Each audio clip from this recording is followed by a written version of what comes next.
center. Game plan sick, target under the weather. You know what we doing? I need that all expense paid inclusive. I'm the plug, so I'm plugged into it. Proud money like with Jewish white Christmas. I'm Scrooge, bitch. My mood is on cruise ship. If you ain't tuned in, you ain't vibing with my moon man. I move shit like Kerry. I'm the cold truth, Fletcher Reed, Jim Carrey. Everything movie, that mean the price varies. Need that designer cream shit and all Ben and Jerry's. Cream get the money like 36 chambers. Baskin Robbins shit, 31 flavors. Keep it moving. Keep it moving. I can make things move. I can make things move. I can make things move. I can make things move. Everything on me. Yeah, tell him Bogart scot-free. Lottie-dottie. Fuck with blow shoot, trolling 5 Molly. Heard I carry weight, move packs like a dolly. And I stay fuming, clock me doing Godspeed.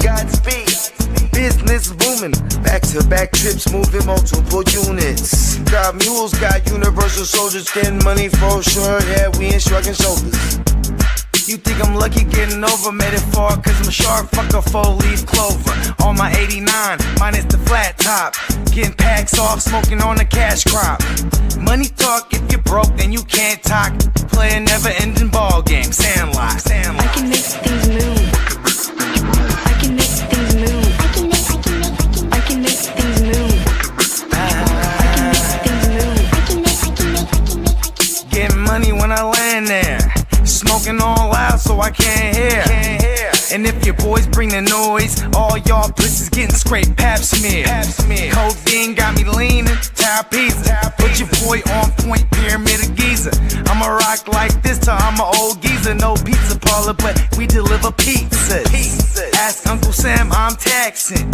Look, ma, no hands, telepathic. I can make things move, I'm carefully calculated when I make these moves. I run shit, don't let me get loose. I'm all about my decks, trying not to get goosed. Keep it moving.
Ten, 9, 8, 7, 6, 5, 4, 3, 2, 1, 0.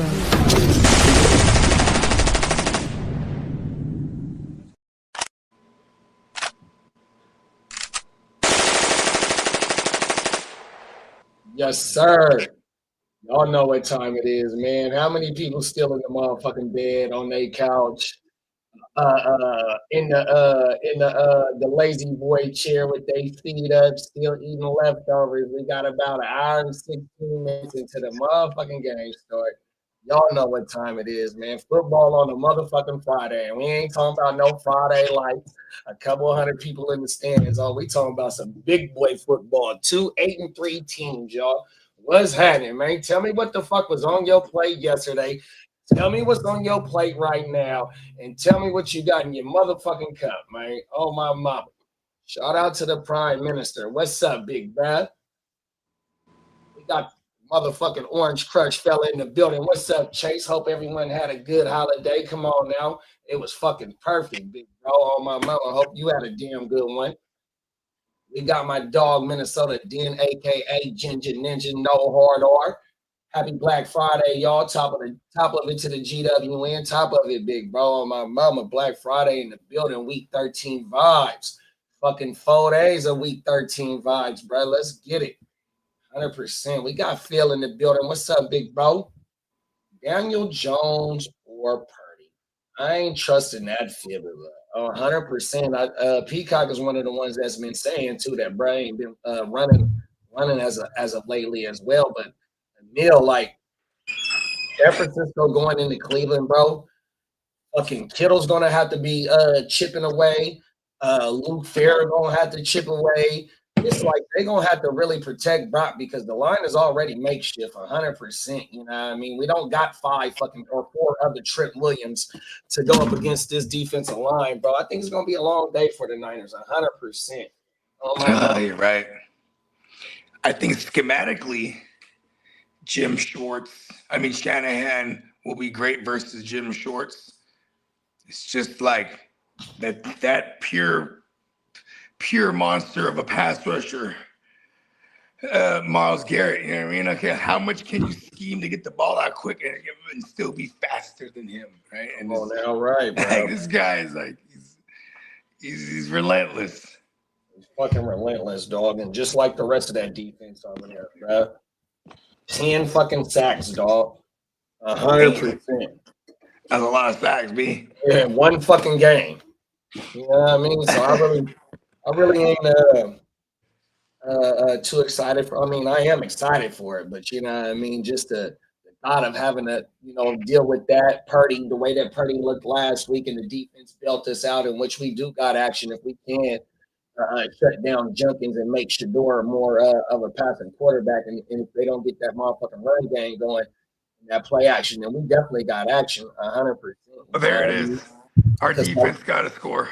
Yeah, it's a lot. I don't know if the defense got to necessarily put points on the board, but what the defense is allow us to do is get a good field position, win the field position battle. Yeah. Based on, we don't want to have to go on long drives because we're going to have to start setting up deeper concept passing routes, and that's not going to fit in our favor, especially if we don't get the run game going, in which I think George Kittle and Farrell is going to be chipping away, bro, playing decoy and shit, bro, 100%.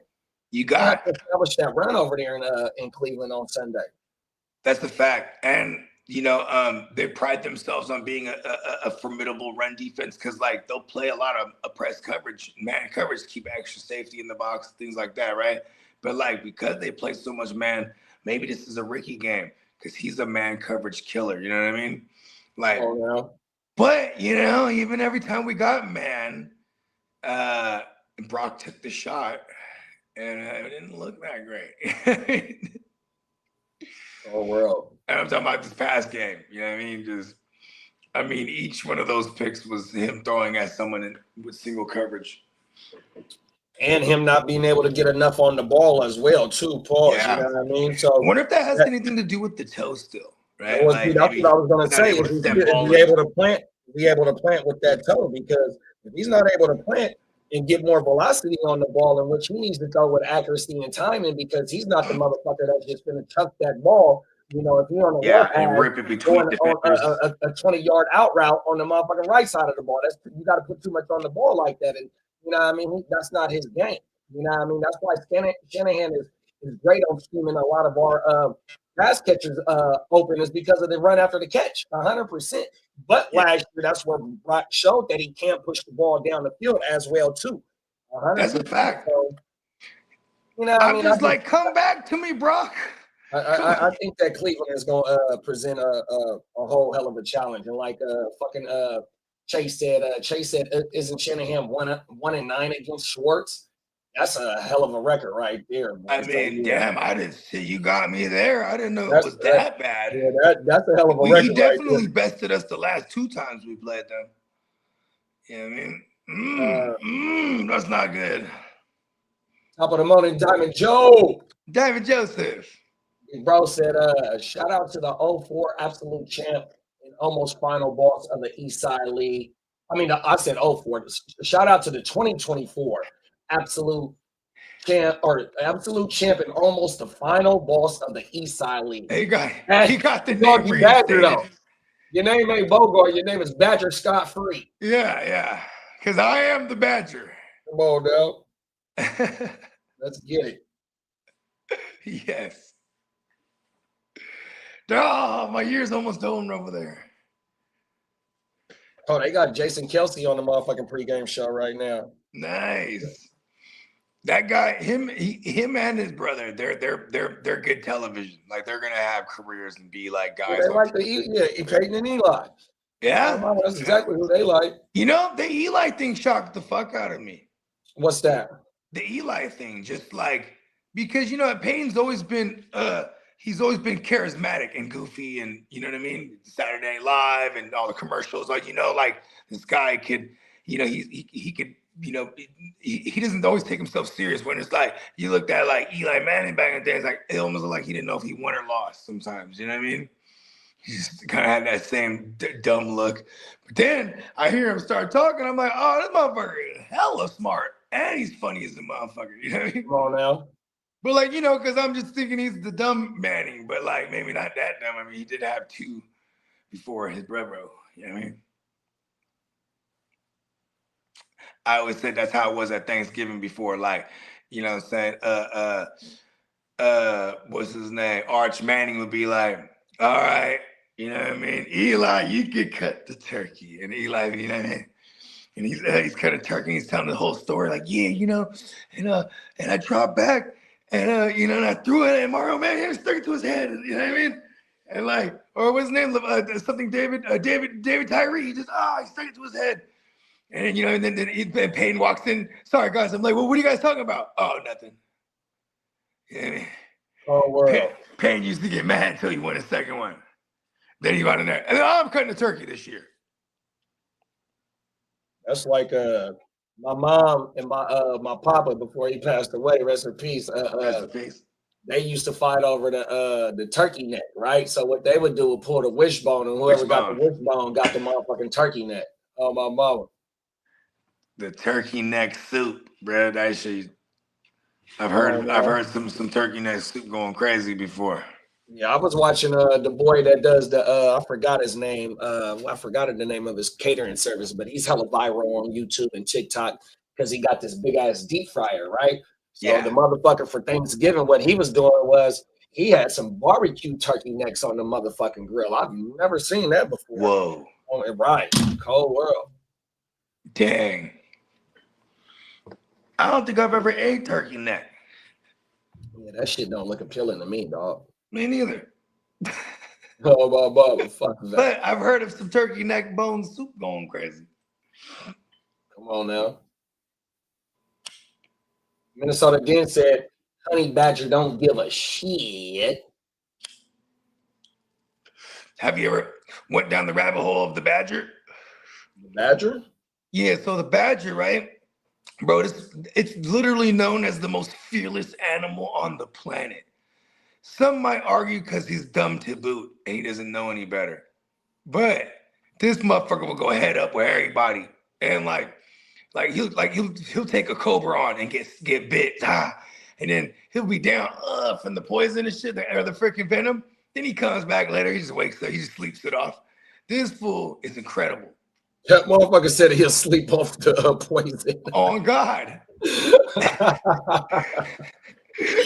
I wasn't aware of this until yesterday because Steamboat started putting like all these Badger videos, and then Dennis put one in there too. And I was like, oh shit, the Badgers goes crazy.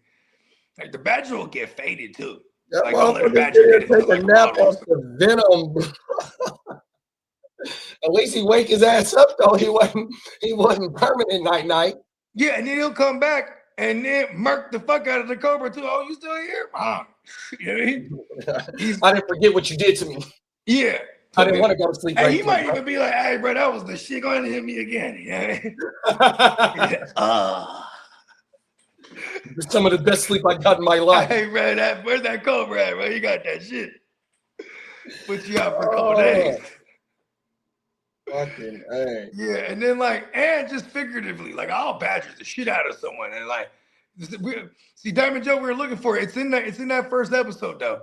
The first and only episode of the Diamond Joe show that we've done so far. Like, and he was making a proclamation about how he's the GOAT. And I said, okay, so what animal am I? And he said, a badger.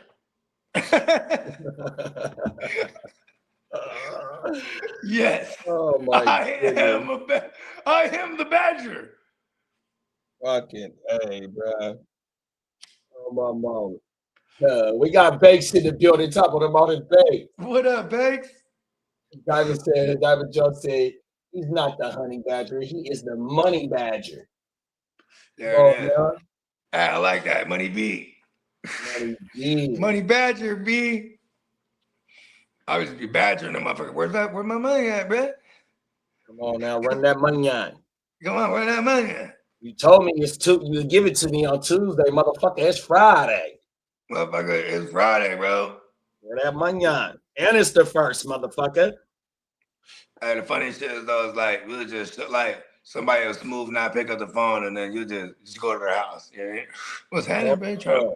They try to act normal. Oh shit. Trying to smoke? Yeah, let's smoke, bro. Come on now. Where's my money at? The money on him, G. Don't make me badger you. Come on now. Angry badgers. We're just gonna call Stewie. Stewie gonna get the job done, bro. Oh yeah? Oh yeah? You like that? Real talk, I'm telling you, bro. That's one of my favorite episodes.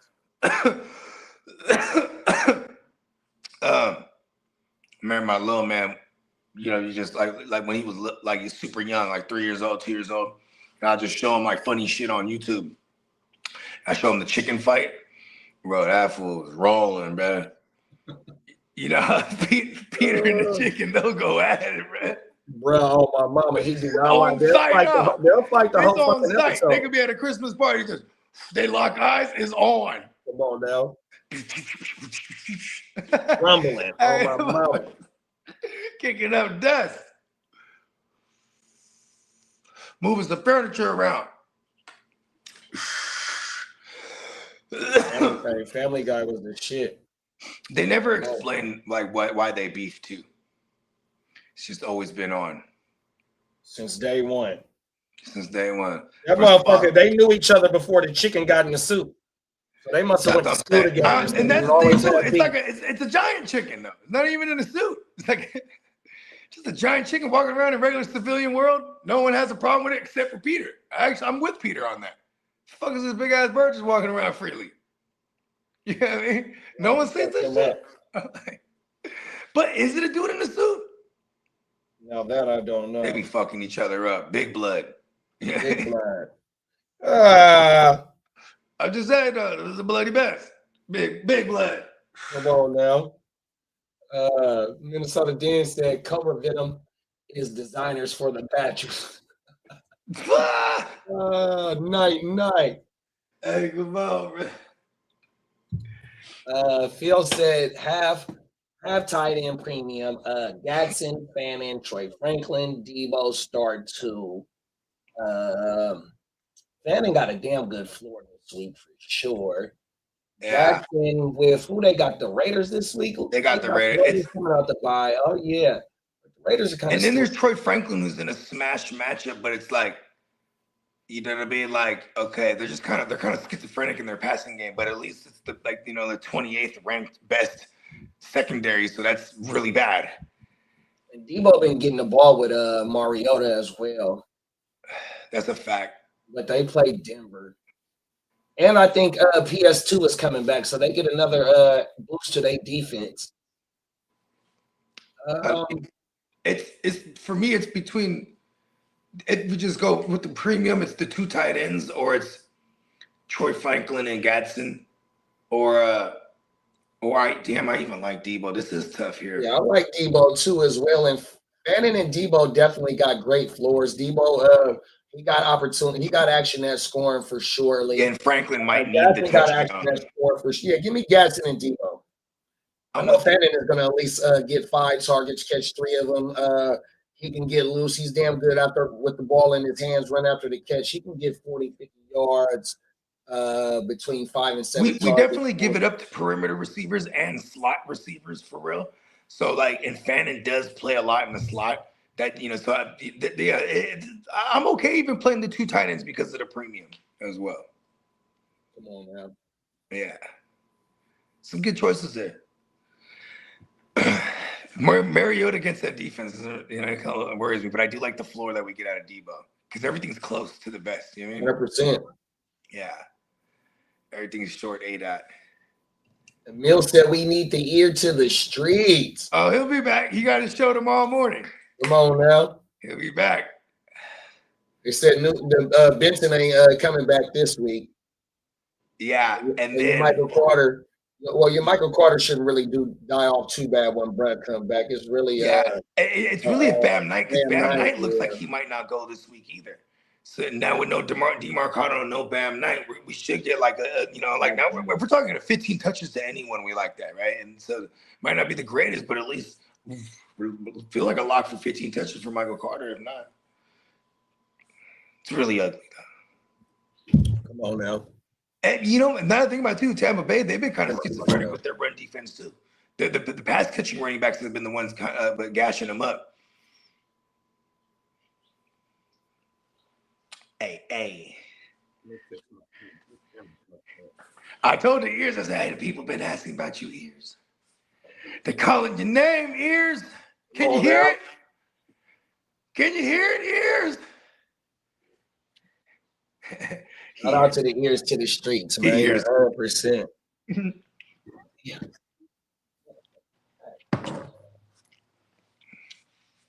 Yeah, the DeMarcado. Even like Aaron Rodgers looks like he's been full practice, so we'll see if he goes. There's what other Brian Thomas Jr. has been a full practice. Looks like he's set to come back. I just the aforementioned Bam Knight. If he don't go, that definitely puts Michael Carter into a conversation here. Who else do we got here? There was someone else we was monitoring. On the ins and outs? Yeah. Someone else that we were monitoring. Somebody was asking us yesterday. Philip said BTJR, Darnell Mooney, or Charbonnet. Mooney got, where's Atlanta at? They have not New Orleans. They got the Jets. The Jets? Yeah. Yeah, playing the Jets, right? I'm trying to find. Yep, Atlanta got the Jets. BTJR got. They're playing the Cards. No. They're playing Tennessee. Oh, Tennessee, yeah. And then No. has Minnesota. Okay. Huh. I do like Mooney.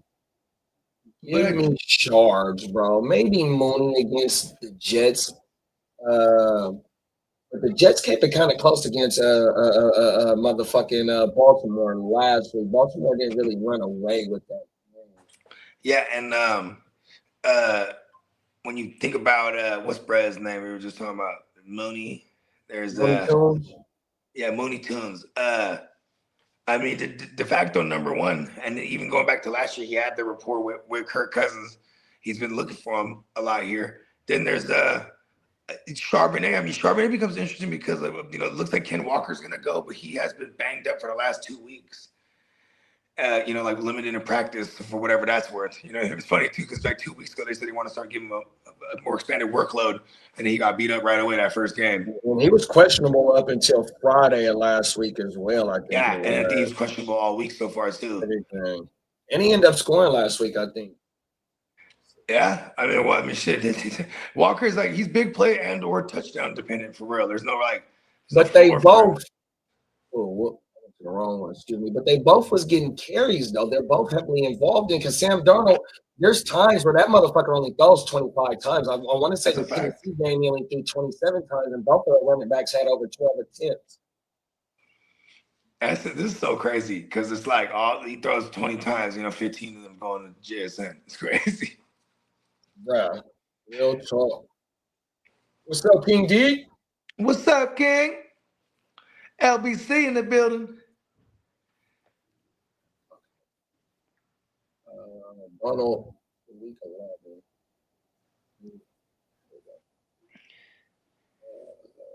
Yeah, man, but how's everybody Thanksgiving? You know what I mean?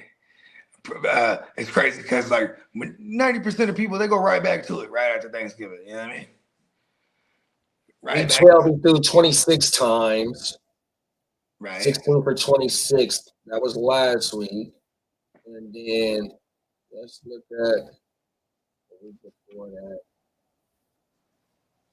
What's Brown's name? I just forgot his name already. The quarterback for Seattle. His name was. Did they have a bye week in 12?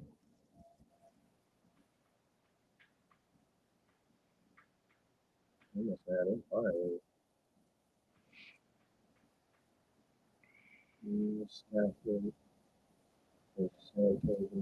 Yeah, because I want to say he's averaging like more than a 30% It target didn't market pop share. up. It didn't pop up in week 11.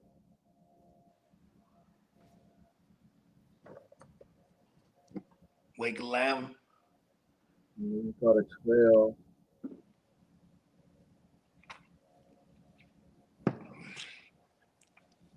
Yeah, we got, who do we got this week? Oh, shit. Oh, they got Tennessee. They didn't even pop up. Crazy. Let me go. He going in, huh? Okay. Players.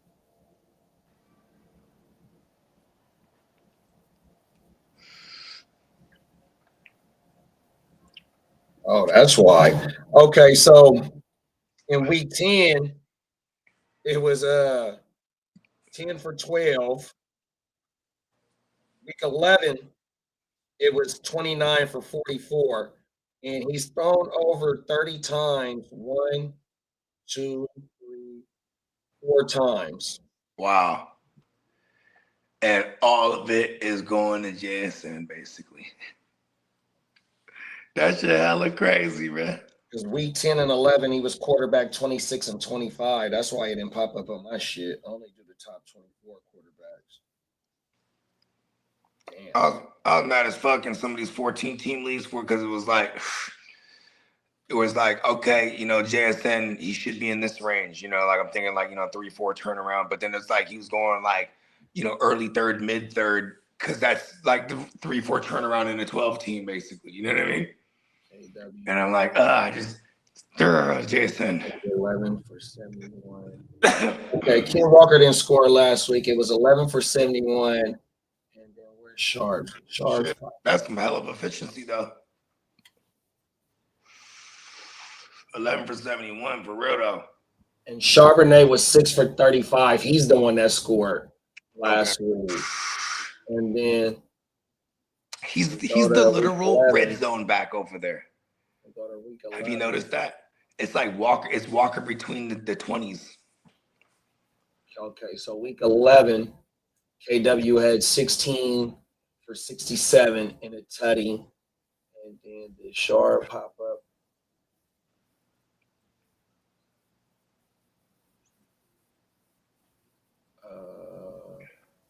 No, Charbonnet didn't pop up in week 11. It was only Ken Walker that popped up. Yeah, Wilson. Harden last year. No. Okay, let me go to week 10. KW was the 35th running back, 14 for 67. This is week 10.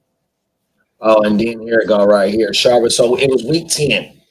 Charbonnet went 14 for 83, 5 yards per carry and a touchdown. Ken Walker in week 10 went 14 for 67, 4.8, and he didn't score.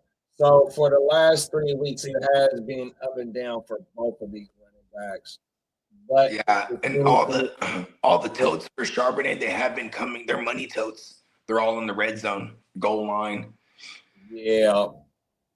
And so it's weird. The script should be flipped. it should be Ken Walker in the red zone because he's got a nose for the end zone, right? Versus like, you know, the more physical back is what's his name? Charbonnet. I guess maybe because Ken Walker's explosive. So they, you know what I mean? They're like, okay, he can get going from, you know what I mean, from outside the red zone and hit a home run. So for the last 3 weeks, Ken Walker's been popping up as a top 36 play 2 out of the last 3 weeks. Charbonnet as well. So maybe we might not want to fuck with Charbonnet on this one, Phil.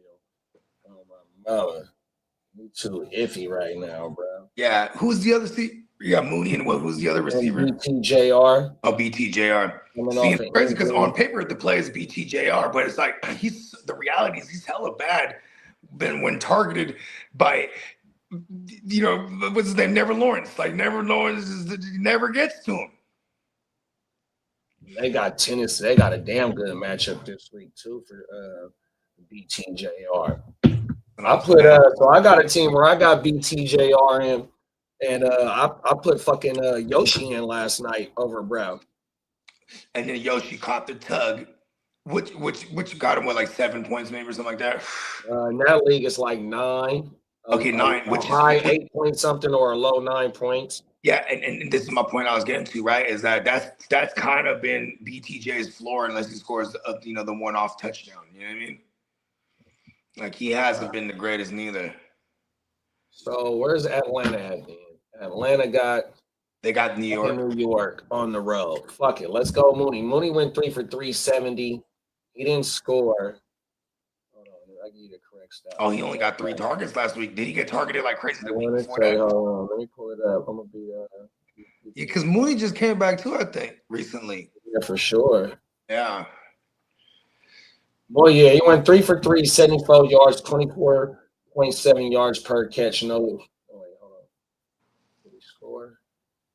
Yeah, he scored too. Okay, there you go. I was gonna say he got in the box more than that. Pause. So okay, he scored. Let's go. He's looking to him. They really got no one else there. We already know we're not gonna have no London again. Yeah, let's go Mooney. It's crazy to say Mooney, but I'm with you, bro. Like that's why I was like the BTJ thing. I'd still flex BTJ over a lot of other cats, but you know Mooney just feels like a stronger flex.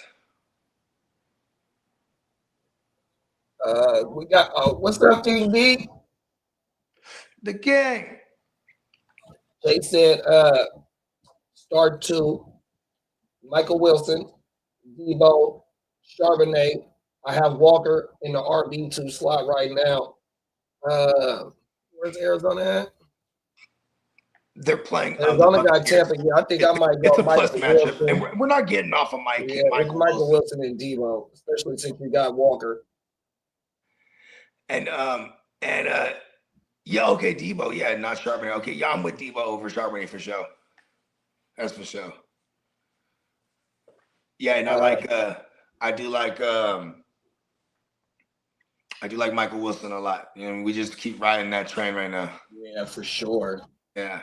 Bill said Devon, Olave, Rome, Rico, here we go, never mind. Rome, Olave, Rico, Walker, start 2.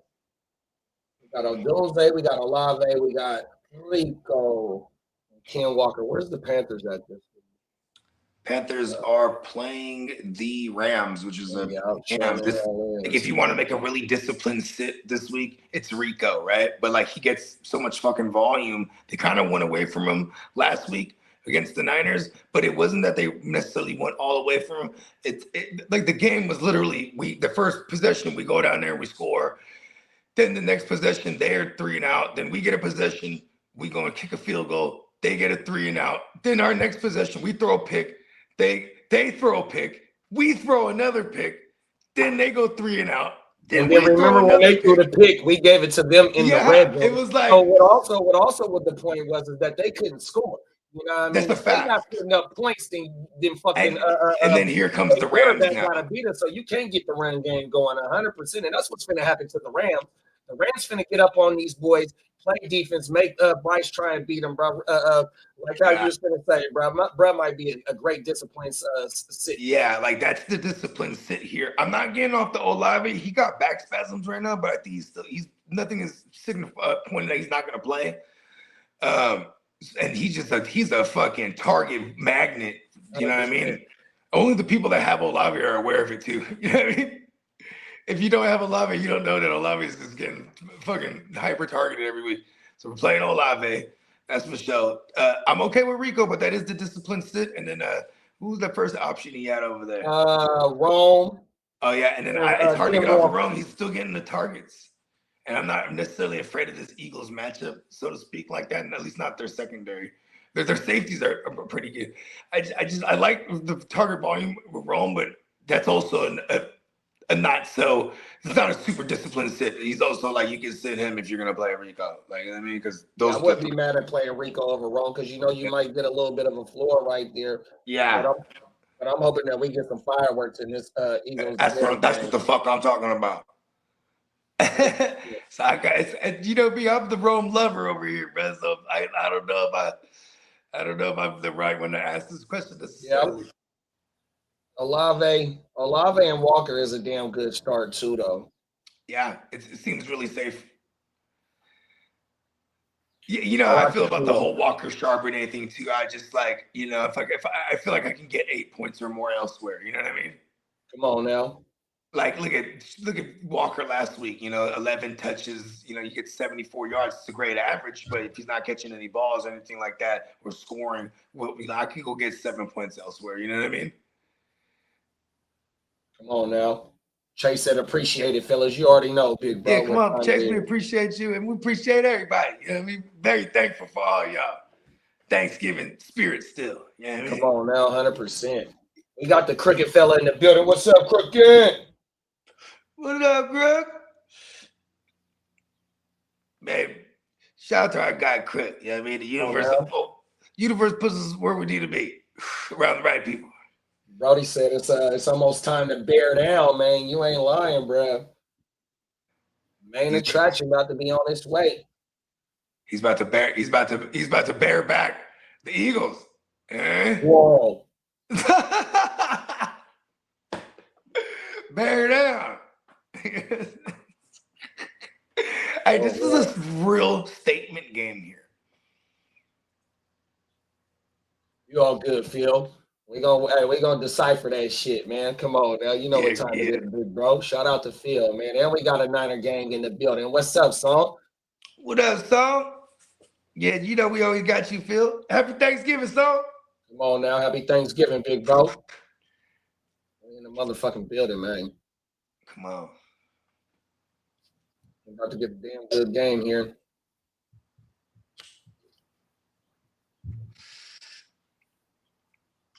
I need some Rome Dunze. I need you, Rome. So one of the Bears players played for the coach that passed away in Laney College, it looks like. They're doing a special on him right now.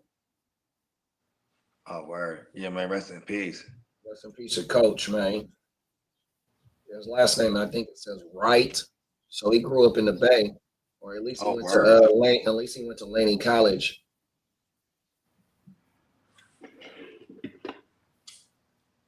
Yep. He played for coach. Oh, word. Some dude named Wright. You know who this is, Crooked? The DB for y'all last name Wright. He played for the coach that passed away in Oakland. Rest in peace, coach. Young, too short, coming straight from Oakland.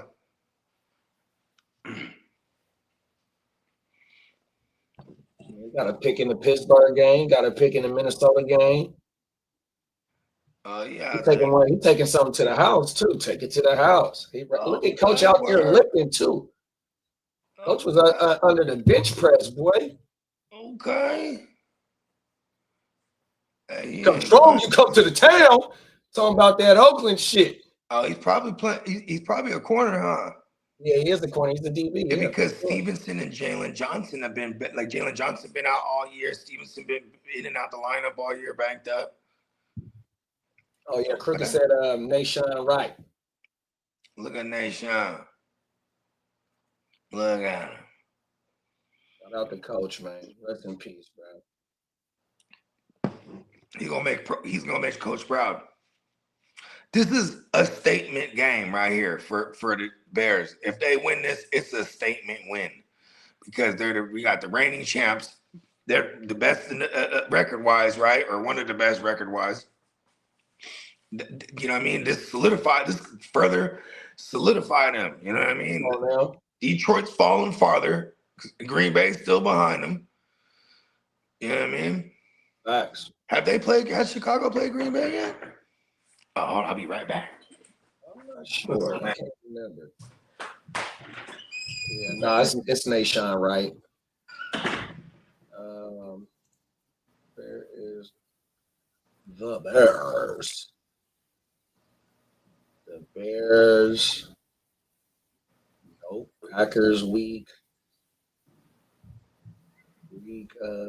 14 and week. So they play them, and you got Crook. You got the Packers, the Eagles, Packers, Browns, Packers, Niners, and in with the Lions. Damn, Crook. They got y'all on a gauntlet schedule at the end of the year, big bro. You got the Niners and the Bears is a Sunday night game. That's gonna be federal as fuck. Oh yeah, we're gonna have a fat watch party for that, big bro. On my mama. CJ Stroud is set to start on Sunday. Let's go. I need that for my home league, but also because I picked up CJ, I put in the wire claim for CJ in my home league. That's because of Baker. But they said Baker gonna play today. I mean on Sunday too. But I ain't playing Baker. I'll play motherfucking CJ, bro. I'll take a chance of him getting over the woozies than that boy being able not to move his left shoulder and whatnot and grimacing all motherfucking game. Remember, we're gonna get the flex seal. Oh, yeah. Matter of fact, wrap him in the flex seal, right? All right, let me Google the address to the Bucks Stadium and I'll send the package right now. We're gonna go ahead and send them a case. Are they on the road? 9, do you copy? Oh, are they in Arizona? We'll have Crook on the first thing smoking if they're in Arizona. If they are playing Arizona, is it in Arizona? Nah, they got a home game, so I gotta go to the post office right now to get this shit off. So they get it overnight. We get overnight. We get it over. You know what? I can make a phone call. We'll just have somebody run up in the. You know what I mean? Go ahead and we'll get a delivery going. The flex. I need Baker. Negative Go Fighter. We play Green Bay after this game. Yep, Browns. Yeah, y'all got a hell of a left the schedule, bro. Okay, so they got Green Bay twice still. Green Bay, the Browns, us. And who else was it? Green Bay twice. Browns. Yeah, we got them. We got them week 17. Oh, the Lions. Oh my. By the time they play the Lions, the Lions might just be playing for next year. No. You ain't lying, huh? Kyle Allen starting. Yeah. Cricket said, going to need you guys to jump on the pregame. Hell yeah. Oh, yeah, for sure. Yeah, I mean, and next Wednesday I'm there. I'm there on the fantasy show. Fuck that. I need to make this up. You know what I mean? Maybe being unprofessional. Well, it's understandable. My little man wasn't feeling the greatest, but Chris said either that or the Lions game will determine who gets the last playoff spot. You know what? Y'all handle y'all business against Green Bay because they got the 8 wins. Wow, they got the 8 wins last night, but y'all be the first to get the 9 in your division. And if you still got to play them 2 more times, you control your own destiny for that division. That's a fact. If they sweep them, it's a lock for them.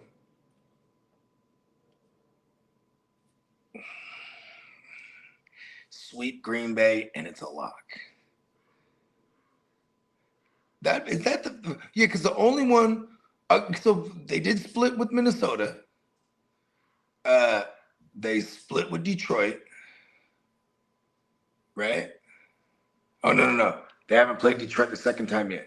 So they lost to Detroit and they lost to Minnesota. Outside of that, you know what I mean? So they came back and beat Minnesota. You know what I mean? Boom, they closed out with the Lions and they got Green Bay twice. Okay. Just trying to figure this out real quick in my head. Come on, bro. There's a big ass like duck or something flying around quacking hella loud. It's a loud ass duck. When I was on my way home from your joint, I rolled past the water treatment facility, and it was about 30, 40 turkeys in that yard. On my mama, the part where you can see when you're riding down Franklin. Yeah. On my mama. It's crazy because big ones too. They're like fucking, you know what I mean? This that's for next year's Thanksgiving, you know what I mean? Cold world. They made it through this one, huh? Yeah. They're not ready yet. You know what I mean? They're not ready yet. They're not plump enough. Bulk them up. They need another season. They need another ice cream season. That's what we used to call. Oh my goodness! Why did I just say that? Strike that from the record. Oh, my mama, cold world. My real ones don't know what that means. Yeah. Everything. Cricket said, "Bro, it's been well over a decade since we've been able to sleep every day, but I would love to see that happen. Come on now, bruh." Yeah, I mean, I guess they don't got to go back that far to win their division. Oh no, I guess it is that far because with the Mitchell Trubisky, they're wild card like twice, right? I don't think they ever won the division though. They might have one year, 2019. What about the Rex Grossman Super Bowl era? Did they win the division then? But yeah, that was like you got to go back way far. or something like that. Yeah, that's almost 20 years ago. Yeah, that was Peyton Manning's first Super Bowl. Tony Dungy said in preparation for the Super Bowl, he said like this: "We ain't scared of one man. Hey, when we see Devin Hester, hey, look, we're gonna kick it right to him." And he took that opening kickoff right first one back to that. Okay, don't kick it to him no more. 100%. Wrap that plan. Cold world. We should be scared of this man. Hurricane legend, bro. Oh my mom. We ain't scared of Devin Hester. You might want to rethink that plan, buddy. Yeah, probably not the best idea. Come on now. Bear down, bro. Shout out to the crook in the whole Chicago clubhouse, man. I'm done with this. Man. Let's get time over there in Bear Down country. Come on now. Come on, Romo Dunze, I need you. Yeah, we got to put an APB out on birthday week. We got to put an APB out on him for sure. You know, it's crazy. It's almost like he running, right? Because they hit him like 9 times. He's trying to get away from it or something. All jokes aside, though, it's really just the super inaccurate Caleb. Or DJ Moore probably is the savvy veteran nature of his hands. Like, just throw it in my general area and I'll make the play. But he's showing some damn good progress in this system, though. That's the fact. He's gonna be dominant. Look at next year. People are gonna be all the people that have right now. He's gonna be great value next year. Show some growth for sure. Phil said money game. Bam. Sean Tucker, Sid one. Sid Sean. Oh well, you said Bam is injured 100%. Yeah. If Bam goes, I don't like him anyway. And then Money Gang is getting touches as well, bro. That's one thing that's been killing my DeAndre Swift shares, this fucking Money Gang. Everywhere I got DeAndre, I got Money Gang. And I was totally incorrect about Emmanuel Wilson. Like, okay, Josh Jacobs coming back. Maybe Emmanuel Wilson still like gets 8 to 12 touches. That didn't happen, right? So maybe Bucky's back, and if he gets going and it's the high hand type of shit, they don't even involve Sean Tucker. But like they did, just the way they've been handling their injured players makes me feel like okay. They're not going to totally go away from Sean Tucker immediately. Like, of course, Bucky, if he looks good, then that hurts Sean Tucker. So, you know what I mean? But if I had to pick between Tuck or Bam, I'm going Tuck. Bam, he needs to fall into the end zone. Yeah, I ain't mad at that. That motherfucker didn't get involved last week. Where is he at? They got to a But negative game. he didn't come in as a top 36 play, Tucker. Rams shut their ass down on everything. And Rashad White, he still got like the targets that we should expect. So it's like, it's almost like he's the only one with like the actual defined role right now in that backfield. You know what I mean? Like we just know that Rashad White's going to be there on third downs and some hurry up situations, and then a lot of the early down work's going to go right back to Bucky. But then it's like okay, does Sean Tucker just see that? Now I'm starting to think about it like. And maybe we don't go Sean Tucker, but out of these options, if motherfucking Bam is hurt, then you gotta sit Bam. Yeah, that's a fact. Unless there's somebody else on the wire that you can plug and play right now, if you gotta sit. Yeah, maybe look if there's maybe a Devin Neal's out there. Oh shit, he's banged up too. We gotta see if he's banged. Yeah, and Mill was asking about Devin Neal yesterday. Yeah. I remember that. Oh my mama. Especially if you don't feel like comfortable playing Tucker, and he ain't gonna. Only way he relevant, and if he's carrying the ball, and then Buck is back 100%, and then to deal with Roddy, Rashad White, it's like how many touches can 3 running backs get in one game? 100%. Now maybe since Baker is banged up and Baker plays, then maybe that is the game plan is to feature the run game a little bit more. 100%. So. If it's these three options, then yeah, we got to sit Bam if he banged up. I got Neal on the taxi in that one too. Oh wow, that's big, bro. 100%. Do you got room to activate into your roster? You got a bench warmer that you can drop to bring him up. What's the blurb on him about playing on Sunday? That motherfucker, I'm looking at it right now. That motherfucker had 5 for 7, 43 yards in PPR game. I don't know if Kamar's playing. I know he was banged up. Rick says sweet Green Bay, 100%. So that's been a decade since y'all done that, huh? I love it. All right, y'all writing that high hand right now. Green Bay defense, though, boy, they closed that shit out, though. Even though they put up, 28 points, 27 points. I forgot exactly what the Lions did. But that motherfucking, Mike and them closed that game out for sure, bro. That fucking, that Amon-Ra, though, hurt.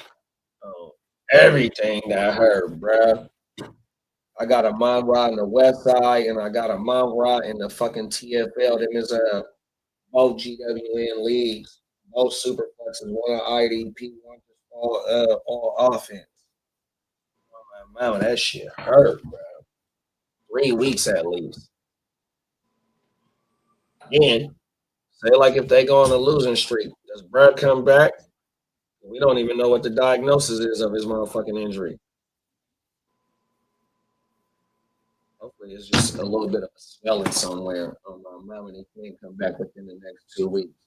Who do the Lions got next? I want to say they play Thursday too. They got back-to-back Thursday games.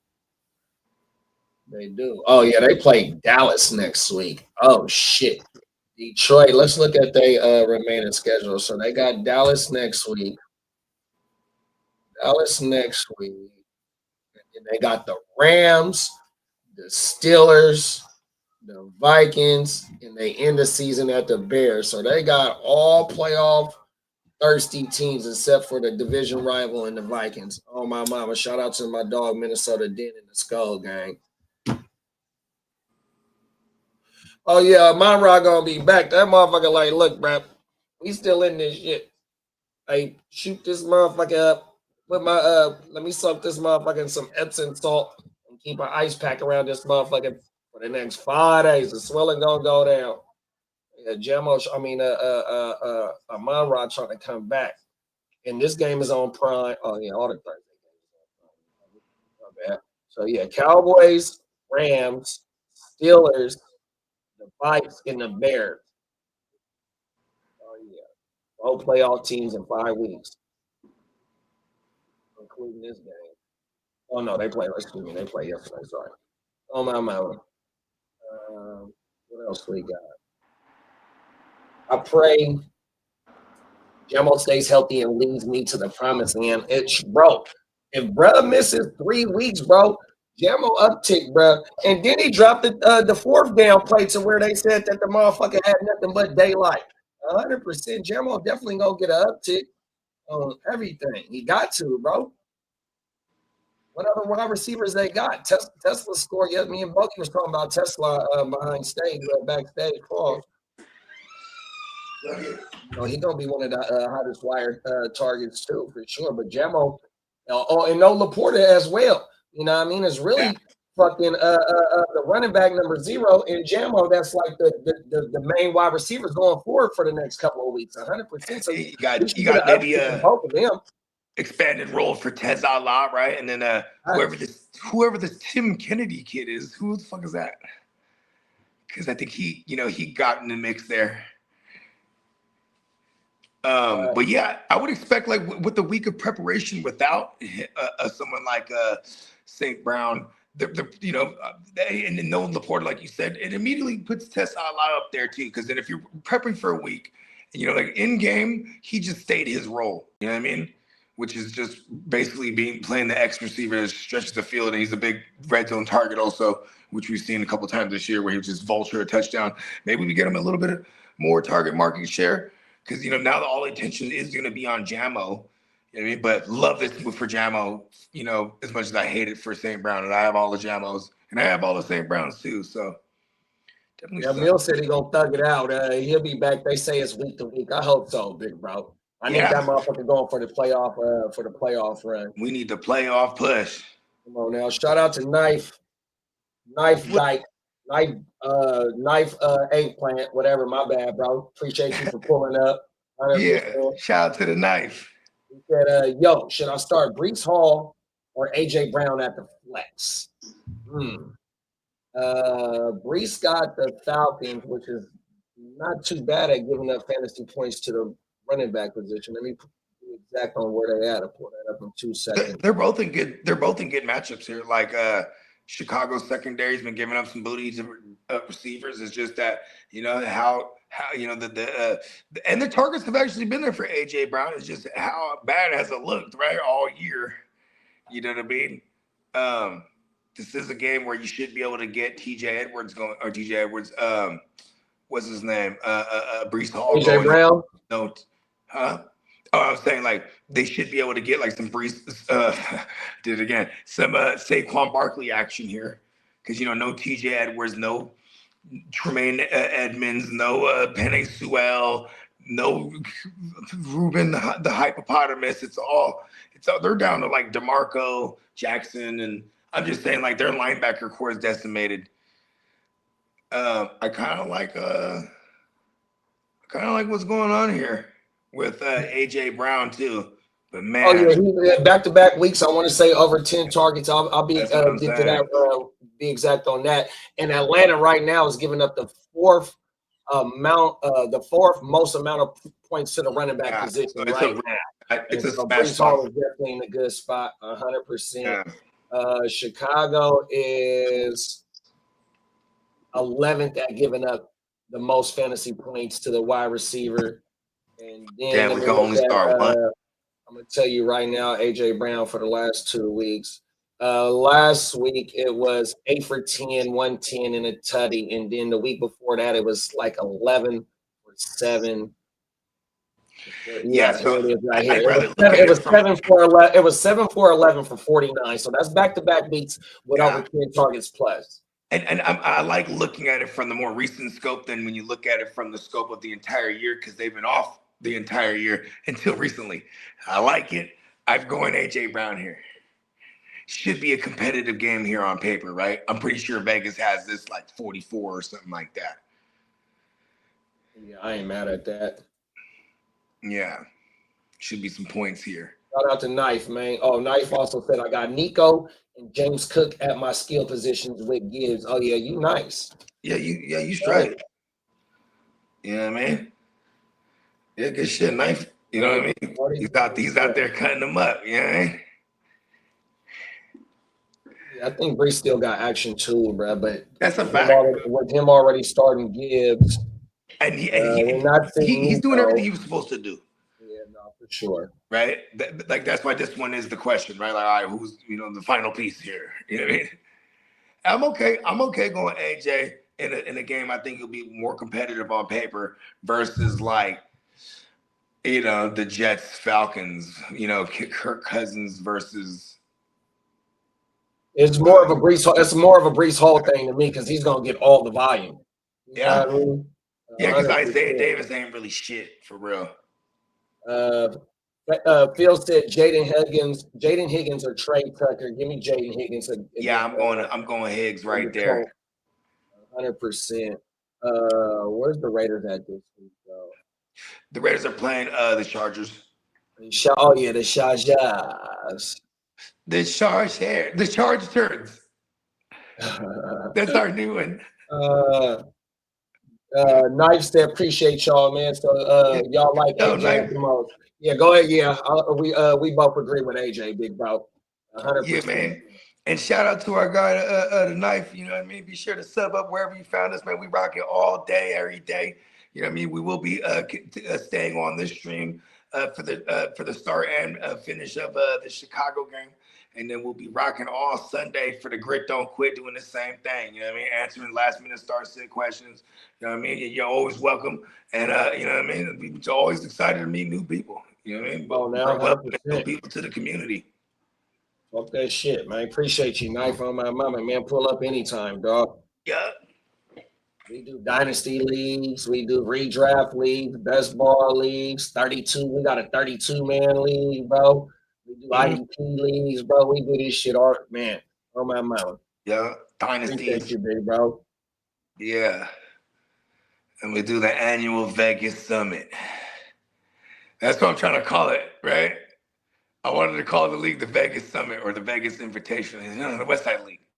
Okay. I'm not gonna argue. Hey, nah. I love it. Hey, the league name gonna stay the league name can stay the league name, but the weekend event definitely has to have a name for it. Yeah. Okay. Yeah, because I've been calling it the Draft Extravaganza, but I like the Vegas Summit Draft. Ooh, the Vegas Summit Invitational Draft Extravaganza. There it is. There. There it is, man. That's a tongue twister for sure. You know what I mean? I don't even remember what I said, but at least it's on record. Come on now. It's on record. We're at 1 hour and 2 minutes into the stream. So that's what we said it. That's when you said it. Bro, I was so hot. Like yesterday, I was live as a motherfucker. Like in the morning, you know what I mean? Did all my sweeps. But I think I did like a fat finger somewhere. Pause.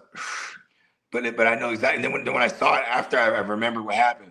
So I was just moving Nick Bolton. Well, I thought I was moving Nick Bolton to a motherfucking another spot, right? I accidentally swiped on Devin White apparently. So in that one lead, I'm high, like, damn it. Because in another one, I just forgot I had Nick Bolton all together even. So there was 2 joints. Remember I was telling you about the other one? Oh, my mama. Since the Chiefs bye week, I just have 20 fucking linebackers. I just didn't scroll. Like, all right, Nick Bolton there too. What's wrong with me? I'm only in 22 leagues this year. That's why I'm really mad. I'm like, man, you got me doing a sweep right now. Yeah, fuck it. I did an extra sweep this morning. I was like, okay. Like, you know what the worst is? Like, I'm watching a game, and I'm like, yeah, I'm going crazy for them going crazy. And like, oh, what there's going, bitch?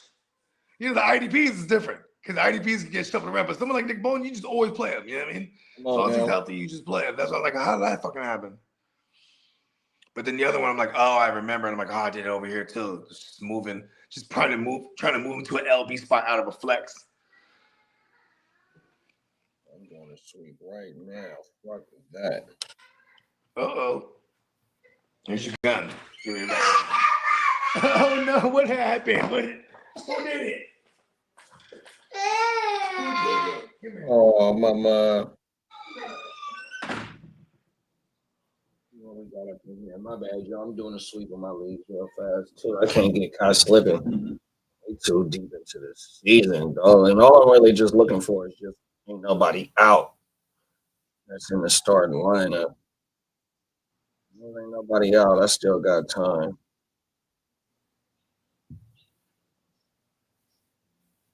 Really, the only Bears players I got is Swift. Swift and I got Caleb. I'm starting Caleb in the West Side League today. I'm starting Caleb. West Side. I think that's it. Yeah, I'm only starting in one league. Oh no, in Papa Guru League too. I'm in Papa Guru League right now. So yeah. And the two leagues that I got Caleb in, I got fucking Indiana Jones on one leg. On that mountain.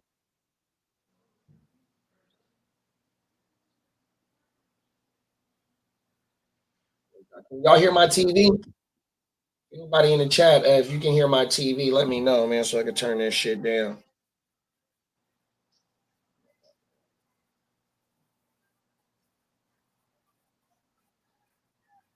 Does Saquon get over 100 yards this game, bro? I need a breakout game from Saquon, bro.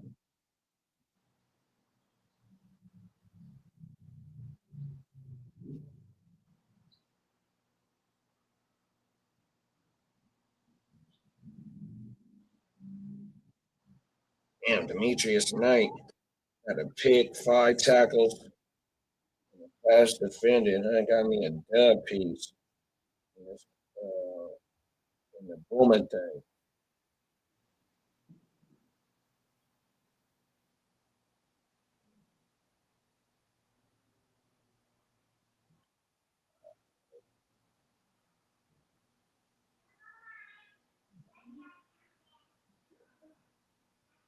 Bills got the Steelers this week.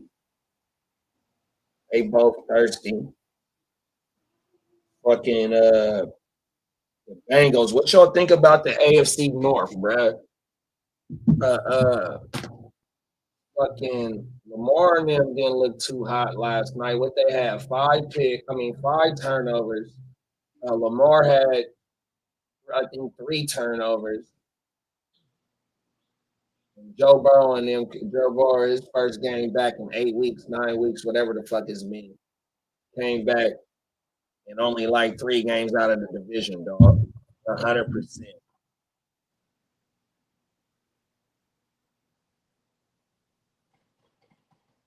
Mike Tomlin need this win over Buffalo, dog. And they saying, oh, man, Rodgers is playing this week. It's getting funky out there. What's up, bro? What's up with it? Just wanted to check in with the homies, you know. Come on now. Get ready to bear down, you know what I mean? Shout out to everybody. I've been ear hustling today, you know what I mean? Ready for this Friday football. We thankful for that too. Come on now, that Friday football, bro. I see you going through the motions over there. Trying to, bro. That last 10 minutes will stress you out right before a game. You'd be like, did I leave the oven on? Did I leave the oven on at home? That's the feeling right there. Come on now, especially one of the homies that told you he done got caught slipping last night. Oh no, let me go double check. I had that feeling I'm forgetting something. I know there's something I'm overlooking. I had to think, how many Eagles and Bears do I have? I have a lot of Rome. We're playing him. I have some Swift. You know, I had to go think about it, but I think we're set. You know what I mean? I think Colston Loveland was the only guy I was like, am I starting Colston Loveland somewhere that I shouldn't be? I had to go double check that, but yeah, you gotta that last 10 minutes have you questioning everything. I need Swift to go crazy. They said Swift from Philly, and he played for the Eagles a couple of years ago. I think that motherfucker gonna come and tear these motherfuckers apart. That's what they were saying last night. They were like, it's a revenge game. I'm like, hold on. Now. He shouldn't be mad at Philly. He was only there a year. They went to the bowl. Got a lot of love for Philly. So maybe he's not too angry today, but he should be angry at Money Gang because Money Gang is trying to get in his pockets. That's trying to get in his motherfucking pockets. He's trying to get in his pockets, and he's doing it swiftly. It ain't taking very long. It's swift and prompt. I don't like that shit. I might have to drop a dime. Somebody, he better run swiftly today because they might be like, you know what, we could just not pay you again and let this young buck run for the bag. Shout out to Badger Scott. Hey, come on now, bro. What's up, Diamond Joseph the GOAT? You know, I had a little half day at work today. I'm kind of it's kind of slow, so I was just been kind of bullshit. So I was like, you know what, the last Hey, easy money. we Come off at on now. 12. We off at 12. So I said, you know what, the last 20 minutes, let me come pop on and do what I really love. You know, my second job over here. Right. Come on now. So yeah, Running rampant in these fantasy streets. it's what we do, man. It's what we What our do. job is part of the job description. It's Mad Max Fury Road out here in these fantasy streets. You know what I mean? There's Yes. lawless behavior out here. Ooh, let me be the guy with the eye patch. Come on now, that's gonna be one of my my edits. You know what I mean? I'm gonna put all of our faces on there as they're just driving in the desert and shit. You know what I mean? Yeah. Dang, Come on we now. out here. We out here. That's how it feels to me in my Yes. We're a communist lawless world I live in. gang in a post-apocalyptic world where bullets are the currency and fuel. Y'all have me cracking up thinking about yesterday when I was like, you know, one day I just want to be in a neck brace but not hurt. You know, and y'all was like, wow, I did not expect to hear that shit. I was like, I don't think I'll ever have that on my bucket list. Nobody had that dream or that goal, but you, Diamond Joe. It's a one-of-one dream. Listen, it's a man can dream. I had to We're really not stop and think. I'm like, yeah, that might have sounded a little different, but you know what? We are different here at the Gene Wealth. Was unique individuals. There's this comedian, bro, that I saw back in the days, bro, at the Improv in San Ho. But like, he had this bit, and I don't remember. It's funny how I remember this is like 20 years ago. But he was like, yeah, I go. He was like, my wife, she's like into fitness, and there's an aerobics class she goes to, and it's right next to the grocery store.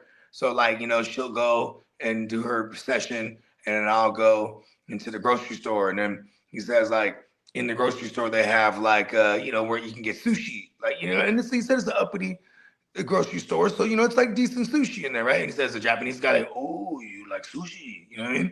He's like, yeah, sure. And he's like, oh, you like unagi? And he's like, oh, unagi, I never had it. Oh, unagi gives you the power of unagi, right? Because unagi is like a known aphrodisiac, right? So he's like, okay, sure. You know what I mean? And then like, you know what I mean? They love it. They're like, oh, this is really good. You know what I mean? So then now it makes it a thing. Every time he goes, he sees the guy, oh, I want to order unagi. Oh, the power, right? And then like, you know, one of those days, he's in the grocery store, and then the wife comes in, and she had a neck brace on because she had hurt herself in the aerobics class. And then the you know, she's talking to him. Oh, this is your wife? And he's like, yeah, this is my wife, the one I was telling you about. Oh, the power of unagi, right? Because you got the neck brace on, you know what I mean? Okay, I see you. Wore her motherfucking ass out, huh? He was rocking that bit. That's what he said. Oh, yeah. Strong like bull. Hey, real talk, I ain't gonna lie. One time I had to like, let me do this unagi about. Oh, it ain't nothing but some eel. It sounds like, you know, who knows really, but go ahead and send me some information on it and where I can get this one. At your local sushi joint. Right? I'll be the judge of this. But yeah, unagi's like eel, right? I think. Electric eel? Yes. Oh yeah, that's gonna get that's you my charged joint right there. Hey, that song right there, I remember I heard y'all talking about it the other day. That one's getting played. I said that Diamond Joe actually put me on that joint. It's on the playlist. We play poker, and that was like a morale lifter. You know what I mean? We're sitting at the poker table, and he'll just like put the song on, and that was one of the ones where it became like, "Hey, throw that the electric eel." That's my shit, bro. That's that shit. I had to go download that to my playlist. Oh my mama, they reminded me of that shit. Gotta mute. Hey, well, I'll be back in about 6 minutes, y'all. I gotta just go let this run through the system real quick. Yeah, man, do your thing. That's one of those. He works hard for the city. Shit, oh my mama. The jungle, we in the Shock jungle. me like an electric, yeah. Oh, baby girl. Hey, the other one is dope. That walking on a dream. How can I explain? Talking to myself. We are all searching for the thrill of it. All in. That's my shit, man. That beat just goes crazy. That's the playlist. I'm building the playlist for next year already. Yeah. Me and Tino got a fat playlist. Yeah, he out there too.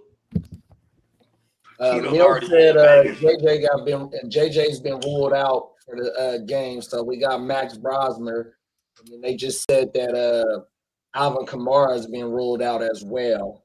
Yeah, Come on, Neil. Devin Neal's gonna play. He's been limited all week, so he's gonna play. Yeah. And I couldn't even tell you who their third string running back was the other day. I had to go look it up. Evan Hull, which is wow. Well, look at that's not this. it. He's not him. I remember him for the Colts. Evan, that was like Right, so JT 3 years back. ago on Indy as like a fucking third stringer. Check this out. You know who got 10 totes last week? Who's that? Taysom Hill. Oh yeah, well that was who I said the backup running back was. I guess Taysom Hill work. Yeah. So it's gonna be him and Devin Neal probably all day, every day. I had that Max Brosmer one. I had to get a little cutthroat over there in the East Side League, right? Because the commission is really the guy I'm battling for one of them playoff spots. So like he's the JJ McCarthy owner over there. And this week in the waivers, all I did was claim quarterback. So I got Brosmer over there. He's my sixth. I got 6 quarterbacks I'm rostering at the moment in that league. In the Superflex. In the Superflex league. But I'm never gonna play Brosmer. 14-teamer. It was just to block the commish. It was just to block the commish from having I need him to lose. Like, period. He picked up Teddy Bridgewater, and now it's looking like Baker's gonna play. We're getting real diabolical over here, Bogues. I'm playing. You know what I mean? I couldn't let him get this win. I had to block him from a quarterback. I don't even think he got a quarterback now this week because he's the JD5 and JJ McCarthy owner. But we had to get diabolical, bro. I didn't need Brosmer at all. But we had to. Joseph. It's time to jump back in that thread and start putting foot to neck. Listen, I'm humble. Quiet in there. I told you I was humble. Stop fucking lying to me. I told you I can't stand liars. He's got Mariota. Okay, shit. So he got the Mariota one. Okay. He's got a quarterback, but Ostime. Yeah, Audric Estime definitely was the other guy. After I looked him up. He's over there with the. Here's the thing. Why are they fooling with this Taysom Hill 35-year-old QB at the QB playing tight end / halfback / seniority right now. Why are they doing that? No, but here's what I'm saying though. It's like, go let's see what you have with Devin Neal, right? Like, no, they're gonna do that today. Yeah, okay. Or tomorrow. You probably don't lie to me. Devin Neal's gonna be in there, bro. Devin Neal's one of them guys that I liked a lot coming out. So like college, like he could be a guy. So like no Kamara now. Like you're not gonna give him 25 carries, but you give him his 15 and let Taysom, he done earn some seniority, so he gets a crack at some goal line work. But Devin Neal, we're gonna get a good look at him this week, I think. He could be their guy in the future, So Kamara. Who the Saints playing? Shit, hold got me on that one. The Saints. I know. I'm trying to think my damn self. Is it Miami? They are playing at Miami, yes. Kind of a smash. Okay, wow, okay, good. I pulled that out the hat because I was like, I know they were playing the AFC East this year. Damn, okay. I'll be in right Miami. back. Love it. Love it. I mean, Kellen Moore, too. And Kellen Moore, watch when they get a QB next year. You know what I'm saying? And well, maybe they're 2 years away. They need everything.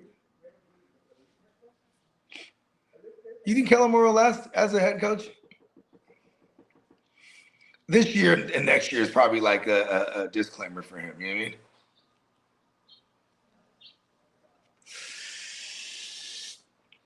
I wonder what's going to happen with their QB situation, too.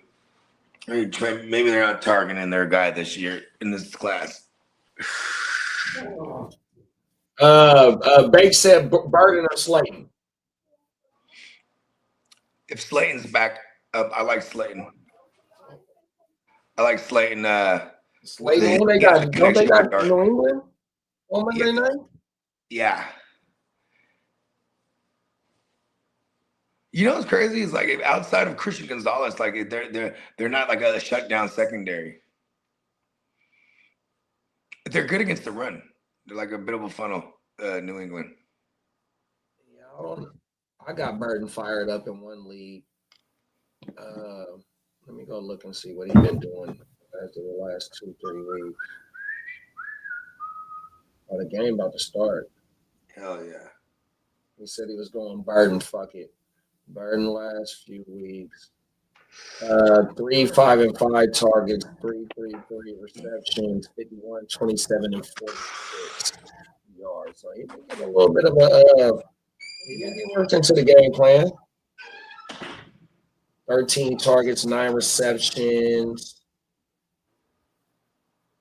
97, 104, 124 yards. Yeah, that ain't a lot, but still, he's starting to get worked into the game plan. Yeah, I think I'm with you, Banks. So, I'm gonna keep Burden in, bro. On my money. It's too late now. They got him locked. Oh well. Phil said he got to go with Brosmer. Patrick estimates they back up Burden. Last minute tilt. I'm going Burden. Fuck it. They'll draft homeboy from LSU to quarterback. Nesmeyer. I forgot Brian's name. That fucking LSU shit is heavy right now because they keep saying that old boy from Ole Miss. What's that young boy's name? They're gonna transfer that kid over. Nah, the coach is supposed to be leaving. Oh shit! The league? Nah, he's supposed to be going to LSU. They said LSU. Oh, in that's Florida. what you did just say that. Yeah, LSU in Florida is supposed to be offering him a whole lot of money, but Ole Miss is supposed to be in the playoff running for this year. I don't know why I can't think of that. There you go. Good looking, big bro. Lane fucking Kiffin. Lane Kiffin. There you go. Oh yeah, we was just talking about that yesterday. Good looking. All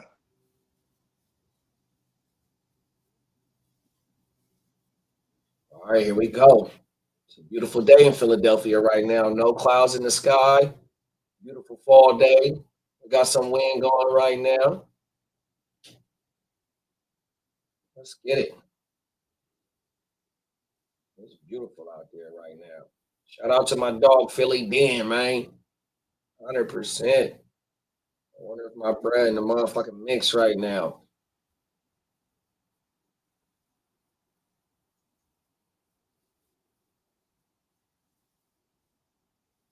Bang. Let's get it.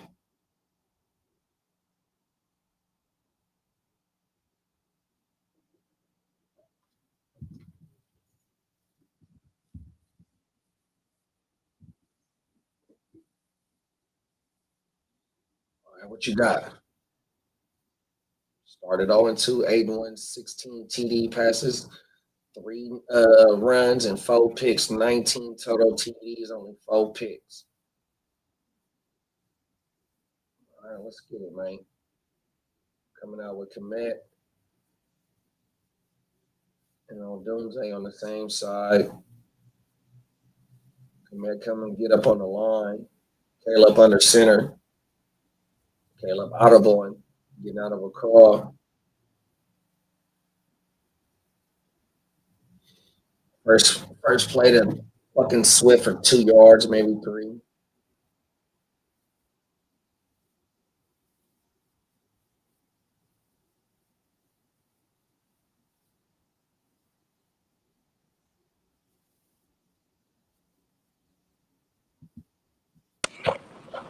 What?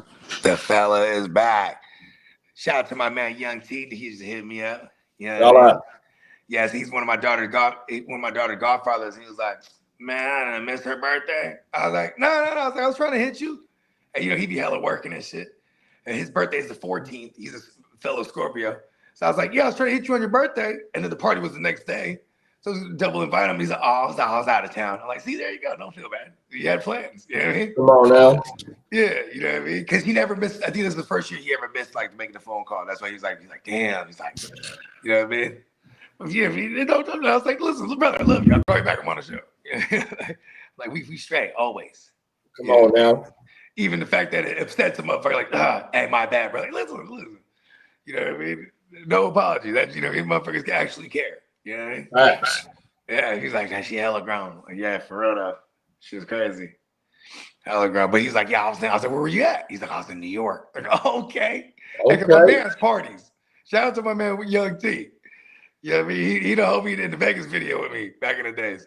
Oh yeah. Or like the house party video. That's my man, $100,000. Oh, my You know, man. him and my man Mac Knees, and those are all my guys. We were all kids back in the day together. You know what I mean? Shout out to the fellas. Right. Very thankful for all of them. You know what I mean? Especially that we all still here to be like, hello, watching all our kids are grown. Like his son and my daughter's mad cool too. And they're what are they called? They're like a year apart. Yeah, man. His son hella dope football, bro. He's a junior now. But since he was a freshman, he's playing on varsity. You know what I mean? Oh wow. He's a running back. But he could throw too though. But like, you know what I mean? And he can play receiver.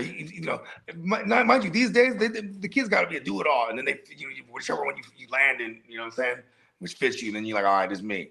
But he can do it all, bro. And like, and he plays for Los Gatos and shit. So it's like, they got sick ass facilities, and you know what I mean. Come on now. Yeah, like great ass football program over there. And shout out to my young Neff. You know what I mean? Shout out Neff. You know what I'm saying? Children are the future. Children are the future. Teach them well and let them lead the way. Come on now. Keep them straight. Pride. That boy's good. That boy's good. Terrible. Let's go, Rome. What happened now? Let's go, Rome. 2 targets, 1 reception. Let's go, Rome. I mean, big game. Big game, Rome. And he was lined up against a Dory. That's good. That's what we want to see, y'all. We want to see Rome lined up against a Dory damn near the whole motherfucking game. Taking a breather. It's all right. No play action right here. Yep, I like that. Get Caleb on the move. There go Burton right there, Bates. Here we go, Bates. 1 target, 1 reception right there. First down, bro.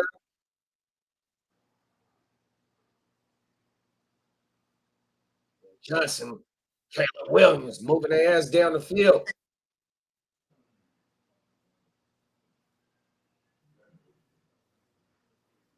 Caleb under center. Sweep to the right. It's 3.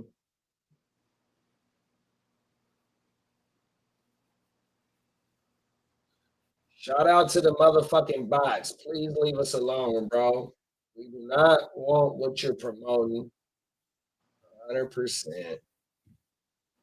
The motherfuckers finna. Hey, they've been spamming the last 2 days, dog. Maybe 3 days. What's today? Friday. We did a show on Tuesday. What's up, Albert? Caleb in the shotgun. Commit comes to the right. In motion. Got 5 motherfucking pass catchers out there. Boom. Caleb kind of overshoots Loveland, I think that is, 84.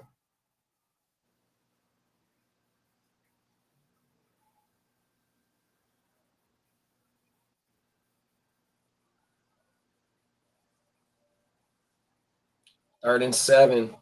Burden, Moore, Swift, Loveland, and Odunze.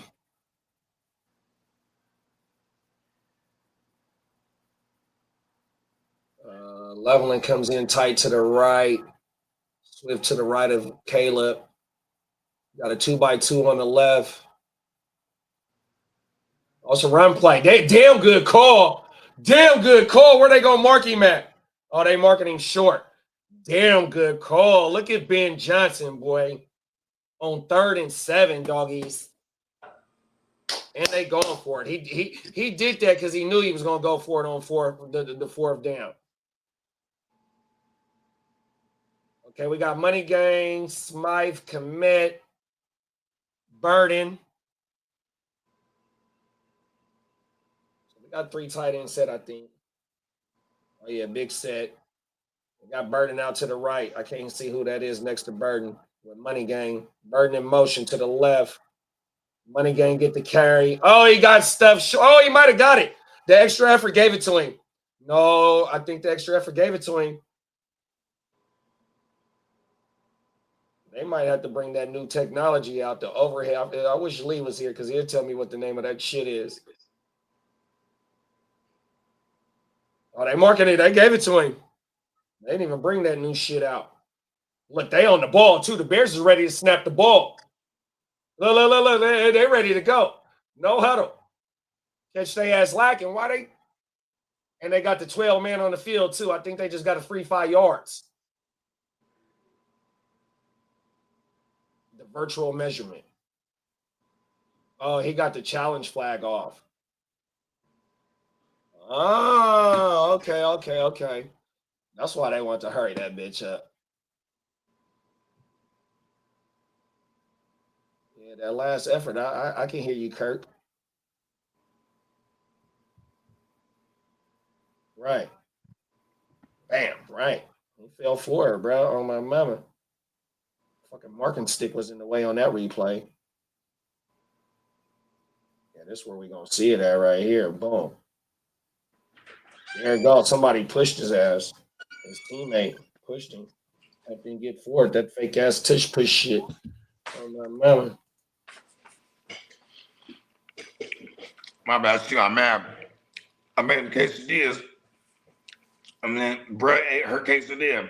She wasn't eating it. My mom. I gotta whip another one up real quick. Yeah. He said she wasn't eating it fast enough. It was getting cold. I'm like, well, more than likely he just starting to snatch it. Hey, that's a damn good question, Phil. Has DJ Moore been out here? I ain't noticed that motherfucking, bruh. I'm like, I need it to be a Rome game. I am not gonna lie, bro. I know. Big Rome. Last week had me hot. For real. And he had 9 targets, bruh. We've been seeing a bunch of there's been a wild year, like the weird shit that's happened this year. Like we saw Devontae Adams get 11 targets, and he got 8 targets one game, 1 for 9. He went 1 for 9 for 1 yard in the tug. Whole world. It'd be like that. It's insane. When you see BTJ get like 11 targets and go like 3 for 11 or whatever, that's not that surprising. Never Lawrence he sucks. Never ever. I'm gonna have to do that drop. That's the next drop I'm gonna do is the Outcast drop. Oh, my mama. Forever Miss Jackson, and wish I could. Oh, go back into abracadabra. What do you say? Snapping abracadabra to go back and just as I and she is she. Hey, he's like a poet for real. You ever see why you don't rap no more? Why? Like, he said he felt like he took such a long break, and then like that, and he feels like no one be interested in hearing what 50-plus-year-old version of him would have to say. And I beg to differ. I don't. You know what I mean? I think that's cap. Like, I think there'd be hella people in the whole world would want to listen to. Then he drops an album like, oh my God, Andre 3000 is the flute album. I'm not mad at it. I listened through it too, trying to see if I could find something to sample and just flip something, and then maybe because if you publish something with somebody's sample, he's gonna have to see it and clear it. And they overturn them up on the call too. It was like some Native American type sounding type shit. Abstract, like relaxation, meditation type music. They got them off the field on that 4th down. They overturned that call. Ooh. Was damn. Phil said he sat Rome in a couple of leagues, started him in a couple. I wasn't mad with Sydney, but where I got it. No, I did sit him. I one league in my 14 team, I got Michael Wilson, Ladd, JSN, and CD. And I got Godwin and Rome on the bench. I got rich people problems with wide receiver in that league. Let's And go. then, in the ALB, my home league, which both of them is my home leagues, I got Rome fired up tonight. Shout out to my ALB brother. Shout out to the Hard to Start 14 team league. Let's go. Savagery. Come on now. Yeah. Is that a dynasty? The 14 team? Yeah. No, it's a redraft. Oh, okay. Oh, that's the ALB. Oh Yeah. no, it's a hard to start. No, it's Hard to Start 14 team, single quarterback, all offense. Okay. Oh yeah, 7's in that one, huh? Who? Is 7 in that one? 7? Yeah, shout out to 7 o'clock. Nah, 7 not in that one. Nah. Oh, okay. I'm tripping. I'm totally tripping. 6, 7. Next time. Who is in there? Oh, so Brody Cortez, Kev in there, Yeah. AOB Wood in there, Hard to Start Wood in there, Taxes in there, Taxes in the AOB right now. Okay. Fuck. Who else in that motherfucker? There's 14 people in there. I want to say Chris is in that motherfucking Kev brother. Shout out to Cuzzo Chris. I want to say he in that motherfucker. I forgot. But There yeah, you go. Down. yeah. Oh my mother. 14 teamer. Gladiators. Come on now. Swinging swords. You feel me? Shaolin swords. No shields, just all weaponry in each hand. Oh no. We're going full melee. We're going gangs in New York. I gotta see what type of shoes Jalen Hurts got on, bro. He usually wear J's. Look like Yeah, he's sponsored by, or he's a Jordan. he's a brand. Jordan. Yeah, he's a Jordan athlete. Yeah, there you go. Thank you. He's a Jordan athlete. Yeah, them is Jordan. Them is one. They look like number ones. Oh, because I think it's the cleats, the customized month or the customized week. Oh, that's right. It's the My cleats, my calls or something like that. yeah, my cleats, my cause. There you go. Man, I think. And shout out to Plug, man. He's made Shout out to Plug. He done made a hell of these players' shoes. And you know, this is it is lockstep with all this happening over the years. You know what I mean? Because my cleats, my cause, my cleats thing's only been since like 2020. You know what I mean? Bears getting off the field. Flushed his ass out to the right. Play before that, it got tipped.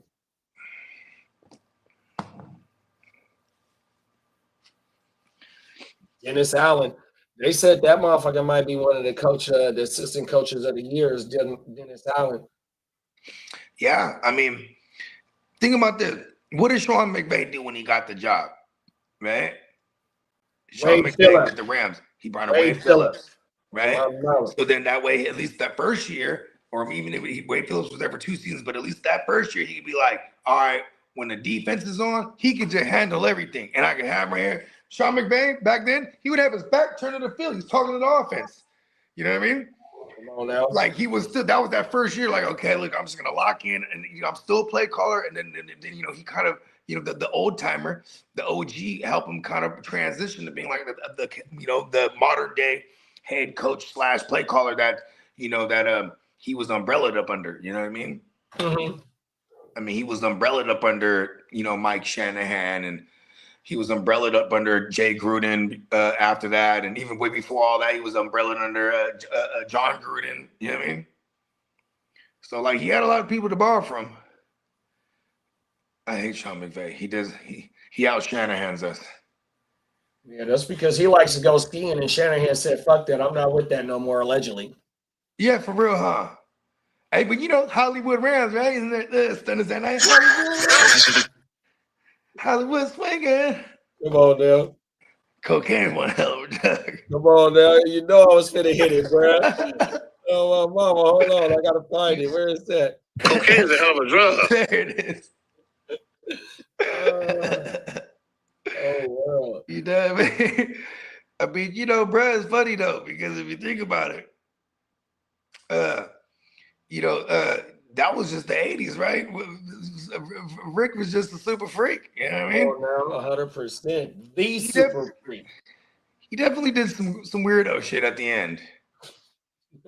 But that's, that was like because he was probably up for like weeks. You know what I mean?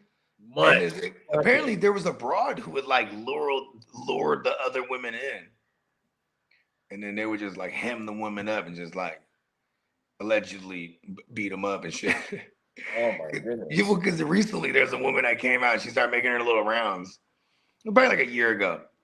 It's like, 20 years or 30 years later type of shit. She's like shares, or 40 years later, she shares her story. You know what I mean?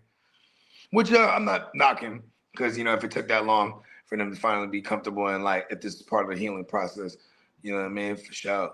Come on now. But, she, you can say anything now. It's all alleged because, he's rest in peace. He's gone. You know what I mean? Right. That would have been a bad time to hit the drop right there, huh? Cocaine's my hell of a drug. Cocaine's a hell of a drug. Hey, rest in peace to Rick, bro. Oh my mother. That shit, bro. Oh my mama, that motherfucker knew what he was doing, bro. I'm a fool. When he did that interview with the Chappelle show, bro, like that shit. Oh shit, Money Gang. Let's go. Yeah, when he did that interview, bro, he was talking about fucking Charlie Murphy. Yeah, I didn't put his ass in check. That motherfucker came back fresh from the Marines. He was wearing Eddie Murphy's clothes. He said he was in a karate kid with little kids. He's in a karate class with little kids. Hey, Rick was a fool for that interview, bro. Cocaine's a hell of a drug. Oh my goodness. He was like, he was like, Charlie used to be he was like a tag along. He used to just follow us around. Me and Eddie. He was a fool. The motherfucker was talking about when he wore one of Eddie Murphy's clothes, the glittering jacket, and they was making fun of him when he pulled up to the club with that motherfucker. Oh my mother. Fuck your couch. Fuck your couch. Now, did you just go in here and put your feet on this couch? No, I wasn't doing it for no reason. I forgot exactly what he said. Dave Chappelle, there's if you watch like the full length clip, the interview, there's hella more to the story too. Like, oh my mama, no facts. It's like a 20-minute interview. Yeah, like he was like, Ricky was crazy, He's like, then my brother was just like, and everybody knows this in hindsight. It probably wasn't cap. Like Eddie he was world famous and shit, but he's playing the low key. Here's Rick. He's like, he's loving all the fame, the rock star shit, drugs, women, hella fast, So Charlie's kicking it, but he's like, hey, careful kicking with Rick. And he mentioned something like that, something along the lines of that. So then, what I'm saying? Now Rick's mad. The fuck? Oh, you don't want y'all too good to kick it with me? Like, you know what I mean? So he would just show up drunk. You know what I mean? That was one of those instances. Showed up. Where's Eddie? Huh? No. Oh, are these new couches? Oh, new couches? Ha! He starts going on the couch. He's just dancing on it. You know what I mean? But then he even said, they would play basketball all the time. And this, it's a different basketball story, right? But he said, and he got hella mad.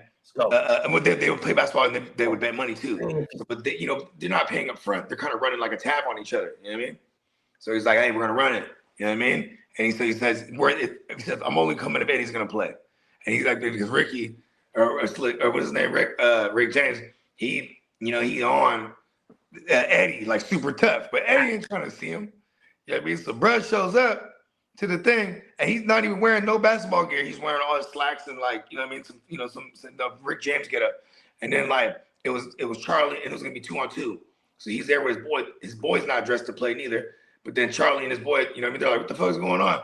And then he sent his message to Eddie, kicked the other homie in the balls. And then they ran. Cold world. Rick James is hella petty.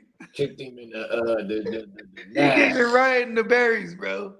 Cold world. And then Charlie Murphy was like, what the fuck? And Charlie Murphy's home just, and they just ran. He had him doubled over, bro, to the ground, dropped him quickly. Cold world with the platform zone, probably too. Real talk. Oh my goodness! And they ran away, jumped I in the got a whip. picture with my dad with them platforms on. Come on. Fired at a motherfucker too, bro.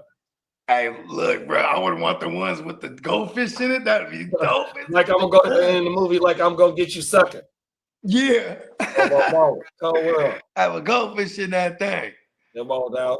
You know what I mean? We dancing. That poor goldfish might die the way when we cut out there cutting it up. It's gonna be too much vibration for that motherfucker. Oh my mama. Hey, back then, hey, man, you ever see old pictures of like Bootsy Collins and shit like that? He be out there, goggles on and shit. Come on now. You know real stunning. Thick ass like pilot jacket, just gigging. Real stunning. Shout out to Bootsy. Oh, he fought for that. There go Money Gang, like you said, Phil. Oh, my mama Phil said money out there a lot. Let's go. They running over their motherfucking ass. They showing the hell is. That's our guy, Money Gang. Money Gang. Gang, come on now. Got a lot of Money Gangs everywhere. And all the Money Gang action.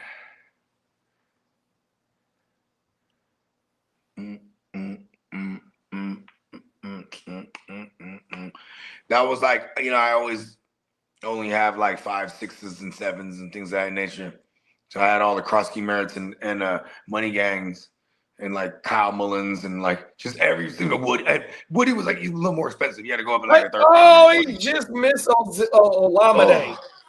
Just missed him. Okay. He had to roll out to the right. It was a play action. It was a damn good call. He was looking for on Doom on the like a flat route, kind of like. See, and that's not a no Doomsday issue right there too, huh? He just missed it. And then he turned upfield. Nah, it was just damn good defense on Doomsday. Oh, okay. It looked like he was the number one option on that route. And then he came back to the left side, and Olamide came to the middle of the end zone. He just missed him. Looked like they're gonna take another shot right here too. They ain't gonna run from the shotgun right here. Oh no, they did. Wow. Money Gang to the Money Gang. 33. They can still get the first down too, without getting 6. Money Gang, Money Gang. Oh, I'll be right back. Let me give some water to my little guy. Gang. Who wants water? Most rush yards allowed in the first quarter since 2022, 81. There you go right there, Phil, running all over they motherfucking ass. Got Swift in on 3rd and 2. Smite to the left, Smite back to the right, headed off to Swift. Swift gets in for 6, touchdown. Let's go. Swift scores in his home stadium. Where he from? Philly. Let's get it. 11 plays, 78 yards, 5:26 off the fucking clock. 1 minute and 31 seconds left in the first fucking quarter, and this is their second fucking possession, dog. And remember, they got stuffed almost in the red zone on their first possession on the fourth down. Hold up. Come on, Eagles. We need some adjustments.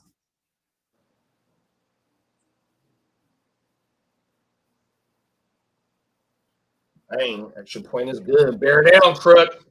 Let's go. We need to hurry up and get this commercial over with so we can get this shit back cracking. Money, a whole lot of Money Gang, a whole lot of Swift. Oh, he punted that motherfucker. I see you, big dog. 100%. Let's get it.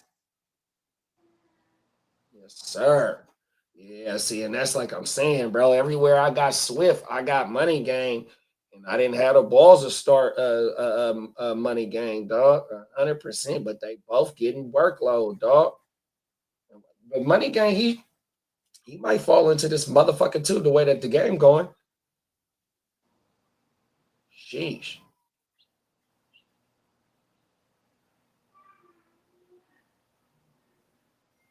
I want to say the Bears here. I'll pull that shit up right now. I want to say the Bears going into this week was one of the top rushing attempt leaders in the league. Hold on, pull it up right now. 2025. The Bears coming into this week, rushing attempts. They were second. They have up until this point or into this game, they had 327 rushing attempts. They're second in yardage with 1,565, and they're seventh in rushing TDs with 13th, and they're seventh at yards per attempt with 4.8. That's crazy. Yeah. Second, and then seventh and seventh. Their league rank in rushing. Cold world. Chicago's killing it. 100%. Johnson know what he's doing, bro. That's what's happening on Doomsday this last month and a half. The run game, huh? Yeah, the run game just works so much that, like, you know, it's like, you know. Cold world. This is great, actually. Well, we got to figure this shit out going for it because it's getting too At least we know that part now, right? Like, that's what's happening now. What do we do with Doomsday now? Come on now. Phil said, "Bong rips incoming." Talk that shit. Let me break down another. Let's go, yeah, man. Watch the hood out, man. Fuck it, I need a beer. Wifey said she wants to drink tequila tonight. I said I can't fuck with that shit. I need something light, dog. I know. I was like, we don't got games until Sunday. I was like, cool. I'm like rejuvenation mode tomorrow for sure. Come on now, for sure. Until then.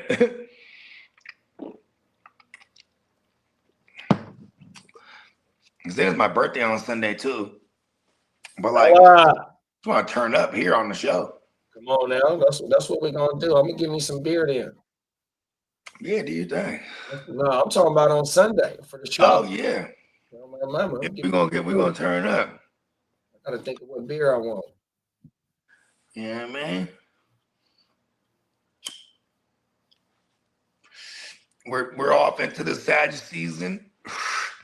You know what I mean? Come on now. We usher in Christmas. You know what I mean? We tell them we just shoveled all the snow out the way for the Capricorns to come through and just bring Christmas right out the gate. You know what I mean? Them is facts. We ended, they started. Wow, I never thought of that. Come on now. That's true. Because even if you add the missing one, there's one called Ophiuchus, the serpent bearer.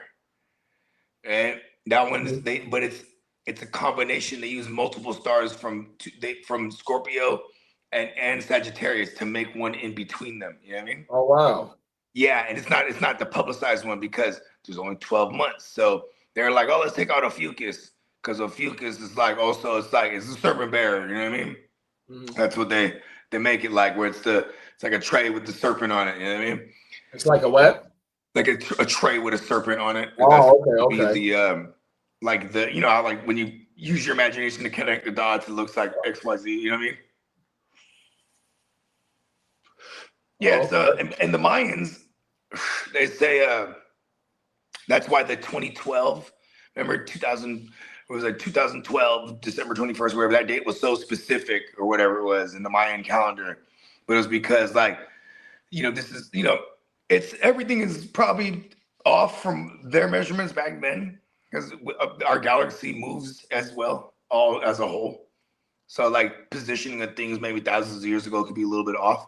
Like for example, they might have had 13 signs or zodiac signs because they might have had 13 months maybe before, you know what I mean? And then they chop it down and nicely even 12. It's like, well, but I guess every 4 years we'll just make this one have an extra day though, because that's how we'll make it even, right? And February's 28th, the only one that, you know what I mean? Like, you ever wonder why they did that shit? I never thought of that. Like, why would they? My cousin was born on the 29th. So the motherfucker's like 8 right now? On my mouth. Right? Because it's once every 4 years. Straight leap year.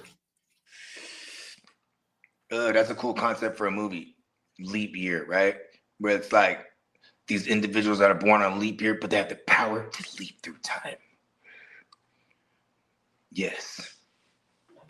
Boom. I said too much. We're gonna make that movie happen. I've said too much already. Oh, speaking of movies, there's this number. Right when we got off the show last night, I just hit the showers, bang, like I was like a fucking NFL player. Pause. Anyways, I was boom, hit the showers. My phone was hella ringing, but it was one of those ones where I kept ringing again. And I'm like, my girl got her own, because that's like my girl's status. Like, someone would call her back to back to back, but my girl got her own ringtone. So I'm like looking, it's a number that's not saved, but it's a 323. And I'm like, I feel like it's Nelly, because I was trying to call him not too long ago. And what is it called? It kept going to like, no, this number is disconnected type of woo-wop, you know what I mean? Mm-hmm. And then so I call it back. Hello? You know, I do one of those, when you don't know the number. Hello? Is it, hey, Bogey? Like, oh, what's up, Nelly? I'm like, yes. Put out the frequency. That's that Sagittarius shit, though. Where's Come on Nelly? now. Where is he at? I ain't talked to him all month. And I've been trying to hit him. And then right away he hits me. I've been working on all the music. I'm like, me too. He's like, I'm gonna play some shit. Go ahead. I fucking love that shit. I love that energy. You know what I mean? Like, you've been in the kitchen cooking, huh? Yeah. And he played with. I'm telling you, bro. Look at last year. It was part of my repertoire. This year, I don't know how it got cut out, but it was part of my repertoire. When I'm doing my start-sit joints, like going through my lineup, I used to play his music because he's got some classical piano shit. He's the Black Yanni type shit. You feel me? I remember you saying that last year. Yeah, he got this one joint called I think it's called "Kiss Me Goodbye" or something like that, or it's called "Kiss Me" or something like that. But all his songs, it's like they're all like music acts. Like in his mind, it's like when it's like they're like backdrops to a movie that hasn't been shot yet. You know what I mean? I like that because he's in movies. He knows the whole process, but it's like starting in reverse. Like, I'm gonna make the music first, then. You know what I mean? And some of his, he's only been putting out his own music. He's been making music forever, his whole life, but he's only been putting it out in this past like year and some change. Because I helped him sign up to DistroKid. I was like, fuck that. You can put it out like tomorrow. He's like, really? I said, yeah. And he sent me the shit. He wanted to go through get the mix and master through us. And I'm like, I'm about to charge you for doing nothing, bro. This shit sounds great. Come on now. You know what I mean? I'm like, and he's showing me the shit that he works with. I'm like, bro, he's using like real deal hardware. He ain't using no MIDI bullshit. Like, he's in there. You know what I mean? I'm like, oh, that's why the quality's so great. You know what I mean? I said, bro, you're ready to go. Facts. One-stop shop. We got a big play from Devontae Smith. Glad you didn't play Devontae Smith, he said? No, we got a big play from him. Oh, he played the game. Yeah. Look at Devontae. What did Dobbs? I remember that was the question last night or yesterday. Dobbs versus Devontae Smith. Oh yeah, I do remember that. Yeah, and then there was another homie too. He was like, he had after the fact told us I went with Dobbs just because he didn't want to weight down Devontae Smith either. You know what I mean? Dobbs got the tug. I do remember that. He might have got like 7 targets yesterday.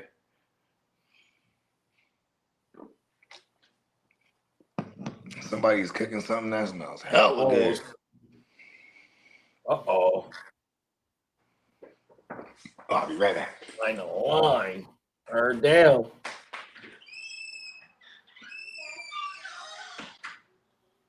Uh-oh, how'd he get in there? They tried to, he fought that motherfucker off. Oh, I see you, 94. 3rd and 8.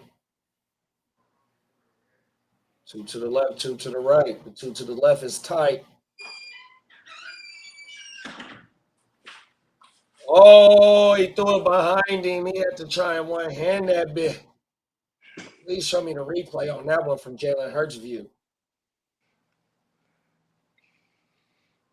Bro was wide the fuck open, dog. Here we go. Show it from this view. This is the view I want to see it from, too. He going that way the whole time. Yeah, he threw it behind him.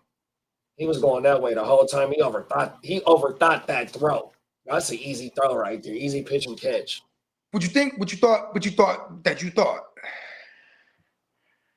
when you shouldn't even thought that. Come on now. Man. I'm playing against Jalen Hurts too. That He means drills it. he's gonna get me. I know you're watching, Derek. Derek, I know you're watching. We're playing in the Gen World. Uh-oh. Shout out to Prime Time, Derek. Yeah, shout out to Prime Time, Derek. Yeah. What kind of tequila does your wife prefer? She don't mind fucking with that Casadores if we don't got the Kirkland Reposado. Tequila's the joint. Love tequila. I prefer the fucking Blanco when I'm doing my Palomas. It tastes better than me than the clear joint. Than the Reposado. That's the clear, right? Reposado? No, Reposado is like the lighter brown. Oh, The Blanco it's is the the dark clear. one. Is the clear. Oh, okay. The Blanco. Which one's the clear one? My bad. Clear is Blanco. Yeah. I fuck with it. I fuck with the Blanco, man. Yeah, give me the Blanco when I'm Bogey Blanco. But she don't like to take shots of the Blanco. It's funny because this is like the preferred for me. Like it's just something about the clear tequila. Like drink clear, and you're in the clear. Come on now. Or whatever the saying goes. You know what I mean? Or what is it? Drink clear, see things clear. I don't know. Forget it. Yeah, when the first time I went to Cabo, I went to a tequila testing, and that's how I got on. Yeah, because I was always on the clear. When I first started drinking tequila, I didn't give a fuck because I was doing Jose Cuervo, so I didn't care if it was the gold or the clear one because I always had the Corona. We call it the killer kit. Oh man, we call it a killer kit. You know what I mean? I even used to do Blue Moons with my motherfucking tequila as well. Wow, gangster. Because it got the citrus woo wop. We used to call it a moon and a shooter or a killer kit. You know what I mean? My mama just go get you a couple of shooters. Hey, the Blue Moon, hey, bro, Blue Moons got so popular, even the corner store with they used to sell little oranges too. Is that right? Yeah, I mean, you got to peel them yourself and cut them, you know what I mean? But like, because that was the thing. They were like, people. No, for sure. When you get it out of the draft at any restaurant or bar like that, they'll drop that motherfucking orange in that bitch. Oh yeah, that's right. The little side. So when we did a watch party, but we wasn't online or nothing, but it was a few of the homies that was in the league. We went up to motherfucking Twin Peaks, and they promote like they beers like 32 degrees or 34 degrees. I forgot exactly what they said. So I got the big one. I mean, I got a big one of Blue Moon, bro. And that Brian dropped. Where's Twin Peaks? Is that in It's on Fair Oaks and Howe Avenue, right. Okay, I feel like I've seen the Twin Peaks before. It's like by Sac State. That's the only one I know about here. I haven't seen. I'm pretty sure it's more of them though. Yeah. Okay. Go ahead. There's no Hooters around. But you got the big joint though. Yeah, I forgot how many ounces that glass was, but it was hella big, and it was a Blue Moon with the orange in that one. That motherfucker had me drunk too. That motherfucker was only like 5%, 4% or some shit like that. But it was just a big. Hey, there goes Swift again. Oh, let's go Swift. Let's go Swift. Yeah, but we kicked it at that motherfucker. Everything. Shout out to Twin Peaks. Yeah, man. Shout out. There it is. That's how we're going to do it. We're going to see which places will want some free promotion and just let us like draft something or do a show there. Come on now. And we'll be paying customers too. Like, listen, we just want to do a show here while we just enjoy the product. Is that cool? Yeah. We can make that happen for shit show. That's what I'm saying, right? That's what Seven be doing though. Seven be tied in with that shit though. Seven got the lock on spots. Seven, shout out to 7 o'clock, right. Man. Yeah, and he be doing the events all the time. Yeah, oh my mama. Shout out to 7 o'clock, man.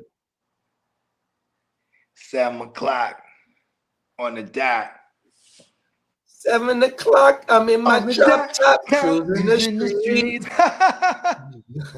Oh, I world, got a real pretty little thing that's that's waiting room for for me. me. Oh, my mama, cold world. Pull up, anticipating. Good love, don't give away. He was getting on that. Come on now, shout out to Usher. What's the other one that you made me wanna leave the one I'm with? That was like his first joint, huh? Or like the first like big one. Pause. What song?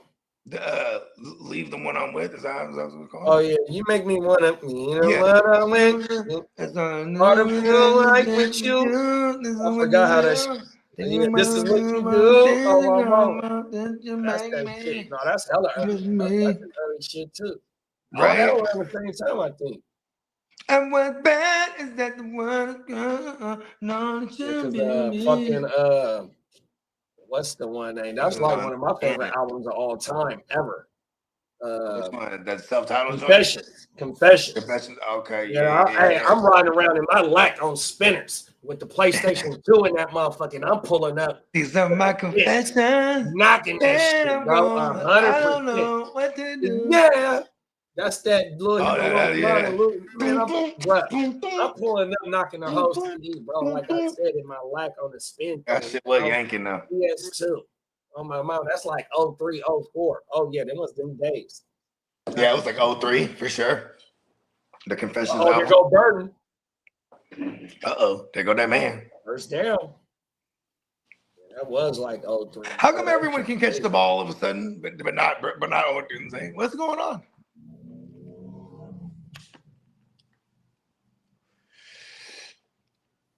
It's making me angry. That was a damn good play. It looked like Caleb was gonna go run and throw the option to DJ Moore, but he flipped it to motherfucking Burden. And Johnson in his bag right now, boy. Play action, Caleb. Caleb looking to take a shot. Oh, he throws it behind. Oh, DJ. He threw it behind DJ though. On 3rd and 1. On 2nd and 1. He looked at shot. That's a Rome problem. Or not a Rome problem. That's a Caleb problem. I'm so mad about Rome. This off play action too. Man, that was the one. It was definitely, and he was lined up on a Dory Jackson too, bro. That could have been a completion, bro. If he would have put it in front of him. He might even be able to catch it and shook him too after. But Dory Jackson's not him. Doing in motion, Caleb with the first down on the sneak. Nice. Extending the drives. Pause. Who'd you end up rocking with out of your trio this week? May and Caleb? Yeah, I got K. Yep. Okay. Two right there. Yep. Fuck yeah. He's getting it, man.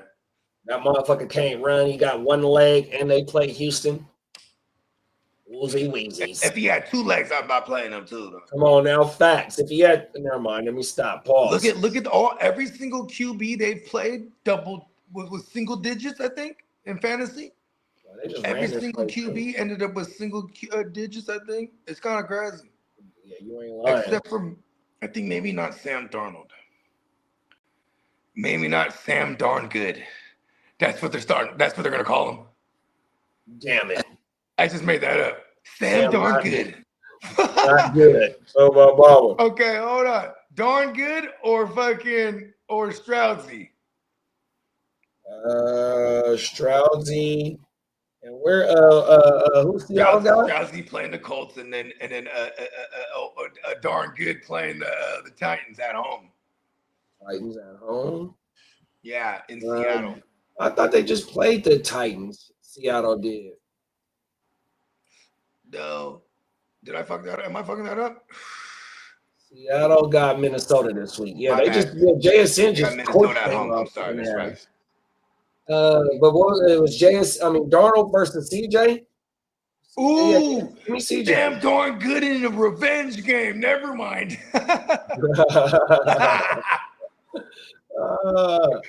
Motherfuckers didn't want to sign me to a long-term deal, huh? Yeah, look, he's about to show them what was happening right now. Caleb fought for that. Okay.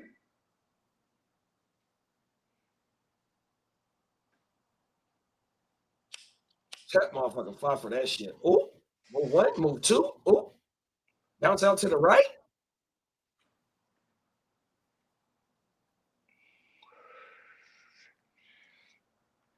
I'm waiting for these concrete people to hit me back. They said they agreed either today or tomorrow. I talked to them this morning again, right? Because like they ain't got back to me. Understandable. Because like I just barely got out of them Tuesday and then Wednesday. And I talked to them and then it was Thanksgiving. So you know what I mean? Ooh, who is it? Swift again. Ooh, let's go. I got one share, but I have all the money gangs. Let's go. We need it all. So you said the motherfuckers might pull up today or tomorrow, though, huh? No, but I'm waiting for them to hit me back. I'm like, yo, where are you at? Like, you know what I mean? Like, give me the word. Because then I got till the first before they start, you know what I mean? You know, they send you a certified mail. You're like, okay, this is, you know. And I saw everybody on the block that got like 10 motherfuckers. It was, and this dude was running around hitting them all up too. So I'm like, it's my turn next. Let's go. Come on now. Oh, he want that dough for sure. He gonna be hitting you. And then I called the, whatever number I'm calling is like his wife because she like speaks good English. And she's like, okay, yeah. She's like, let me call you back. And then I'm like, okay. And then they usually call me back, but I'm just been waiting. I'm like, okay. He's the CEO. Yeah. He's the one that handle all the business. Exactly.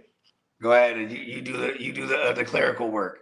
You got a job at 123 Eleanor Way at 9 a.m. on motherfucking Saturday. Come on now. She gonna send them out. I'll be there. Come on now. Comprende. She's the I forgot how they say it.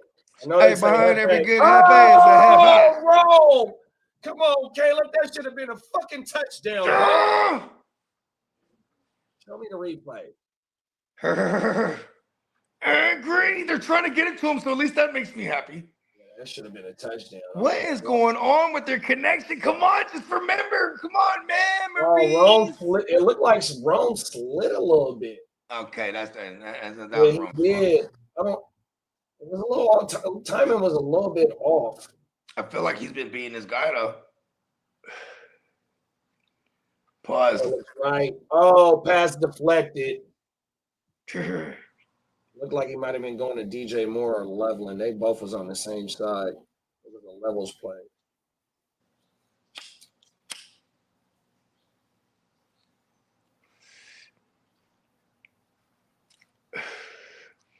Fuck, I just realized so too. See, I'm fucking up. In the TFL, I still have a fighter's chance. It's a miracle, right? Fuck, I think I just left Leveland in because I forgot to put Gadsden in. I sure did. Fuck me. I did this yesterday with Emmanuel Wilson in that league. I'm fucking up. Like, Wilson. Well, it's impossible anyway, more than likely.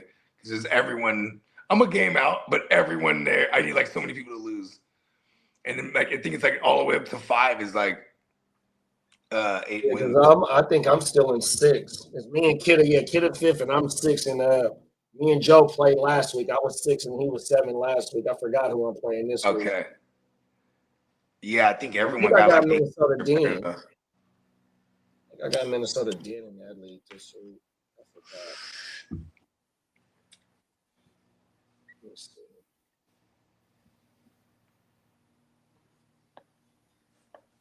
Oh yeah.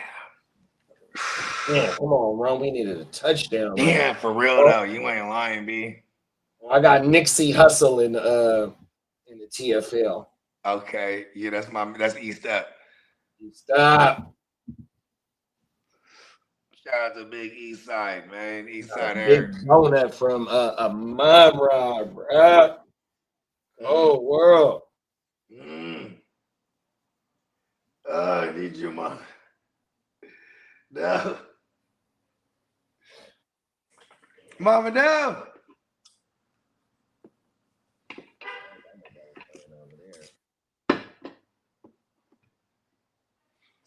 I'll be right back. I'm gonna me a brew. Gang. We need a wrong time.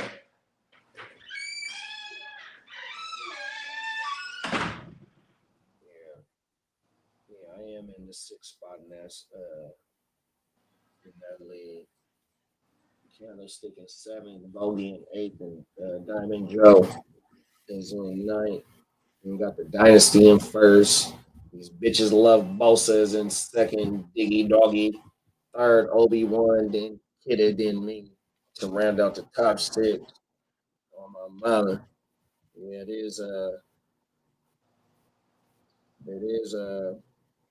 four, four, 4 through 6 is 7 and 5, and I'm the only one that's 6 and 6.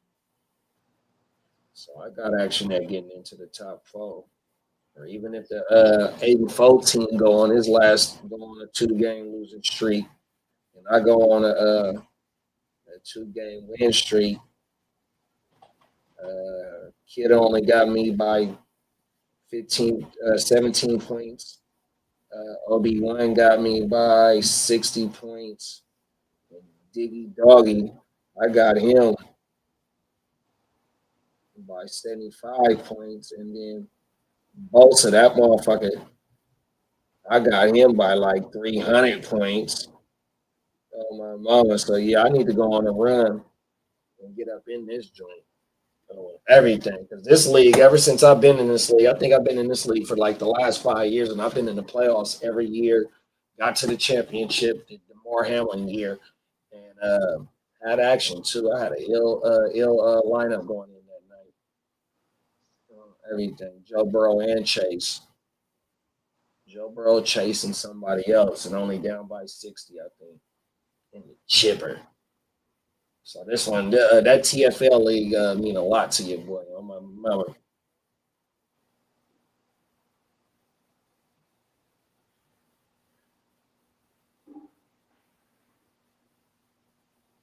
All right, the Eagles got to come out and try and get at least another 3 points, bro.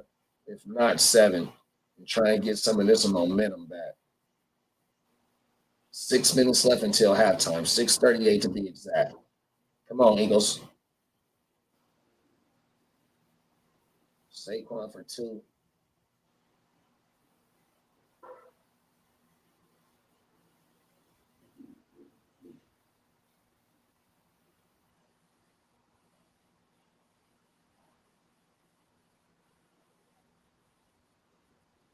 Damn, that wrong TD is pissing. I mean, that non-wrong TD is pissing me off, dog.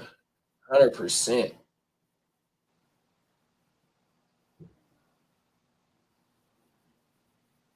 Steen. Landon John. Trying to read Philly's O-line.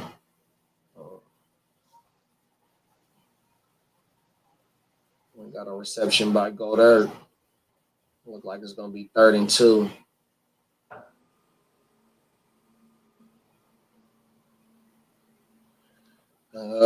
Sleeper got the alert. BTJR is expected to play on Sunday.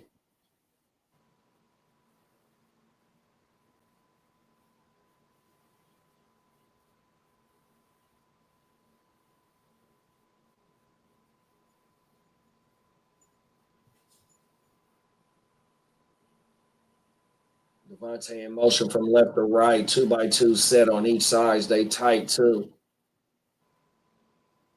Jalen drops back, delivers over the middle to Goddard. Pass is broken up by number 1. On my mama, 4th and 3. Look like they're going to punt this motherfucker. Chicago get to run their 4-minute offense with maybe about a little under 5 minutes to go after the punt. With that run game, they might be able to run their 4-minute offense and maybe go get 3. Maybe 7. I would love for a 7, especially the old Dome Day. They're going to try and run this clock out. They're going to try and run their 4-minute offense early.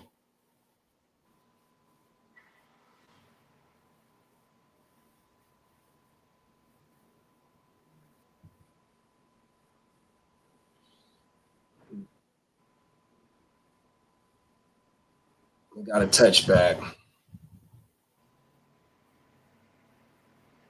They got a fat Navy ship right now that they show. That motherfucking boy. The motherfucking cannons on that motherfucker. Yeah, my team in that TFL, y'all. I lost St. Brown last night, but I got the Stafford and Devontae stack, Nico, Ken Walker, Brees. I got Fanning going out there. I got Judy going against my Niners. I had Rashi Rice last night. I got TTJR in there. I got him off the motherfucking wire in this league, and I had Jordan Love give me 40 last night. Now I can thinking about taking out Judy for maybe Shamiri or maybe Brenton Strange. I don't know if it's going to be a high volume for Shador. Maybe he only throws. I think he only threw 20 times last week. That's because that defense came to play, and that's one of the things I'm worried about with Frisco this week. That defense coming to play and fucking Cleveland getting that run game going, 100%. But yeah, I might roll both of them Browns out there though. Fucking with Shador. Shador do give that offense, that whole team a little bit of a different spark, bro. On my mouth. But I think I still got some action in this league. Definitely got to win these last 2 weeks to try and get into the dance. On my mouth. You get into that dance, you got a motherfucking chance, y'all. 100%.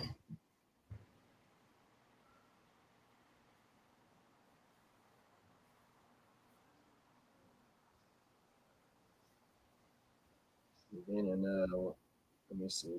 Since I'm over here on Yahoo, I got another league, right? This my team in the Ashley the Classy. This motherfucking league been around, I think, since like 2010, maybe 2012. So we got some history in this league.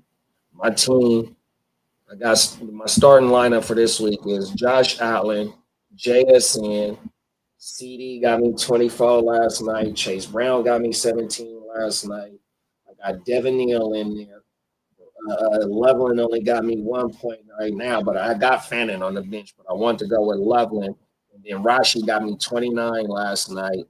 It's a kicker in a defensive league. So I have Boswell as my kicker, and Detroit only got me 3 points. But I got a hell of a team in that league right there. Man. That's just my starting lineup, too.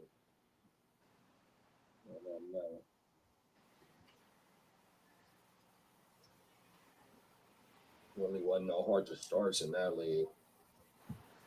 That Judy and that TFL over Shamiri, that's a hard to start right there for shit, sure, because Shamiri did some nice little work against Seattle last week. Oh, my mother.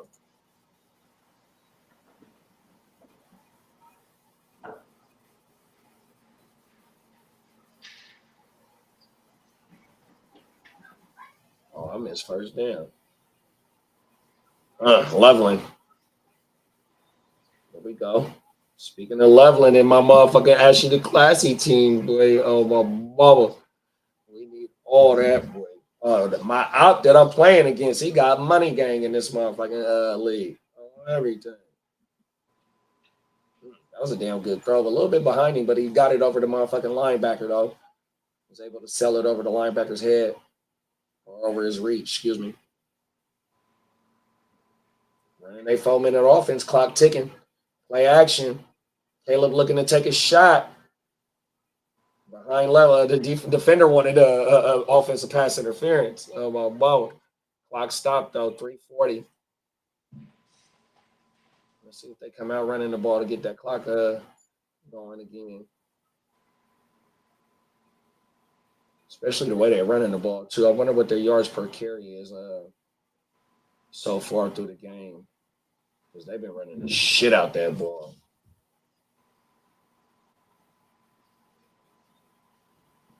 Three wide left. You got to tie it into the right. Odunze going to the right. Matched up on number 22 over there. Do they pass? Do they run? They pass the ball. They go to Odunze. And he fucking sails it over him. Come on, Caleb.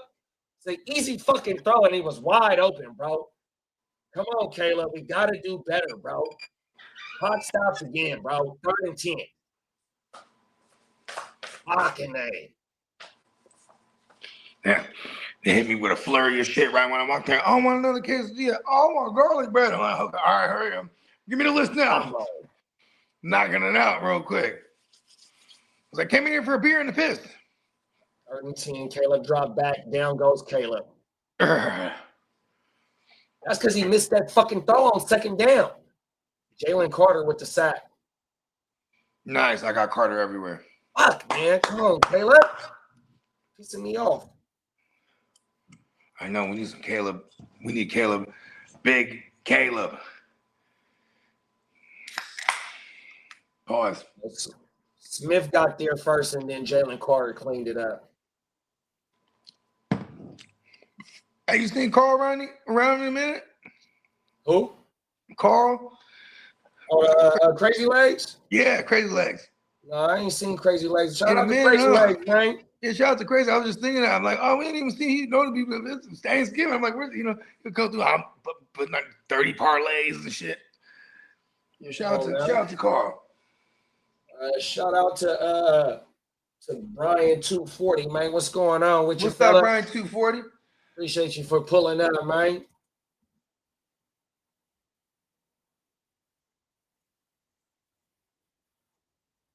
Damn, I want to beer my motherfucking self. Life you at the grocery store. God damn, I want to walk to the motherfucking store and go grab myself a motherfucking beer, dog. Jalen from the Broncos or Michael Carter? Oh, you talking about Urkel, Jaleel McLaughlin from the Broncos or Michael Carter?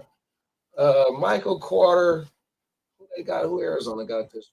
This was talking about here. Oh, they got Tampa. Tampa. And I wonder if you're talking about Jaleel. Yeah, Jaleel. Okay. And the Broncos got Washington. I think Jaleel gets heavily involved as well because you see fucking RJ. He's only good to 12 to 15 touches as well. So Jaleel gonna have a damn good. He gonna get involved in the offense for sure. Michael Carter, they should be down, or even if they keep it a game with Tampa, Michael Carter should be out there because of the attempts of Brissett and what he's been doing the last few weeks and slanging that motherfucking thing. So give me Michael Carter, big bro. But I definitely keep roster both of these dudes because especially Jaleel, bro, he's gonna have a role going forward, 100%. And they might get up on Denver might get up on Washington early into where they do use McLaughlin a lot, use RJ a lot because RJ he's just not going to get handed 20 touches per game, 15 carries and 5 targets. You know what I mean? I just don't see that happening right off the rip. It's a deep league too. What's up, Clock? Snap, I forgot the game is on. You pulled up just in time, too, on my mouth. More of a stash question. Got my, oh, okay. So if we stash him, then give me Jaleel. Give me Jaleel for sure if it's more of a stash. But need a RB2 for next week.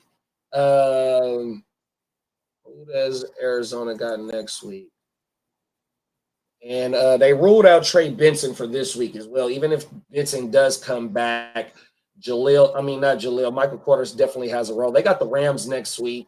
That's another game script to where they can be down and Michael Carter gets used. But give me Jaleel, big bro, 100%. Jaden Reed is still rosterable if you can put him in your IR until he comes back, 100%. I like Michael Carter more than Sean Carter. Talk that shit, bro. Hey, Mr. Carter, tell me where you been. Shout out to Brian, dog. Oh, my mama. Hey, Bobby, how you feel about this? Deeper league stash, Jaleel Urkel or Michael Carter going for the rest of the season? It'd probably be Steve Urkel for me because we're still gonna have Benson eventually come back and Jaleel McLaughlin. He's probably he probably works his way into the 2 spot. You know what I mean? We're about to see it right now. They're coming off their bye week, right? So we're about to see it against Washington, which is a really good matchup. So are they going to unleash Harvey? He's still not like the greatest pass pro, and which puts McLaughlin in there on third downs and hurry up situations. So I'd rather have a McLaughlin. Maybe this week immediately. Carter, it could be in play here. Actually, a guy who can get 15 touches this week because we don't have DeMarcado coming back just yet, and Bam Knight might not play. So if we get that situation where Bam Knight doesn't play, also Carter doesn't play. About the Bam Knight shit. Damn it. Yeah. You got some nice decisions on your hand for sure, Brian. On my matter, 100%. And he said he needs an RB2 for next week. So we don't know about Benson coming back next week or Bam. And maybe if Devin Neal's floating around, that's a nice little pickup. That's a nice little stash that you might be able to use. Somebody might get 10, 12. I got him fired up in 3 leagues right now, bro. Me too. I got him. Don't worry. Let's go. By the power of Devin Neal, we're going to get it. Yes. Give it to me. Greasy volume. I want to say he had 7 targets for 5 receptions last week. That's what I'm saying.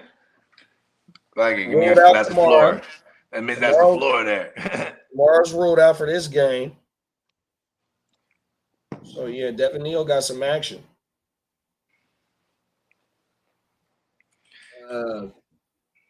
We got clock management in the building. What's up, clock? Shamiri Dike over Addison. Yeah, for sure, bro. You got Max Brosmer. Oh, my mama. Max might be able to get them motherfuckers the ball. I don't know. Watch, it's going to be like a big Jalen Naylor game out of nowhere. Come on now. Oh, my mama, because they got a lot of time together. Probably. That's what I'm saying, though, right? It's like, and Addison's been super hit or miss ever since it wasn't Carson Wentz. You know what I mean? Like, Carson Wentz was in that thing. All of a sudden, he just likes Addison a lot. Yeah, what game did they play overseas? Addison went crazy with Wentz. Who did they play against? Was it the Steelers? It was one of the. I think Vikings went back to back. They played the Steelers and then they played somebody else. But both those weeks, Addison had his best games of the year. Come on, man. See, there it is. He had his best games this year on foreign soil with Wentz. Not on Americana. Not on American soil. Brian said he's in a 14-teamer, number 1 seed. Talk your shit, bro. So you got the bye locked up. You done ran through the motherfucking league, dog. That's why he's trying to find some stashes. You know what I mean? I see you. Let's go. Keep your foot on their neck. Keep your foot on their neck, Brian. Hey, Clock said, is it true that RJ Harvey is Steve Harvey's son? That's a fact. That's a fact. This is accurate. The Bengals need to trade Joe Flacco to the Raiders.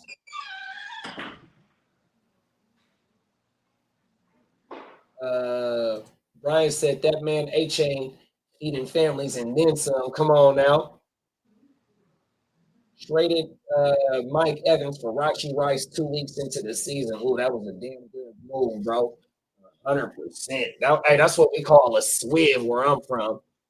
We do have a segment on our show called Swiv or Swerve. It's to trade for or to get rid of. Swibbing means you swiv that motherfucker out of somebody you had no business getting for that deal 100%. So salute to you on that motherfucking deal, big bro. Like I said, I need Tucker to be a thing. Come on now. AJ Brown with the reception. They didn't call offensive pass interference.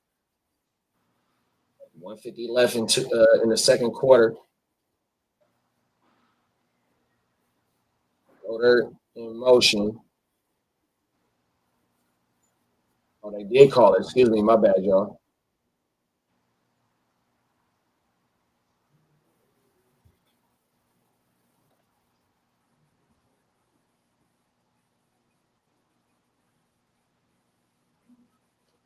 That's facts, Kurt.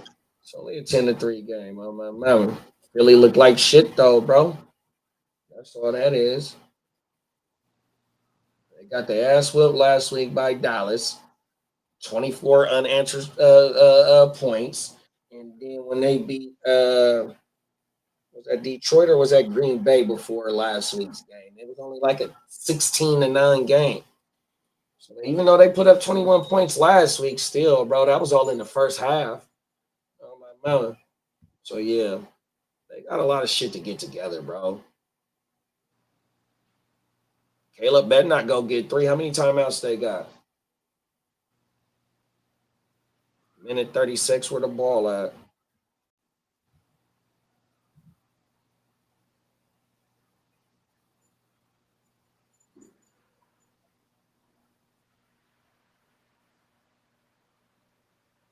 Pickens for McBride looks like it was even. Is that a redraft or a dynasty? I mean, it's a damn good trade for sure. Jacoby Brissett been having McBride balling for sure, but the value was Pickens for sure, bro, because of where you drafted him at. He's a WR2 right now, but I ain't mad. You know, they both winning you weeks, helping you win weeks for sure. Because I got a few in my fucking redraft money leagues. I got Pickens in them 100%. Swift for about 3. Did that 3 weeks ago. Talk your shells redraft. You trying to hey, you looking like you trying to swing for the fences and bring home that shit, bro. Oh, everything. Yeah, Pickens been so like he done it out like the first. I know the Philly game, the first Philly game, he done it out. I don't remember what it was week 2, but after week 2, that boy been on fire, bro. Oh my mama. But a TE gets you over the top in a 14-teamer. I mean, I can argue it just if you got a tight end that just gives you a solid floor and you're solid everywhere else, or you got more boom for your buck everywhere else. Oh yeah, 100%. Because in some of my redraft leagues, like one of the ones that I'm already locked up in, my tight end is Bowers. But Bowers ain't doing what he did last year, but he been giving me a solid floor since he been back. Another one, I got fucking Leveland starting right now, but I'm at the top of the league, and I got JSN, Rashi Rice, CD Lamb, Josh Allen. You know what I mean? Oh, I had Tucker Kraft though, but I got Tucker Kraft late, so that's the thing. So when you talk about a top tight end, gets you in the position of value, top tight end, but also you don't have to spend big capital in the draft on top tight ends, with names, because you can get value in the later rounds with tight ends, 100%. So like I said, I'm 9-2 in that league. I'm running through that league. And this year, the only tight end that's paying dividends, like paying off draft capital and more, is McBride. You know what I mean? 100%. And he said he traded. But look at how freaky that is too, though. He said he traded George Pickens for McBride. Okay. A couple weeks ago. And here's what's crazy about it too, is like it literally took Kyler Murray to like finally go away. You know what I mean? So, even then it's like, say we had Kyler Murray the whole way and it continued to be what it was before, McBride wouldn't have been paid off dividends. So, sometimes it's just how the universe is, bro. It's hard to predict. We try to, but the one thing that stands tried and true every year is diagnosing a late round acquisition that could be a guy. Like you said, Tucker Kraft, you diagnosed him, targeted him late. He was balling all the way up until he had a season ender. Very unfortunate, but he's also paid. So at the same time, next year, he'll be back. You know what I mean? And because, he's coming off the ACL next year, he'll be a value again. You know what I mean? He'll be a later round target. Meanwhile, everybody's going to be, paying up for the McBrides and Brock Bowers might be a decent value next year. You know what I mean? Unless he finishes hella strong. You know what I mean? Then that'll be so polarizing, because that's usually what happens when we're talking about beginning of the year in fantasy, is usually polarizing throughout the rest of the season. Then there's like shit that happens in the playoffs. People just remember that forever. You know what I mean? Come on now. Right? Like Brock Bowers, like you say, is giving you a solid floor right now. If he goes yay throughout the playoffs, no one's 100%. It makes everything all right again. And he's back again, the top 2 tight end off the board next year. Brian said, but 30 from McBride is an instant win. And Marion has been ruled out. Marion Hampton been ruled out. I was telling our old pal the ears, it's still optimistic to think week 13, because him being put right to the IR back then and not giving us a timetable. Initially, they're like, it could be 6 to 8. That's still vague, right? So like, but we're probably looking at a week 14. He was activated. Was he activated yet? Because they have 21 days. This would be like the last week. They've like 7 days from this game right here coming up. And they coming off a bye week too. That's what I'm saying. I think they activate him going into the bye week off the PUP list, right? Or the IR. So you have a 21-day window to activate him to the active roster. So he's ruled out again. They're probably ramping him up still. Come on now. Good. At least my Vidal might be usable. At least one more. Ryan said, "Are the Eagles pretenders if they lose this game?" I mean, it'd only be 4 losses, so the defense. They beat one of the Rams. They're one of the Rams' only losses, and they beat them fair and square. They duked it out, like but that wasn't that hella early in the season though. It's like week 4 or 5, I think it was. Yeah, 100%. And so even though the Eagles put up 21 points last week, it was all in the first half. They got scored. They got 24 unanswered scored on them. Then the week before that, I want to say it was Green Bay where they beat Green Bay, but they only put up 16 points. And then I want to say the week before that it was Detroit, and I want to say that they really didn't have a whole offensive showing. So my point is yes, the defense is keeping them in games 100%. But when we get into these playoffs and you got these motherfucking offenses that's putting up points, bro, will they be able to go point for point with somebody like Matt Stafford? Especially Matt Stafford ain't coming to Philadelphia in the playoffs. You got to go see bro in SoFi 100%. You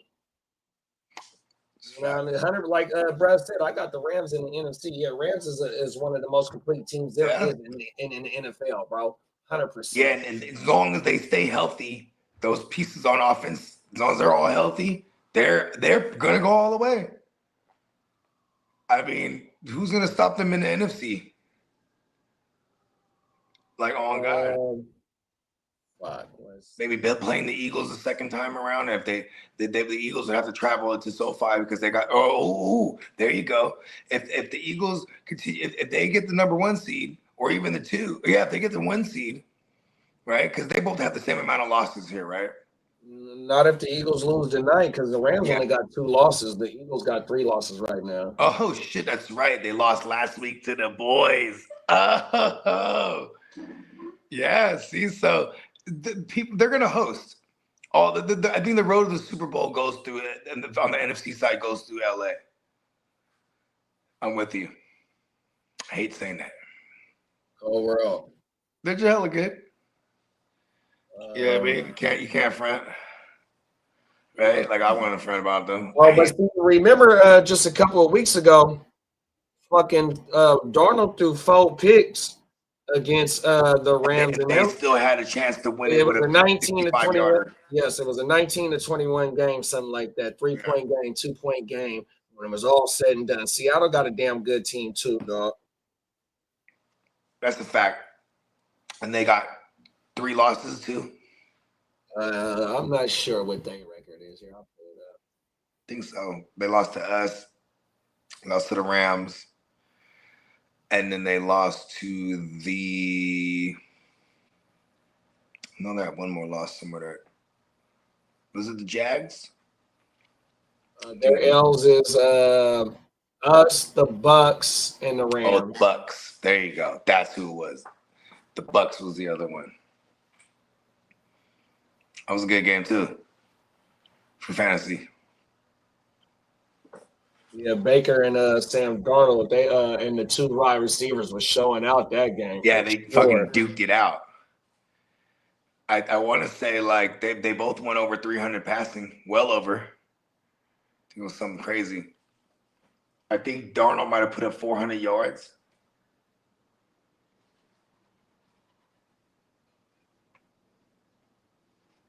The band goes right. That's my shit. Come on now. Yeah, I didn't even know that's gonna rule out Amar Young now, right? See? Sexy body go bum bum bum. The way you do that thing in it.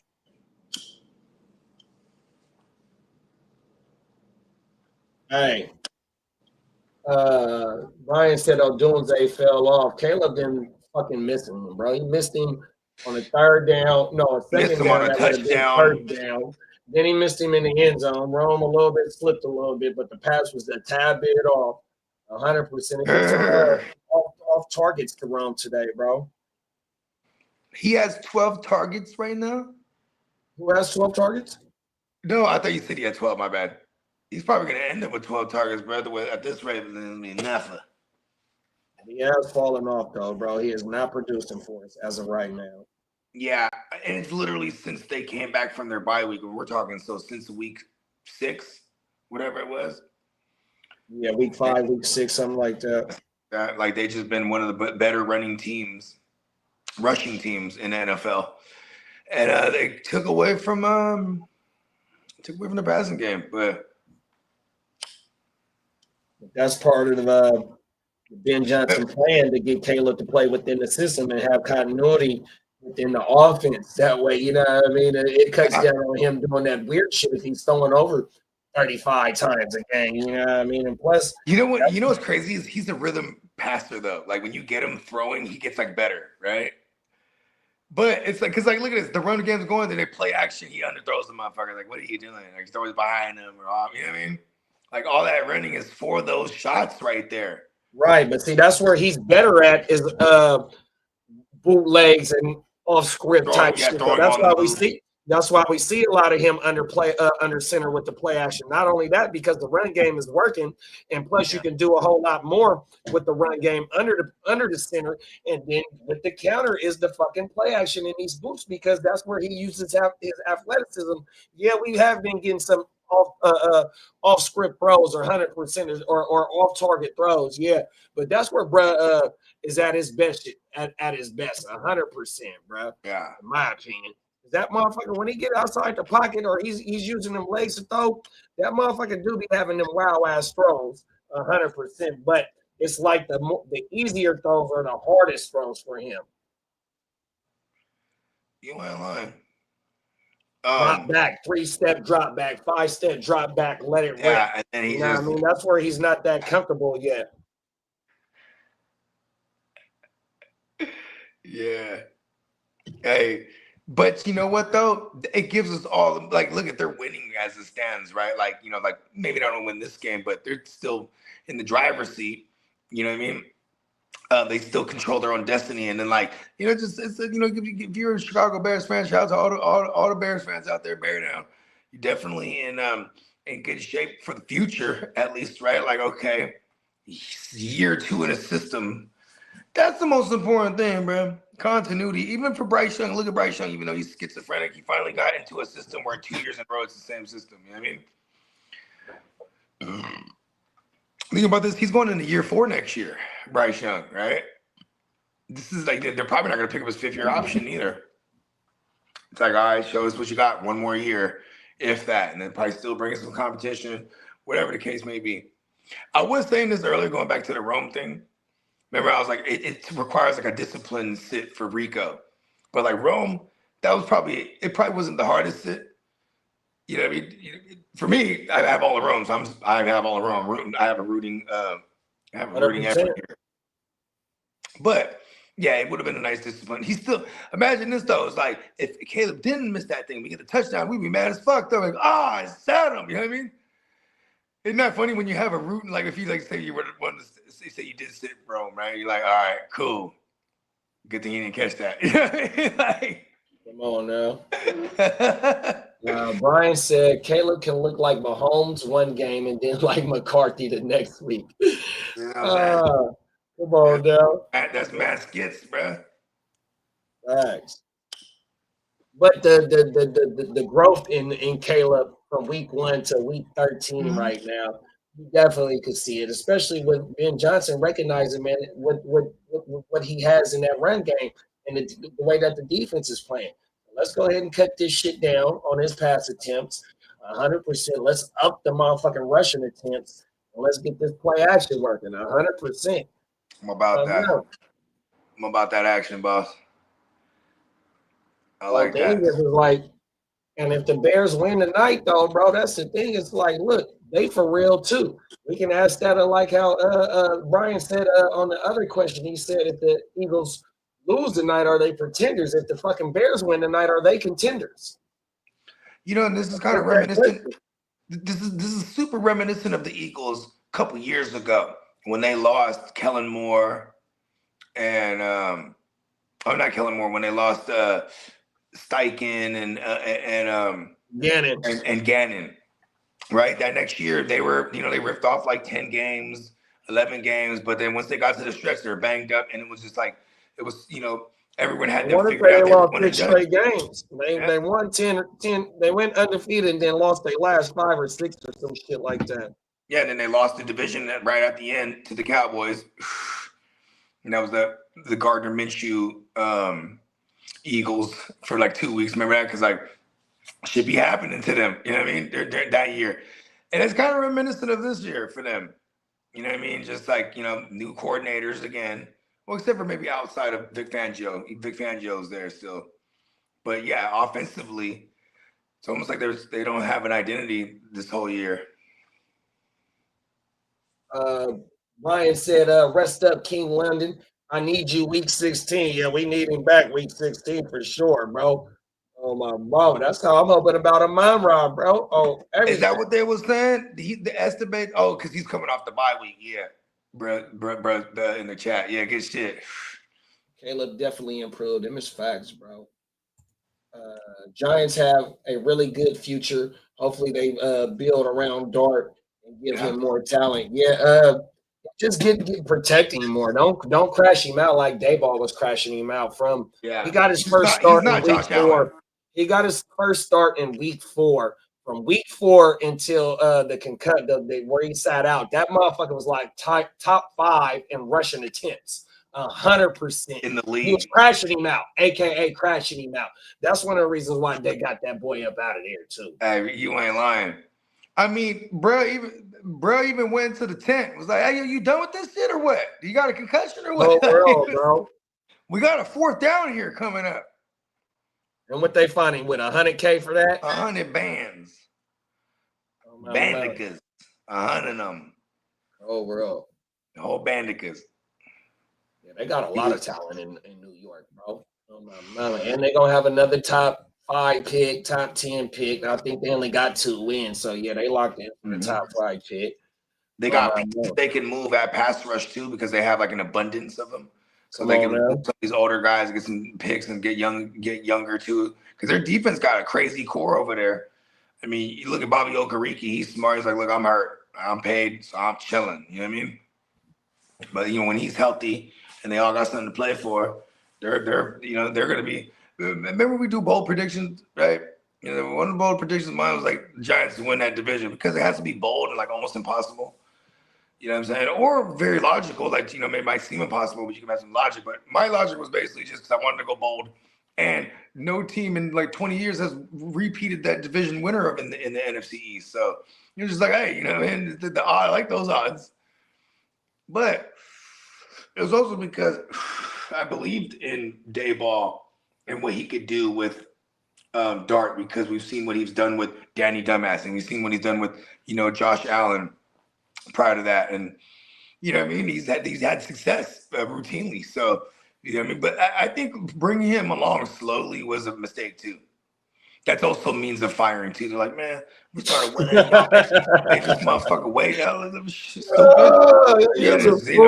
Russell's still our guy. He's dumbass. You know what I mean? Part of the reason why they canned his ass. Yeah, they're like, man, look at this shit, man. We could have been racking off wins early. Oh, my mama. You know what I mean? They could have been racking off wins early. Who they play week 1? Hey, that's what Brian said. Brian said, low key, the Giants were the best team to watch with Dart, Scat. Their neighbors was just starting up. On my that's what I'm saying. See, and that's the thing too. You can blame. They should have just rolled them all out, right? Bro, you can blame the injury on neighbors on Russ, because in that Monday night game or that Sunday night game where the motherfucker went out with his shoulder when Russ just threw the ball up in the end zone and it floated for like 5 fucking minutes. And Brian ended up landing on his shoulder. I want to say that was in the first half or second half. Yep. And then it was a complete touchdown where the motherfucker just completely overthrew. I mean, too high to fucking numbers. I want to say that was a Sunday night game against Kansas City. Kansas City, exactly.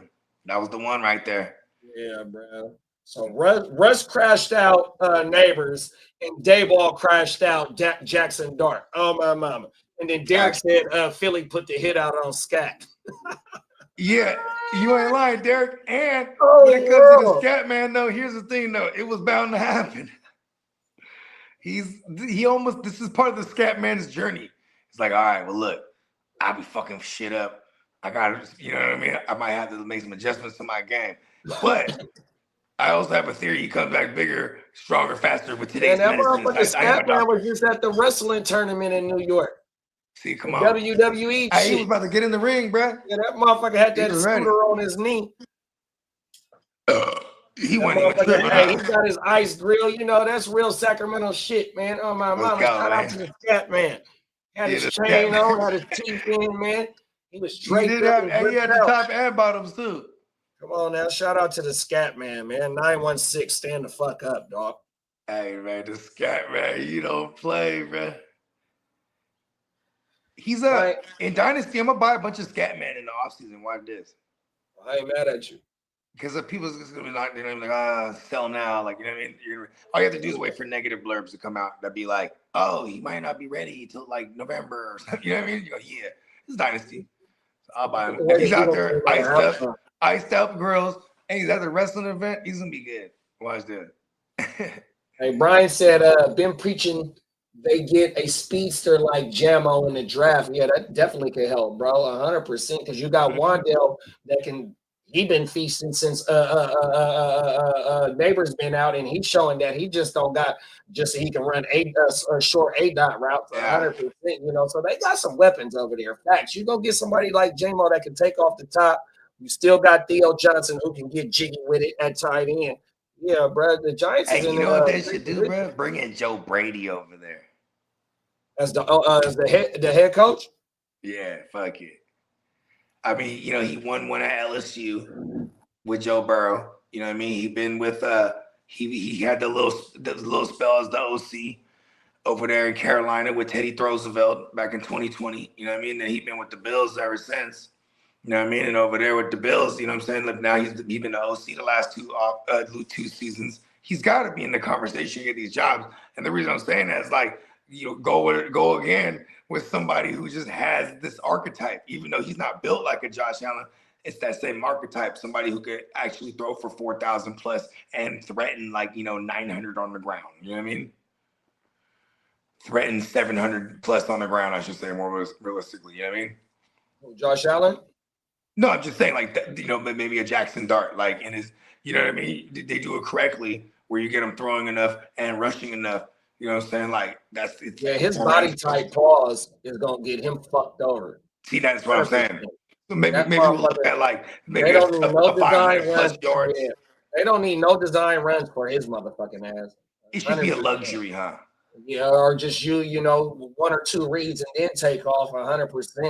Because he doesn't seem like he can't go through his progressions 100%. You know what I mean? So if he can get through his third progression and then take off, you know what I mean? I know that's asking a lot in 3 seconds. You know what I mean? So maybe his first two, I really ain't no quarterback guru or nothing like that. I am an armchair GM. I happen to play fantasy football and I fucking love it 100%. But yeah, I don't want to see.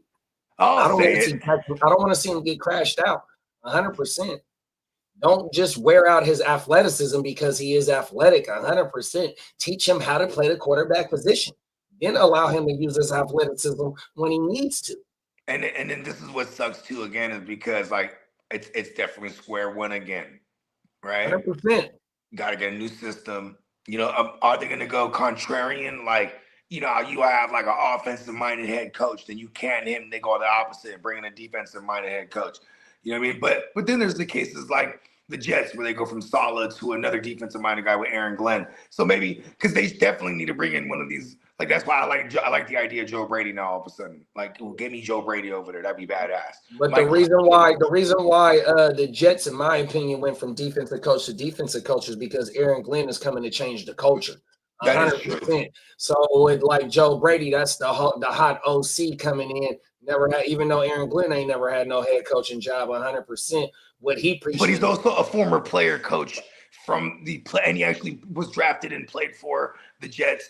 And and this is kind of like it's a copycat league. It is another version of like how D'Amico Ryans it come back to look at this. You got Mike Vrabel over there now in New England.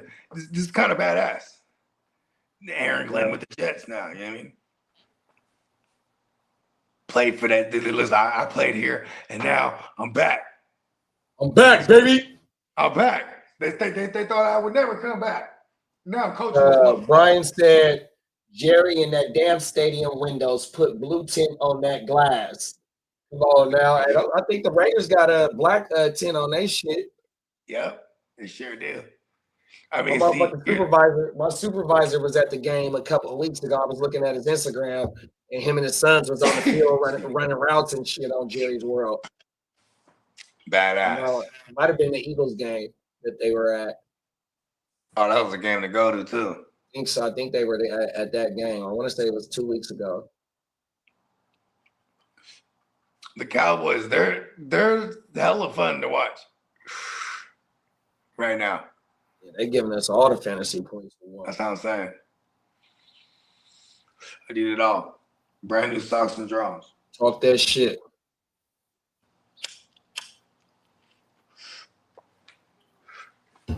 Are we at the half on? Yep. Philly already had to punt it. Bears about to punt it back to the Eagles. We need some fucking fireworks. Come on.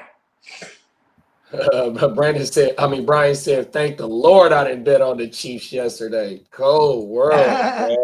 That's a fact. I mean, the Chiefs is it's kind of crazy because they're that was a very bad game to drop there for them. You know what I mean? Like, but this is another first. They're not in control of their destiny. Not at all. At all. You know what I mean? They could win out and still they need all these things to happen now. Like dropping that one to the boys was bad. Bro, and they got it rough. I forgot who they got this week. Next week. They got that shit. They don't got no easy road. Oh, they got the Chargers, I think. That's who the Chargers got the Eagles next week again. Lee and Ears got Dennis coming up. The Monsters Inc. game.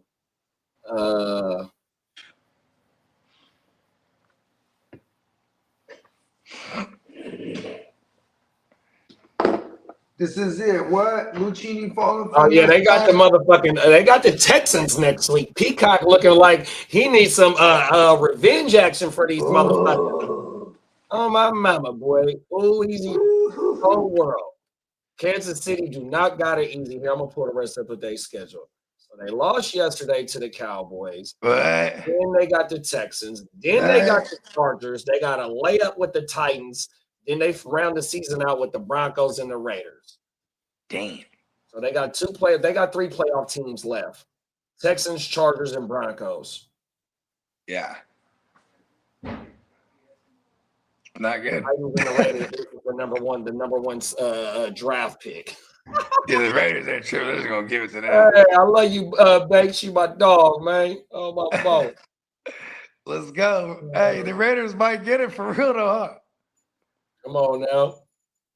Brian said Bills had some pretty fraudulent losses as of the late. Yeah, they're fucking run defense though, bro. Sean Tucker went crazy.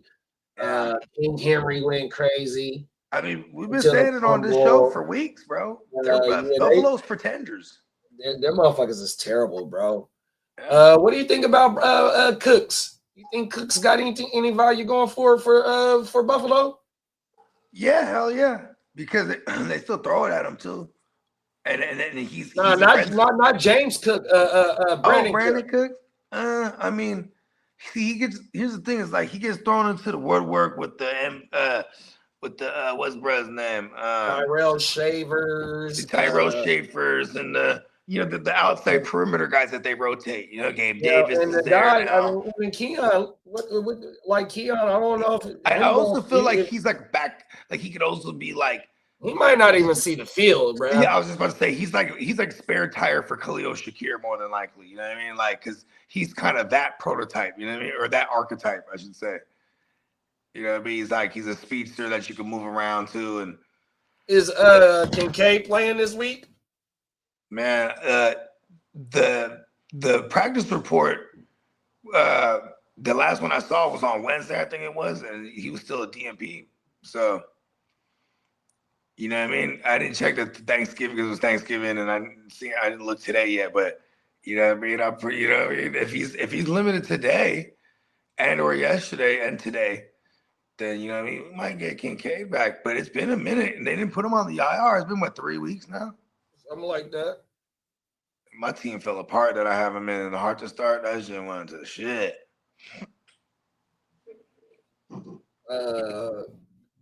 Dolphins and Falcons as of lately for the Bills losses. I think Cooks will be good in the playoffs.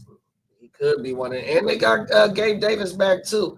Gabe Davis might be somebody going for the yeah, because I think Josh Palmer got hurt and fucking. Oh, Jalen threw a pick. Kevin Byard with another pick. I think he leads the league in the picks. Wow. Hey, Kevin Byard. Hey, that's a Mike Vrabel guy, see? Oh, and it wasn't my man, Jaquan Brisker. Oh, look at him. Look at him. Shit, what? Oh, I see you, Byard. Okay. Yeah. That's funny. Was he targeting AJ? AJ on a comeback route, goes back up, and Byard said, Mine. And he completely wasn't. AJ didn't even have a chance at that throw, bro. He should have tried to just throw that bitch away. I wonder if he was trying to throw it. He's been under duress too. He wasn't trying to throw it away. He floated it up there for AJ. That was a bad throw by Gave him enough time to swoop in there. Yeah, sure the hell did, bro. Bad throw. Yeah. Wrong time to throw a floater. Money gang for 7, maybe 8 yards, 7 yards. Oh, he be Money gang gashes, huh? Come on now. I am the money badger. Don't let Jalen cook. 17 interceptions this season by the Bears, most in the NFL. Ooh. Let's go. Oh, world. And Caleb only got like 3 interceptions. So they giveaways to takeaway ratio is in the plus. What's Caleb's passing numbers right now? Like his total? I don't know what he got by the yards, but they said it was 16 TDs and 3 INTs. Wow. Oh, I see you, Caleb. He made that boy do the Watusi. Because you know. Oh, that was Brandon Graham old ass too, bro. Fresh off Good Morning Football, man. So my mama showed him. He woke his game up right there. Oh, he woke his motherfucking game up, bro. Oh, my mama. Young boy. What's the brother's name we were talking about? Oh yeah, Caleb Brinkins. Like I'm rooting for it. First 4,000-yard passer in Chicago Bears history. I'll pull up his numbers. Give me a second. Let me pull them. You know what I mean? I think he's got to be pacing at least. Caleb dropped back, flushed out to the right, gets rid of it. Incomplete. Let me pull up his total numbers on this. Right here, boom. Caleb got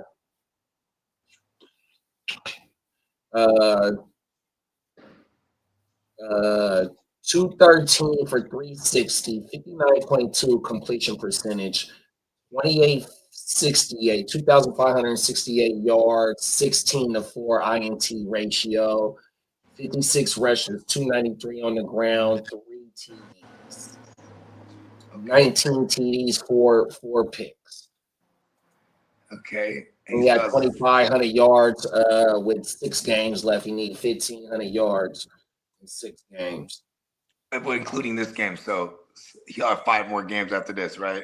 14, 15, 16, 17, 18. Yeah. And he's pacing. He is pacing for 4,000. I mean, he probably throws like 240 or maybe 230 in this game. The way it's going and the way they're able to actually run, I thought it was going to be the contrary. That'd be.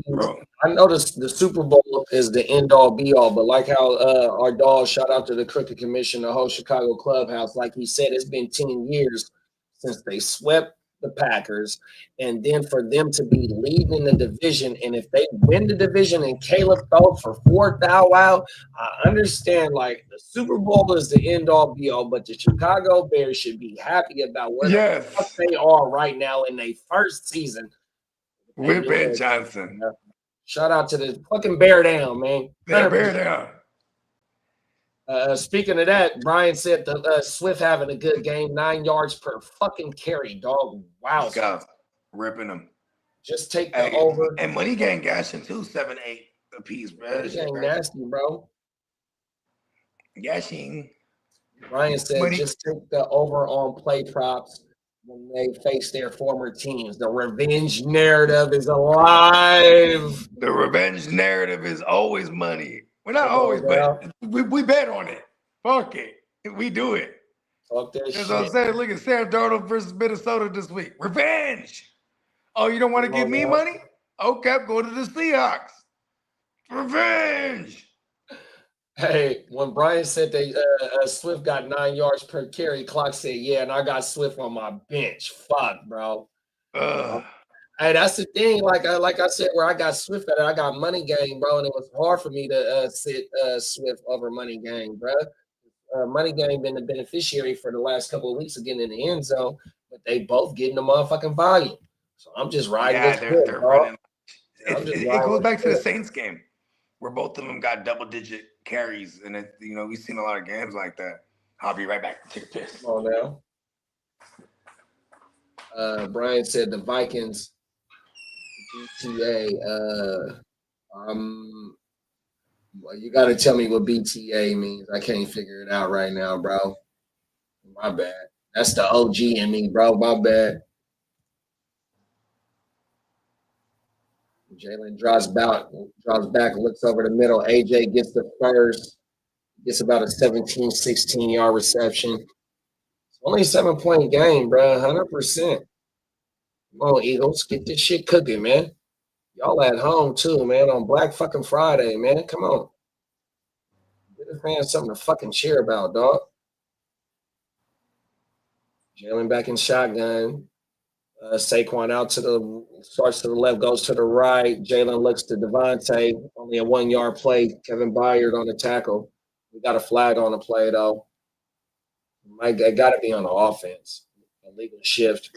Oh, no. Roughing the passer on the defense. Automatic first. Donate yardage, 15 yards. On a 1-yard play, motherfucker. Oh, yeah.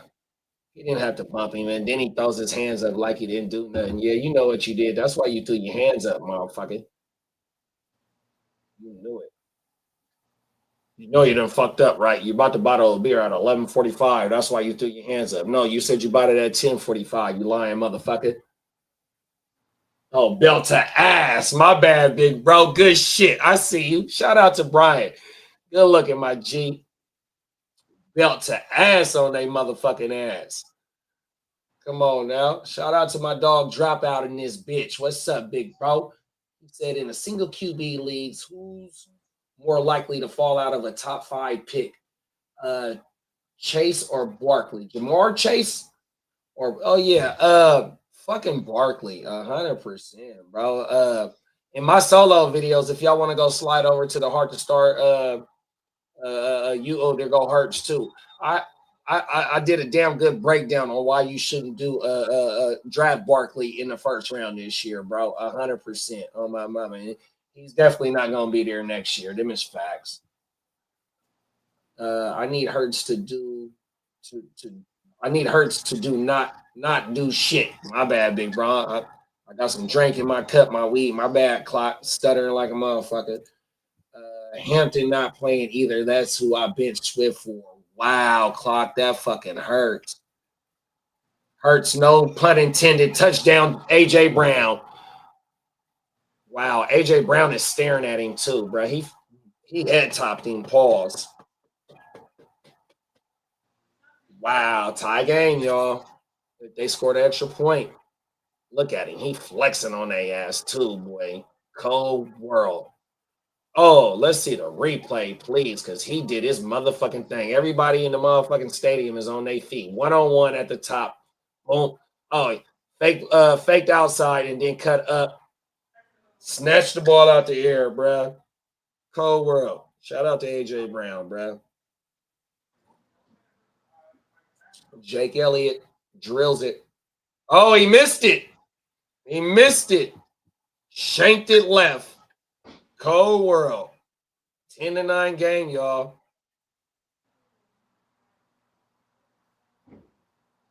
Yeah, Jalen took advantage of that 1-on-1 and just let his bull go up there and go get that buff Batman on my mama. And he's staring. Look, he mugging too. Ooh, flex on that motherfucking ass. Flex, boy. I see you, AJ. Cold world in this motherfucker, man. Barkley definitely regressing. Oh my mama, that motherfucker had 400 touches last year, dog. 400 touches and only 15 TDs. And I'm not knocking his historical run last year, right? But we seeing it now, bro. You're not getting used in the PPR game. That motherfucker only had like 30 receptions last year, which wasn't a lot, 100% to his 2,000-yard season. And if you look, Swift and Miles Sanders, they didn't get no motherfucking PPR game, even though they hit 4,000 behind that same line that Saquon did to 2,000 in. And then you also share the backfield with Jalen Hurts, who also for the last 3 years going into this year, not this year, counting this year, but that motherfucker averages 14 to 13 rushing TDs and 160 carries on his own. So yes, Saquon definitely wasn't going to be hidden, giving you no ROI in the first round this year. 100%. That's why I said then drafting. You can go on my YouTube channel right now and go watch the video, bro. 100%. I said that shit, and I dropped that video in like fucking like July. Oh, July. Yeah, that's right. Hey, look. No, that might have been early August. That might have been one of the last videos I did. Because I know you went skill first before you got to the QBs. Stafford was in there one of your must-haves though, with value and with the addition of Adams, all this shit. You know what I mean? Come on now. Brian said he'll do not draft as well as Evans. Won't get Henry either unless it's insane value for sure. 100%. Yeah. Shout out Albert. Albert's still in this motherfucking rocking. What's up, Albert? AJ Brown took TD. Clock said we got AJ Brown and Brandon Ayuk. Come on now. I wouldn't mind having AJ over there with Kittle. I'm not mad at it. That's like, there, and you know that's Debo's boy too. You know what I mean? Yeah, for sure. It's basically the full wide receiver version though. You know what I mean? Oh now.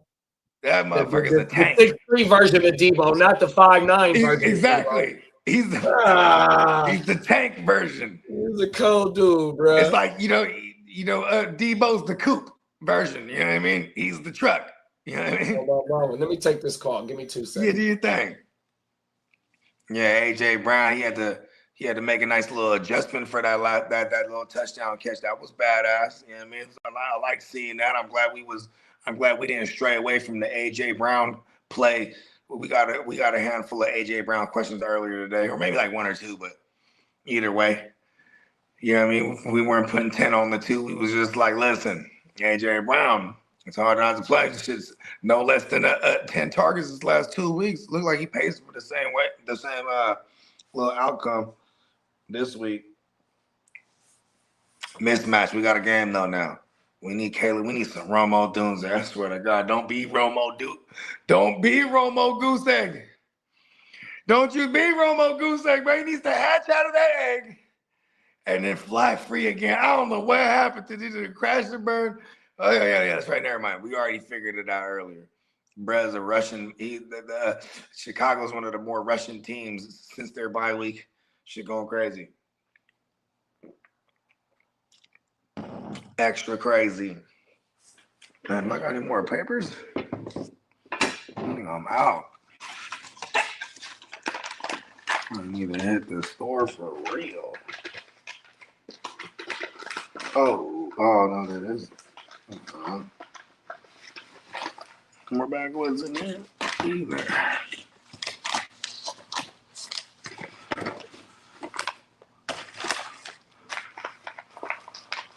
Huh.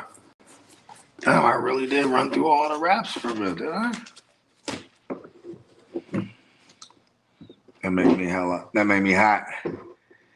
Angry.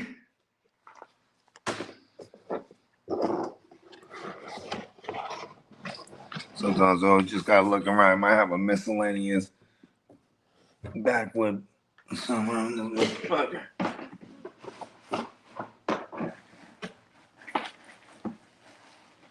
It's not.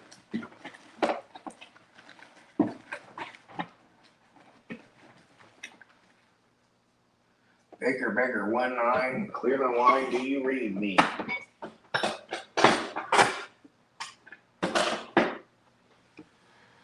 All right. Well, I guess it's a little bit of a fucking conundrum. Not too mad at it though. You know what I mean? I just don't like packing bowls and shit. I like the aesthetic of smoking. You know what I mean? The aesthetic of smoking.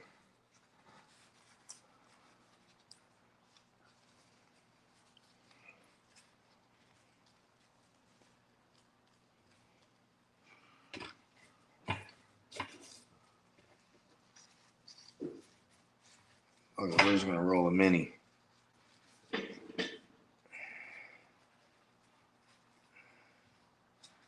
This is gonna be. If we gotta do what we gotta do, I guess. Right?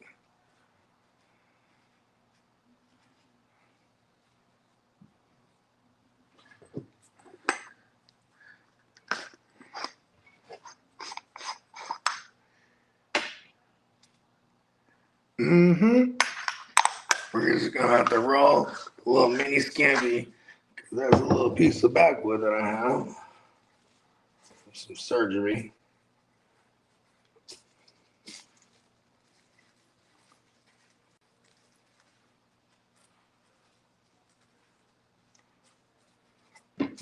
This motherfucker, I need some motherfucking Romo Donze, bro. I need somebody to make the phone call. Somebody, man, I hope JD's on the phone with Romo Donze right now. You tell that motherfucker right now. He's got to be on the phone with Rome. It's a very important call.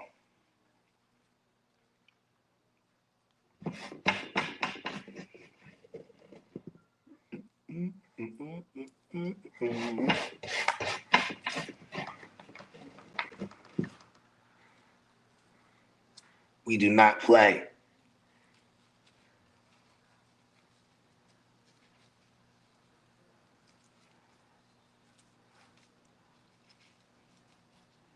We do not play with the game.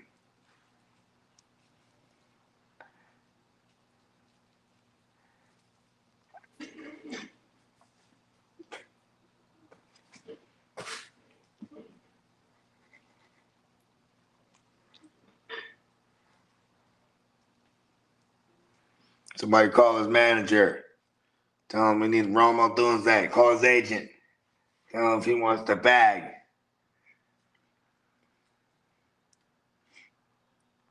Ask that man.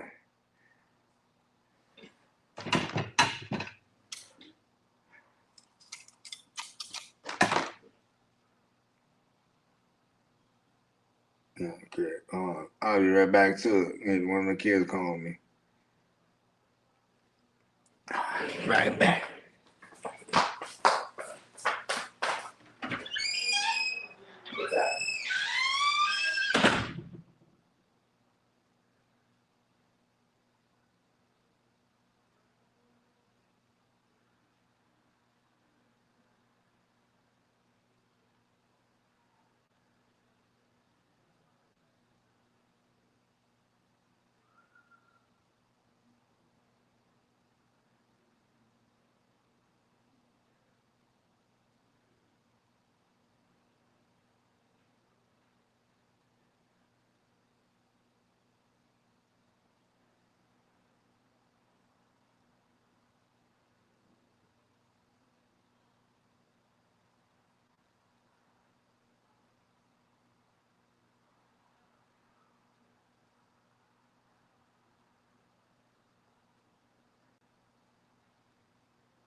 I had to take the little one to the bathroom.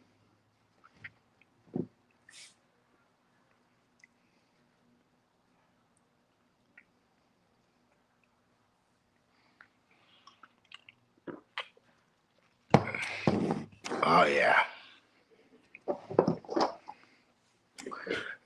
They had a little tush push there. I think they said it might be a fumble. Now they're in commercial. A tush push legend. When my partner JD was talking about all them Jalen Hurts touchdowns, he averaging like anywhere from 12 to 14, whatever the case may be. Man, we got to start calling them tush push tugs, bro. Pause. How many tush push tugs does he have?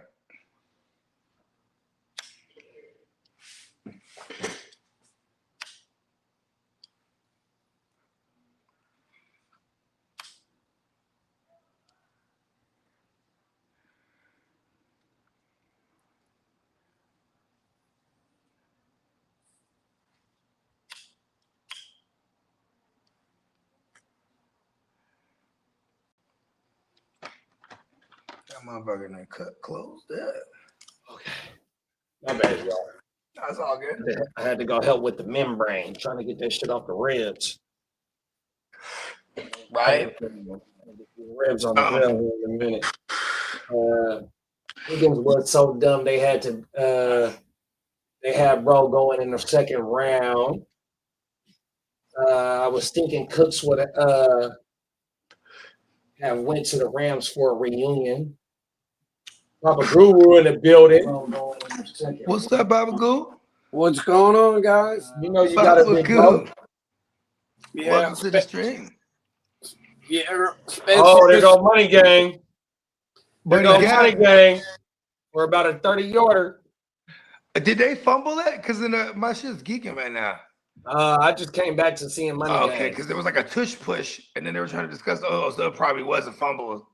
Because I'm like, Chicago out the ball now. I need A.J. Brown and Odunze right now. Yeah, I need We need Odunze too, Papa Goo. We need Odunze too. Have you seen him? He hadn't done anything, huh? Yeah, I know. I was looking for him. I'm like, he's got to put an APB out on him. He's trying to duck old Bogey, man. He does. Listen, bro. All right, look, he owes me a gang of money. All right.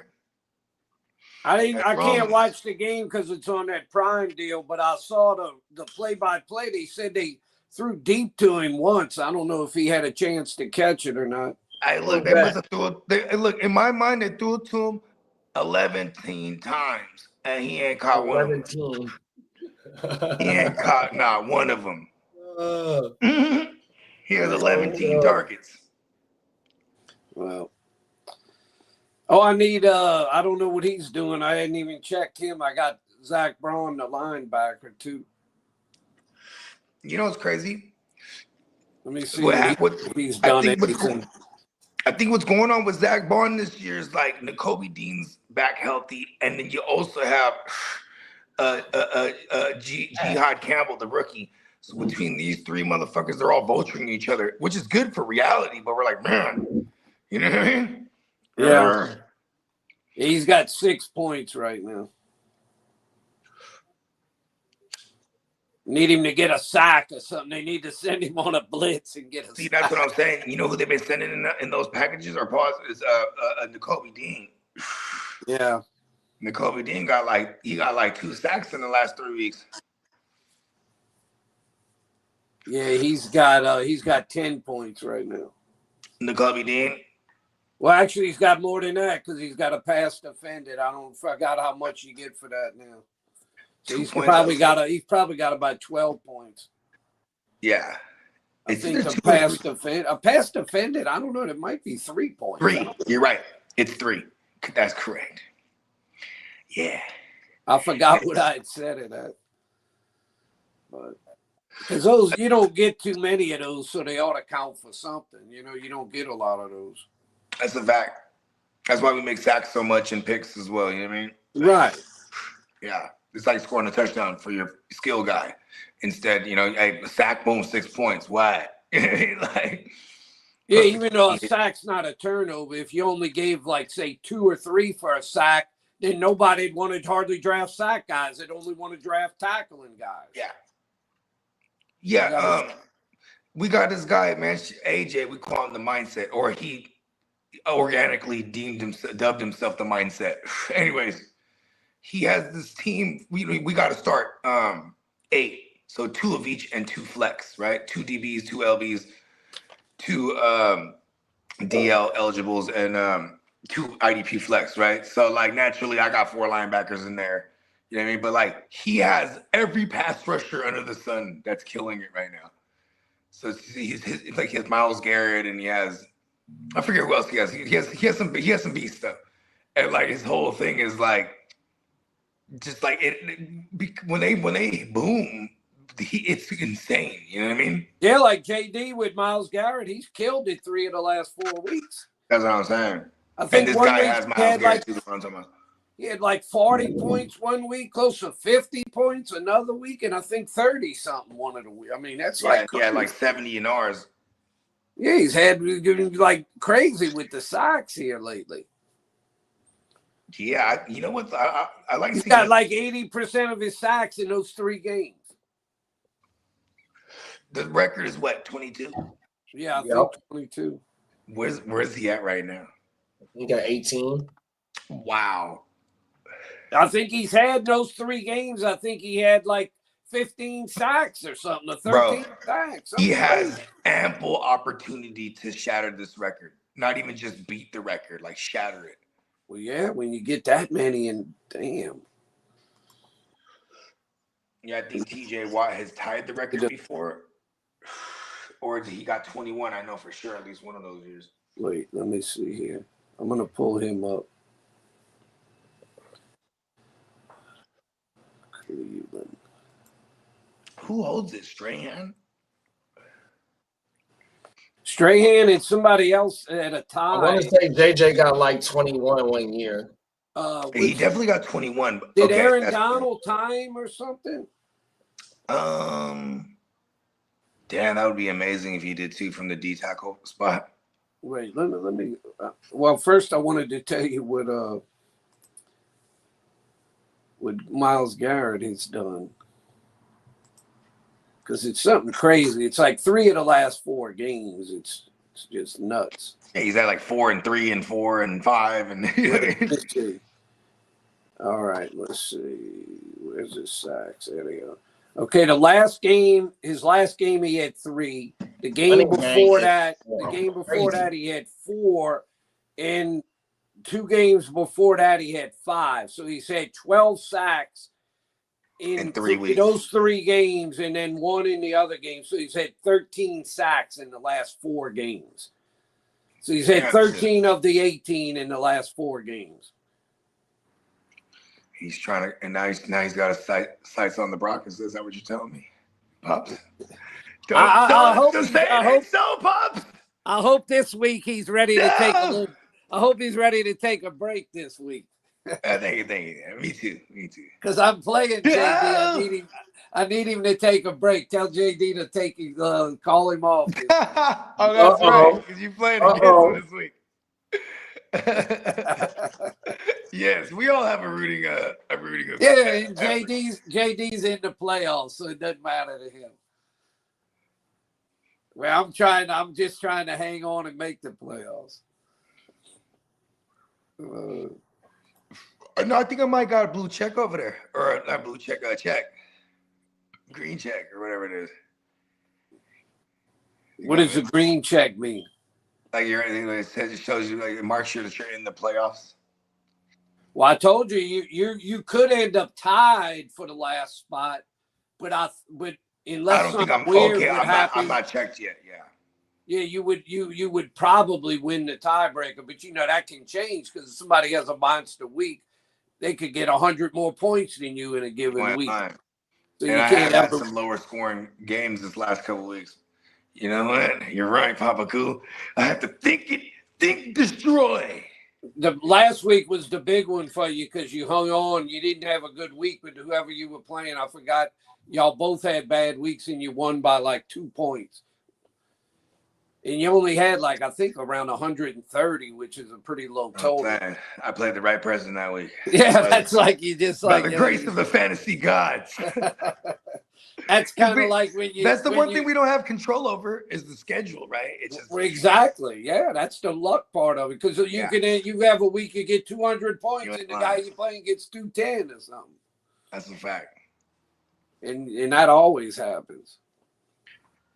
It's a crazy mixed up world. Yeah. It's a dog world. I will say this. I told this to Spencer last night. My friend Paul that's in that league with us, he has had the worst luck. He's lost 3 weeks, not individual, but the total he lost by in those 3 weeks was 2 points. Damn. So he's so easily. He's on the wrong side of the. He's on the bad side of the fantasy gods for those. Yes, that's what he said. He's just like he's cursed or something this year. I said, yeah, because if you give him even 2 of those 3, then he's right there in the playoffs for the last. That's a fact. That's how I feel in this 14-team $200 league we're in. I'm like, these first 2 weeks I made like wrong start sit joints in a row and dropped 2 in a row. It's hard to have 3 matches be decided by a total of 2 points and lose them all. Oh, I've seen it. That shit has happened to me in one of my. The more leagues you're in, the more kind of crazy shit. Yeah, that is true. I've even seen a ton of ties in our formats. You know what I mean? Like where it's like, whoa. Yeah, when it's down to a 10th of a point, you would hardly ever have a tie. You would figure. That's what I'm saying. But like I've seen exact ties like a number of times. Man. Whoa. Crazy. Then they're just like, and I've even seen those ties go down the road and help someone as a tiebreaker. You know what I mean? Like, oh shit, this fool they have the same record, only he has the tie, so it's not the same. Like, you know what I mean? Yeah, shit's crazy. I love this shit. It's bloody. And it's like anytime you think you've seen it all, then something else will happen that maybe you hadn't seen before. Something really crazy. I mean, I've seen people win championships and celebrate it, and then get stat corrected a couple of days later out of their championship. Well, yeah, remember Spencer? That hurt. That's bro. He went on it was the same year. This was 10 years ago now. It was the same year where Steve Harvey then fucked up the broad's name. You remember that? He announced the wrong one, and she goes, and he goes, "Oh no, not you! I'm sorry, Miss Columbia." He was like, Miss Columbia, remember? And then so that became a run-on joke, bro. You got Miss Columbia, bro.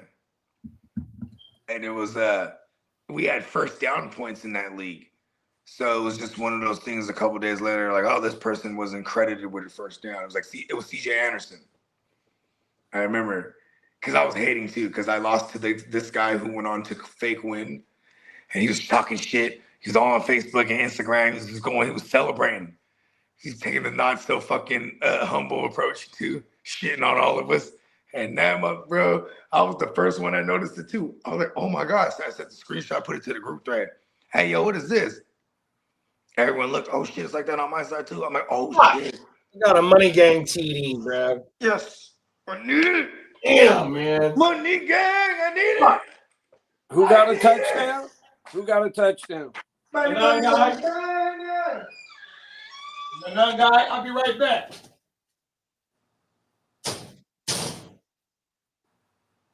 Oh, Bogey, I've looked it up. I was going to tell you. It was somebody, you know who tied Strahan? Oh, you left?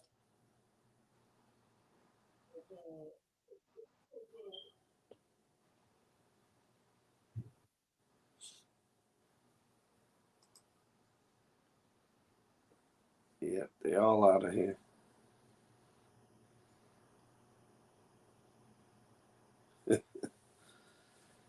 getting paid for the steps.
Motherfucker out here, man. Shit. Gotta go fill my cup up, man. On my mouth. Yeah, I might go make me a little drink here. Come on now. Did Bogey come back? I looked it up to tell him about the sack deal. I thought that somebody had tied Strahan, and it is. The record right now is 22 and a half, and it's Strahan in 2001 when Brett Favre that year, remember, he kind of gave him the sack. He put the dive. Yeah, he kind of dove and almost just gave it to him. But TJ Watt tied it in 2021 at 22. Okay, so he tied to 22. Okay. They're tied at 22 and a half. Oh, you know what's crazy that year with TJ Watt? There was like, I saw somebody put a compilation on YouTube where like he had like 7, like, you know, like I think he had 5 sacks that had flags on them that year. So like he well would have shattered it. Oh yeah, he kind of got screwed, with the 5 waiver because of penalties. Yeah. Mm-hmm. You know what they showed? It's kind of interesting on I don't know how familiar you are with this on Pro Football Reference. They give you the official season sack leaders, and then they also show unofficial. Because before 1981, sacks were not an official stat. Yeah. But they've gone back through. They have all the games on film archived all the way back to like 1960. And they're they going back. I don't know who did this to go check it, but they supposedly went back and checked and kind of gave credit for those guys before it was an official sack. Yeah. And they're showing the unofficial leader is Al Baker with 23, a guy that played for the Lions and the Cardinals back in the late 70s and early 80s. That's my uncle. They're claiming it's showing he had 23 sacks in 1978. But this even shows, remember you used to hear, at least I always heard growing up, and I saw him play toward the end of his career, Deacon Jones. The Deacon. He was like with the big head slap. He was the great sack guy. And they went back and re-looked at it. They're saying he had 22 sacks twice. They saying he had 22 sacks in 1964 and in Was he with the Eagles? The Chargers? He was with the Rams. He was part of the Rams. Oh, there you go. That was the LA team. Okay. He was part of what they called the fearsome foursome, their defensive line. Yeah, they had a white boy over there, too, that was nasty, too. Oh, Marilyn Olsen. There it is, Marilyn on my mama. He might be one of the greatest defensive tackles ever played. Damn. Yeah, he was great. That's my cousin. On my mama. Listen to this, though, to show you Deacon Jones. It's saying he had 22 in 64, 22 in 68, and 21 and a half in 67. Damn. Man, that was a sacking. Well, I remember Deacon that was a sacking motherfucker. When they would interview him, he would always tell you, I'm really the all-time sack leader. I used to keep track of it myself. And he's like, if you could go back and watch the film, I'd be the all-time sack leader. He's like, I'm the best sack guy or something. He was kind of Kind of like a Dion, you know, kind of a big self-promoter. Yeah, he's a guy. showboater. Yeah, I'm a showboater. Hey, I'm a showboater too. You know what I mean? Hey, when we showboating, when it's showtime, I'm gonna show off. You know what I mean? Let me fully. I want Yeah, to see what it bro. says Look at because Eagle fans. They madder than a motherfucker at that throw. Oh, every day. The 9 guy, 4 games in a row with a TD and 121 yards so far. Talk that shit, Phil. Let's go. Money gang. Dunze still nothing. 2 catches still. Man, that motherfucker got 2 catches, 8 yards. in my home league. That motherfucker got 2.8 points. Got me hot. Brr. I need AJ Brown then to do something else. Maybe he can catch another touchdown. That could help me. That's it. We're doing the draft over. Start it all over. So if one guy ain't gonna help me, I hope the other one helps me. I'm really upset. Start it all over. Yes. This is if he doesn't get going, Zach Bond, this will be his worst game of the year. Because he's consistent. He always gets like 12, 14 points. Yeah, I was about to say he has like a 12-ish floor. Yeah, he's got a really good floor. And right now he's only got 6.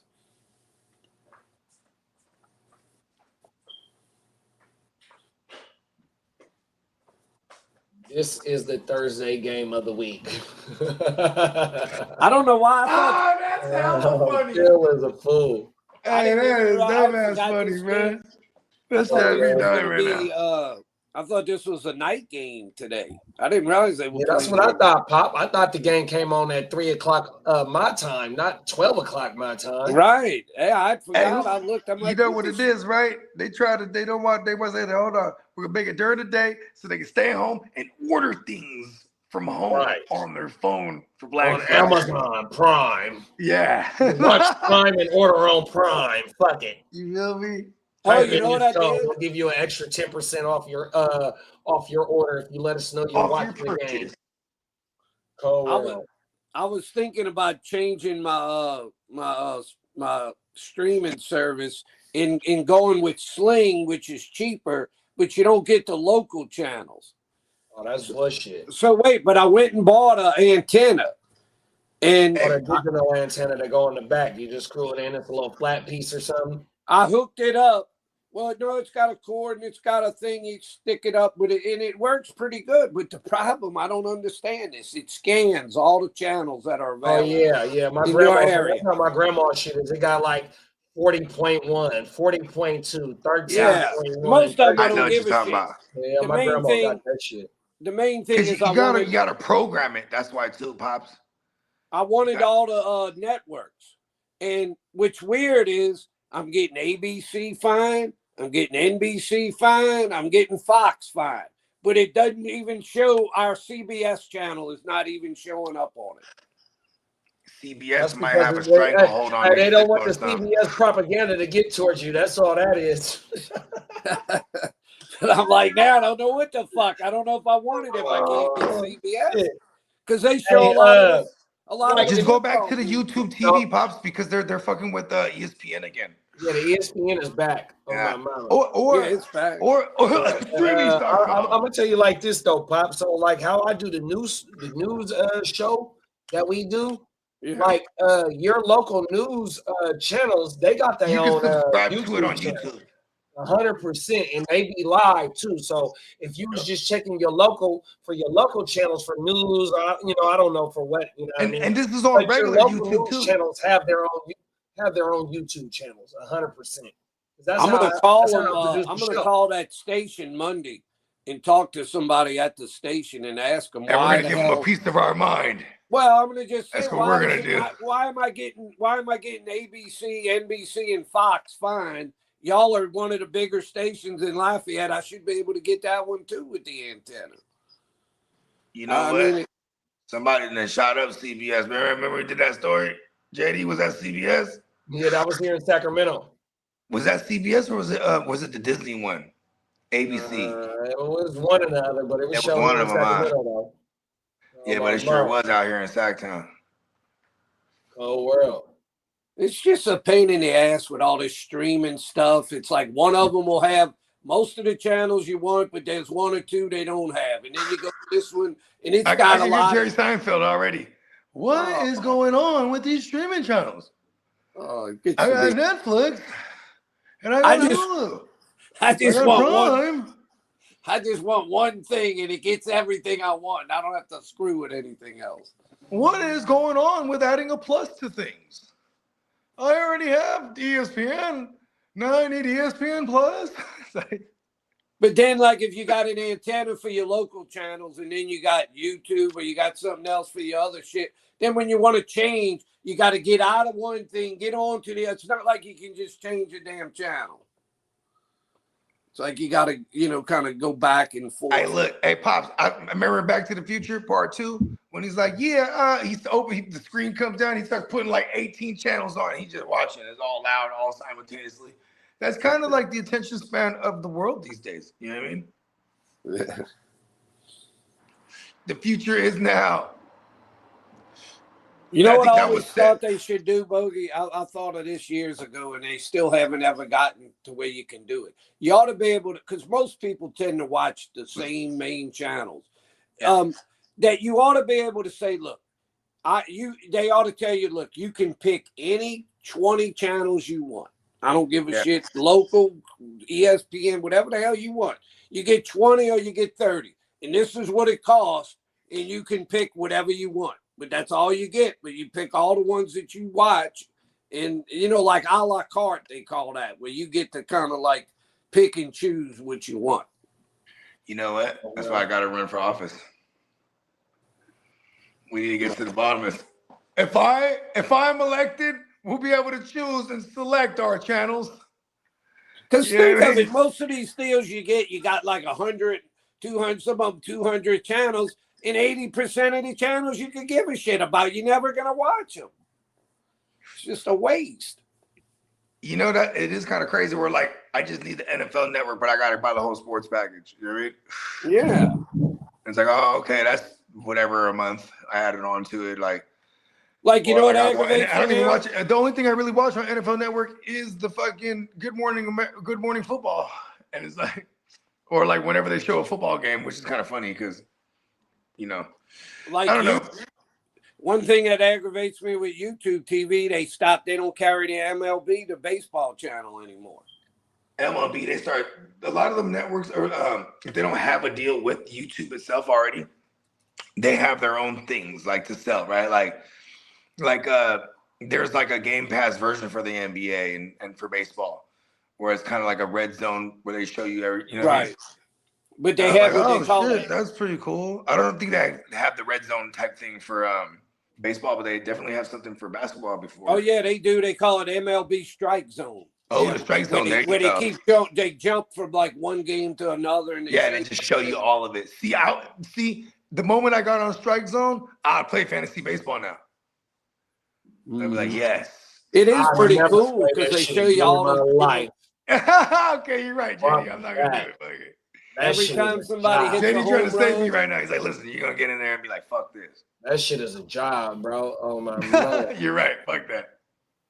That shit is every day. Oh yeah, that fantasy baseball, you got to be dedicated for that shit. That shit is everyday work, bro. No lie. Yeah, 100%. I can only deal with a couple leagues in that, JD. I can't deal with. I believe it, Pop. Really, even one league's really enough. That's why Diamond Joseph is insane. Oh, touchdown, Cole Kmet. Fuck. Where the fuck is Rome at, man?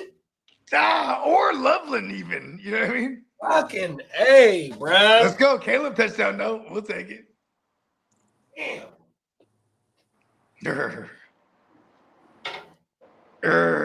It do kind of irk me, though. And I ain't gonna lie. Where's Dallas Goedert today? Invisible. He's got one catch for 5 yards. They're actually like terrible against a lot of shit, but not the Titans. Although honestly, you look at it, you know how many the Eagles have only attempted 18 passes. He's only completed 9 passes in the whole game. Damn, I didn't know that. 50%. It's kind of terrible, isn't it? Yeah, he's 9 of 18 for 110 yards, 1 touchdown, 1 interception. If only there was a way I could bet that they don't win the Super Bowl, right?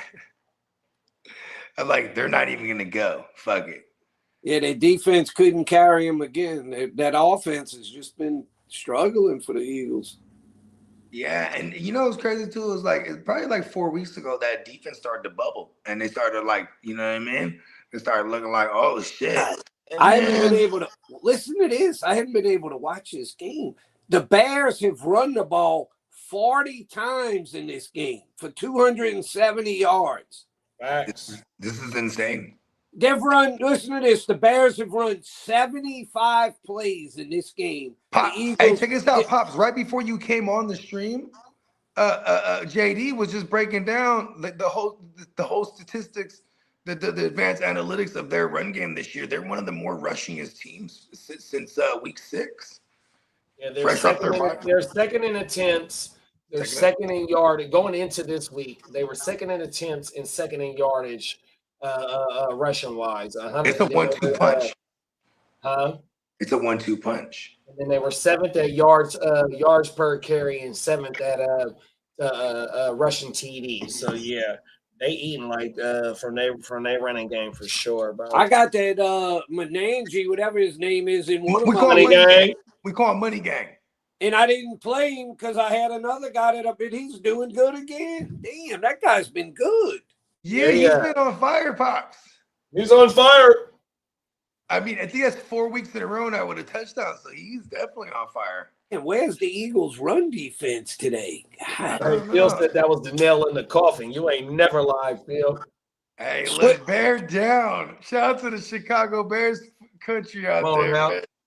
Swift's averaging 7 yards a carry. Menangi's averaging 7.1. Cold world, bro. Schematics. They are just gashing the Eagles. Demoralizing. For the whole game, they've run 75 plays. The Eagles have run 34 plays. That is crazy. You know what? You know what's crazy? That this is reminiscent of last night's Joe Burrow versus Lamar. Joe Burrow and them ran like 67 or something like that plays versus like 30 something to the Ravens. Well, this kind of explains it with their running success. The time of possession, the Eagles have had it for 16 minutes. The Bears have had it for 37 minutes. Oh, world. Domination. Yeah, that's about as dominant as you can ever see in an NFL. Okay. Hey, JD, you remember that? Remember when Money Gang and Swift went absolutely crazy against the Saints? And I was like, well, they ran the ball a total of 41 times as a team. I'm like, they're not playing the Saints every week. Remember that? Come on, and it was like, but what's crazy is this is not the Saints right here. And look how far away that Saints game was. And they've been consistent. Like you said, number 2 total rushing overall in the league as far as rush attempts, and number 2 as far as yards as a team rushing. This is not a fluke. They made the moves to address the offensive line in the offseason, and that Menangi is starting to remind me of the Carolina running back. Money Gang. We call him Money Gang, Pops. All right, Money Gang, whatever you call it. Pops, there you go. Join the fun. He's starting to remind me of the. He's starting to remind me of the Carolina running back. Once he got a chance, he's really taking advantage of his chance. Yeah, Rico Suave. Yeah. You know that was a GWN special going back to last year. We were like, look, Rico's gonna be the guy because Rico was flashing the year before that. What do you call it, Money Gang? Yeah. Well, I have a special dyslexia, so when I read Manungai, I read Money Gang. You know what I mean? don't even know how you pronounce his name. It just looks like Menangi. It's Manungai. That's how. So Manungai. Money Guy. Yeah. So I just read it as Money Gang. I ain't gonna lie to you. And it's stuck. You know, we come up with the best nicknames. They're organic. Damn, I wish I'd have played that guy. Let me see who I played over him. Oh, man. And that's a league I'm really it's gonna be tough. Let's see. Yeah, there was a joint last night where I Yeah, didn't he know. got 21 points in that league, and it's a non-PPR league. And I'm playing a non-PPR. Yeah, that's a non-PPR league, and he's got 20. He's getting the money for the gang.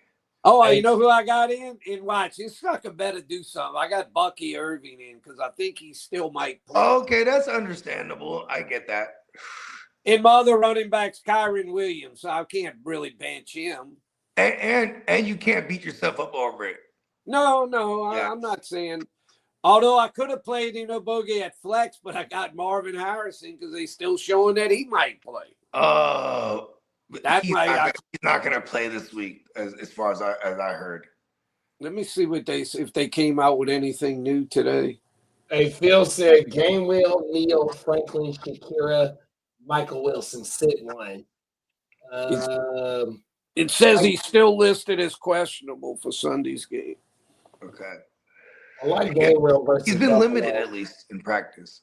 Right. Okay, so it'd probably be Gainwell I would sit, even though Gainwell is. I love Gainwell versus Buffalo this week, bro. Okay. I thought you said. See, Bogey, I wish the Bears game had been Sunday, because then if say Harrison isn't going to play, then I would have put the money gang guy in. But by him playing Friday, I didn't know. So I kind of got screwed because of that. No, I feel it. I fucked up with the same player in 2 different leagues, Nick Bolton, like a fucking idiot. Anyways, I'll change the subject. Anyway, going back to it, I think Khalil Shakir, is that the discipline sit here? Against Pittsburgh. I'm playing him in my league where I have him. You got Franklin against DC. You got Michael Wilson, who's on fire. Yeah. You got Devin Neal, who's the only running back over there, and then it's probably Devin Neal. Then, if you don't want to roll the dice, it's Devin Neal's the sit, and it actually becomes the easy sit. Because I'm okay with Khalil Shakir, but I'm like, if you want to go like some kind of floor, he's probably gonna get like a workload. And let's take some fucking annoying Hill gets in the mix there, right? Yeah, but it showed that Neal gets PPR work because he got 5 for 7 for 40 yards last week in the receiving game. They should be in a negative game script here. Yeah. AJ Brown first down. He might have an okay game. I like Devin Neal for this week for sure. But Shakir, with no Kincaid, you know what I mean? Shakir is the de facto number 1 over there, bro. Bogey, listen to this. So let's sit Neal then, because it's still a bit of a dice roll. And at least Shakir's attached to Allen, and they're in a playoff. They're in a must-win scenario here. You know what I mean? I agree with you. Let's do it. Yeah. If Bogey, this is that kind of crazy league where you can't do much. If Harrison doesn't play, my only other options left will be Slayton or no, that's a good pivot, Slayton. Slayton or Cedric Tillman. Oh, Jalen. It'd be Slayton. Jalen is looking terrible tonight, y'all. My bad, bro. Yeah, but he's not the greatest. Slayton's playing New England. Yeah, I'm okay with it. Cleveland's playing the 49ers. I don't like Slayton against New England. Here's my thing. I think Wandale. Cedric Tillman's in a better matchup, but they're gonna run. They're gonna run too, and like the tight ends are gonna feast against us. We're the perimeter receivers. I think Michael Wilson. After Michael Wilson, we're not allowing that. It's only been. You don't think Sanders will have a good game?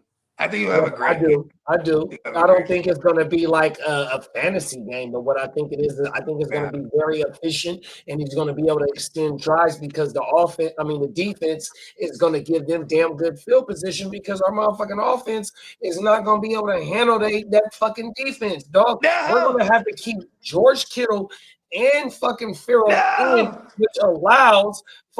which disallows Kittle to run routes and be able to help try and put some points on the board, bro, 100%, because our offensive line isn't ready for their front 5, 100%.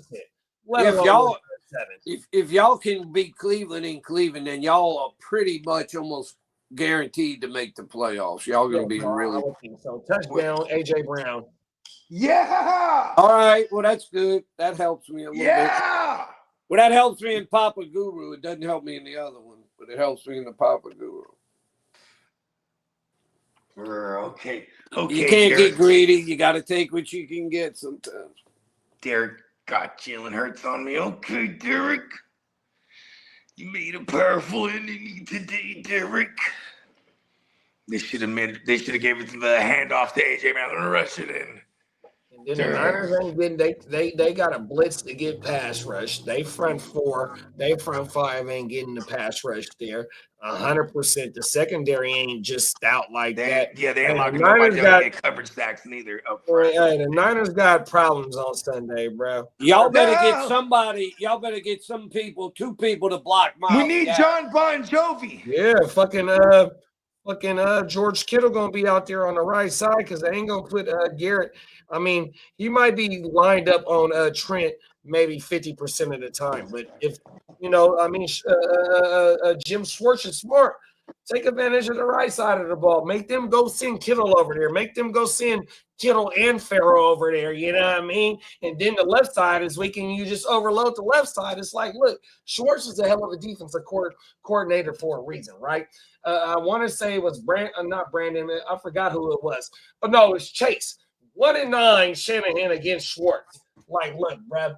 It's going to be a fucking dogfight. We was just there last year, the year before last, and we got our ass whooped 100%, even though that Trent Williams went down that game, and I want to say Debo went down that game. It was 2 of our main stars on offense. I know Trent Williams went down that game. Yeah, it's going to be a long day for us on Sunday. 10 o'clock game.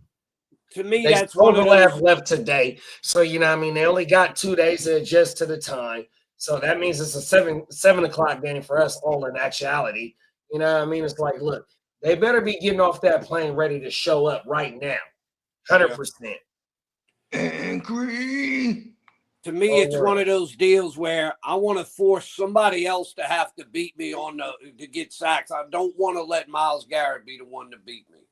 Yeah, but in a game where they just had 10 sacks against the Raiders, he only had 2 or 3. So I understand that philosophy, but it can be done for sure. It's just not Garrett, though, bro. No, they got a good defense. Cleveland's got a good defense. For sure, bro. I think they got one. Maybe I think they got one of the 2 or 3 best defenses in the league. Come on now. Houston's got a good defense. Denver's got defense. Houston got to play Kansas City next week. That's crazy, dog. It's a lot of playoff football being played right now. That shapes up to be, on paper, it looks like it could be a low-scoring game. Cold world, bro. But what they used to say, they don't decide it on paper. They ain't lying. Cold world. Yeah, AJ Brown now is doing pretty good. He's got about 30 points. It's might be his second or third best, one of his 2 or 3 best games this year.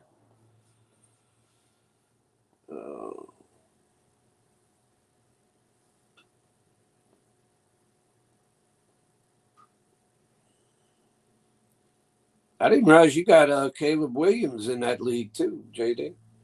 Yeah, I got your league, GWN, and I got him somewhere else. I'm drawing a blank, but I got him started in your league because I got Danny Dumbass in that league.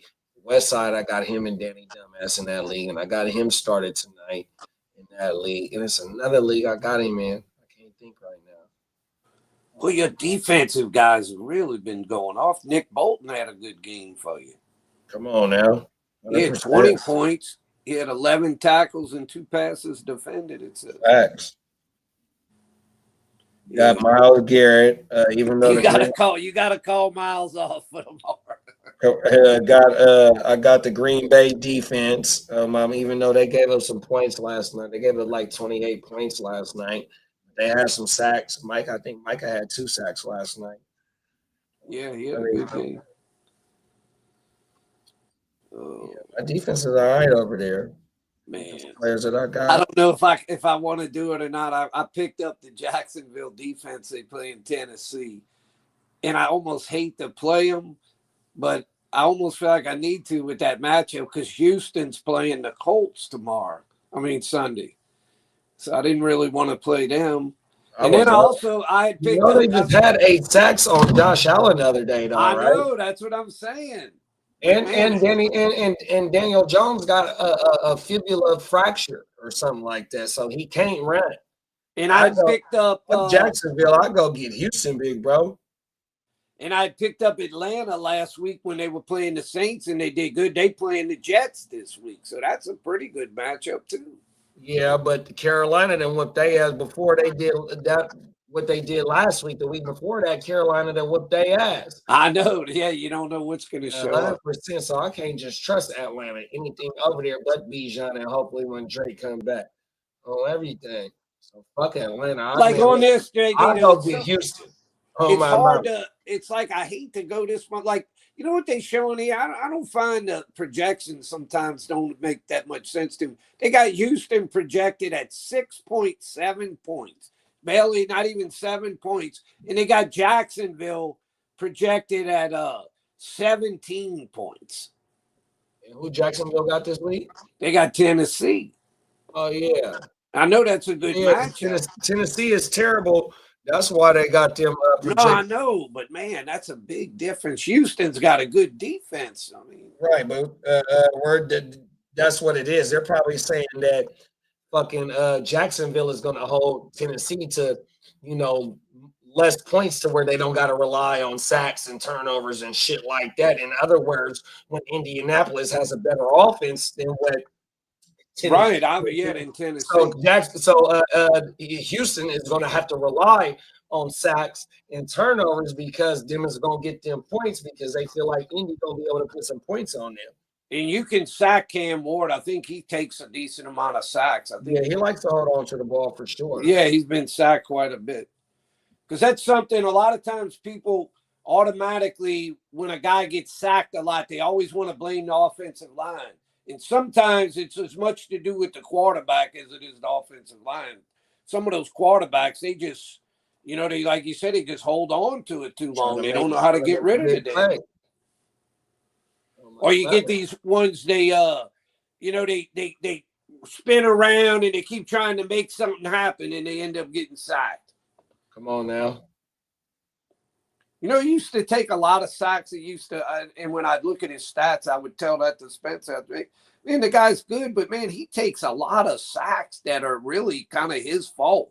Was old Russell Wilson. He would spin around and do all this stuff, and then sometimes he'd make a long throw or something. But man, he took a lot of sacks. Yeah, you ain't lying. Oh. No, you just got to call Myles Garrett off tomorrow and tell him to just have just a 1-sack game or something. Right. Hey, that'd be very beneficial for me, for my team, for my real life team, not my fantasy team. Well, yeah, because I would think you'd rather see the 49ers win and lose a fantasy. Maybe it depends on how much. And Myles Garrett can still get a sack or two, and we still win too. Though, you know what I mean? We'd like to have them both, obviously. Come on now, my mama. Oh well. But in this league, JD, you a lock. You already in the playoffs, so the 49ers would be more important. Come on now. Nah, hell no, because I need all my points. I'm trying to get the number 1 seed. Fuck that. Yeah, that's according to Steamboat, he's gonna get that. Me and Steamboat playing in the West Side League this week. That's who else? Vegas League. That's the Vegas League we did. Me and Joe be having motherfucking battles. Shout out to my dog Diamond Joe. Oh my mama. He be having me sharpen up my sword for sure on a nightly basis when I know it's wartime coming with him each week. 100%. My mama. I got to extra sharpen my shit, bro. Go in there and go. Hey, Pop, you ever seen Forged in Fire? The what? The Forged in Fire, where they be making the swords and the knives. Oh, and yeah. Facts. Yeah, that's a damn good show on my mama. That's how Diamond Joe be having me go get my sword ratings by forging that motherfucker. Oh, everything. Wartime. Yeah, you still got a shot to get the buy in the Papa Guru, and Spencer does, and Diamond Joe, and well, actually, because there's still 2 weeks left, because you and Spencer are 8-4, and what's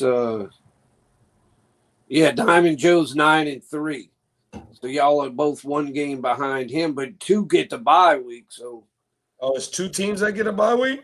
Yeah, because 6 make it and 2 get a bye, and then. Oh. So as long as you get the bye, it really don't matter whether you're number 1 or number 2. You get the bye either way. So. Oh yeah. And you know how fantasy is. Once you get to the playoffs, you can say, "Oh, I'd rather play this team or that team." You never. Guys can their team can go off on a given week. You never know what's the best 100%. to be Put playing. the highest score of the year on your motherfucking ass, and that motherfucker just barely been scraping by. Yeah. Oh, You play the you'll play the 6 seed. He'll get 200 some points or something. Don't whoop the dog watch your motherfucking ass. That was his highest output of the whole year. That give you the one and done. Oh, that's why I always say, just get me into playoffs and I'll take my chances. Come on now, 100%. But and it seems like how many years you see a guy.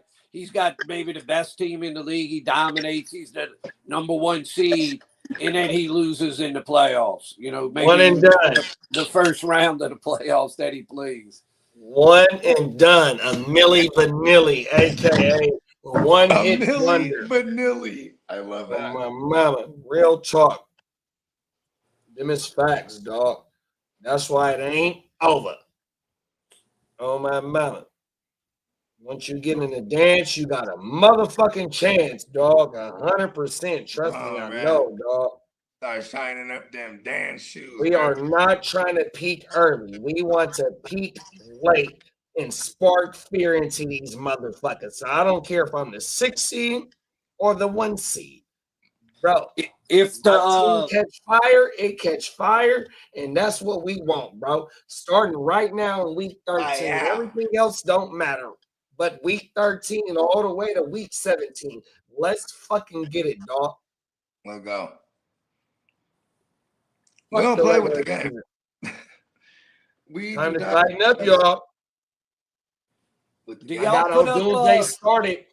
Doomsday might lose me my week in one of these motherfucking leagues that I got the stars. I'm very angry with you, Doomsday.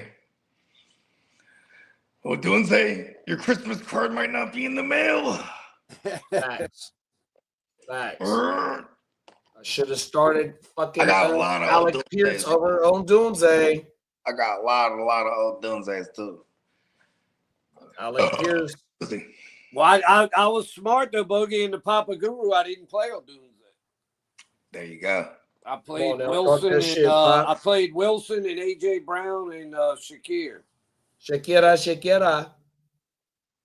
Because I don't know, I was getting the way I was kind of starting to doubt Doomsday. Here's my thing: is there's a lot of off games they've had, but now it's like consistently off. But when things like last week, he gets 9 targets again, and I'm like, okay, we're back on it. No doubt. All right, here we go, bounce back spot. And even today, they left a big game out there for him on the field. You know what I mean? They sure in the hell did. That's all Caleb called. And see, that's going to be the narrative since they got the win right now, right? He's got 6 targets today. So the narrative right now is that there were 6 bad targets. They left a lot of meat on the bone, bro. 100%. Yeah. Caleb is still off target, bro. They could have whipped the shit out of these dogs, even though the run game is immaculate right now. They left a lot of meat on the field pause right now, bro, because Caleb is still off, dog. 100%. When you look at those 15 points, dog. 100%. When you look at the stats, you feel like the Bears should have won that game by 20, 30 points. Right. No, you're right. You're right, Pop. You're right. Facts. And so it shows that It's a lot of meat left on the bone, Paul. And you know what's crazy is they better put them away right now. Like we're in a 2-minute. I mean, we're Oh no, the game is over with. Oh yeah, the game, okay. Game over. There's only a minute left. This game over. Yeah, up at okay, 9. yeah. I'm just saying, don't let them get no garbage to the back door cover, and then you know what I mean, at the onside kickoff. Like, don't even risk put them away. This is a real statement right here. This is a statement game right here. Statement win, I should say. Yeah, just like somebody said earlier. I want to say it was Brian. Brian said, if the Eagles lose, are they pretenders? Then we flipped it on the other side. If the Bears win, are they contenders? Come on now. You know what's going to work against? Shout out to them out. Bear down, dog. Bear down. 100%. Wow, they beat the Eagles, bro. Hey, look at that. Now they got 2 games on the Packers. Come on now. They got, and they still got to pay the Packers twice. Yeah. They just completed 2 nice passes, but it's too late. 25 seconds.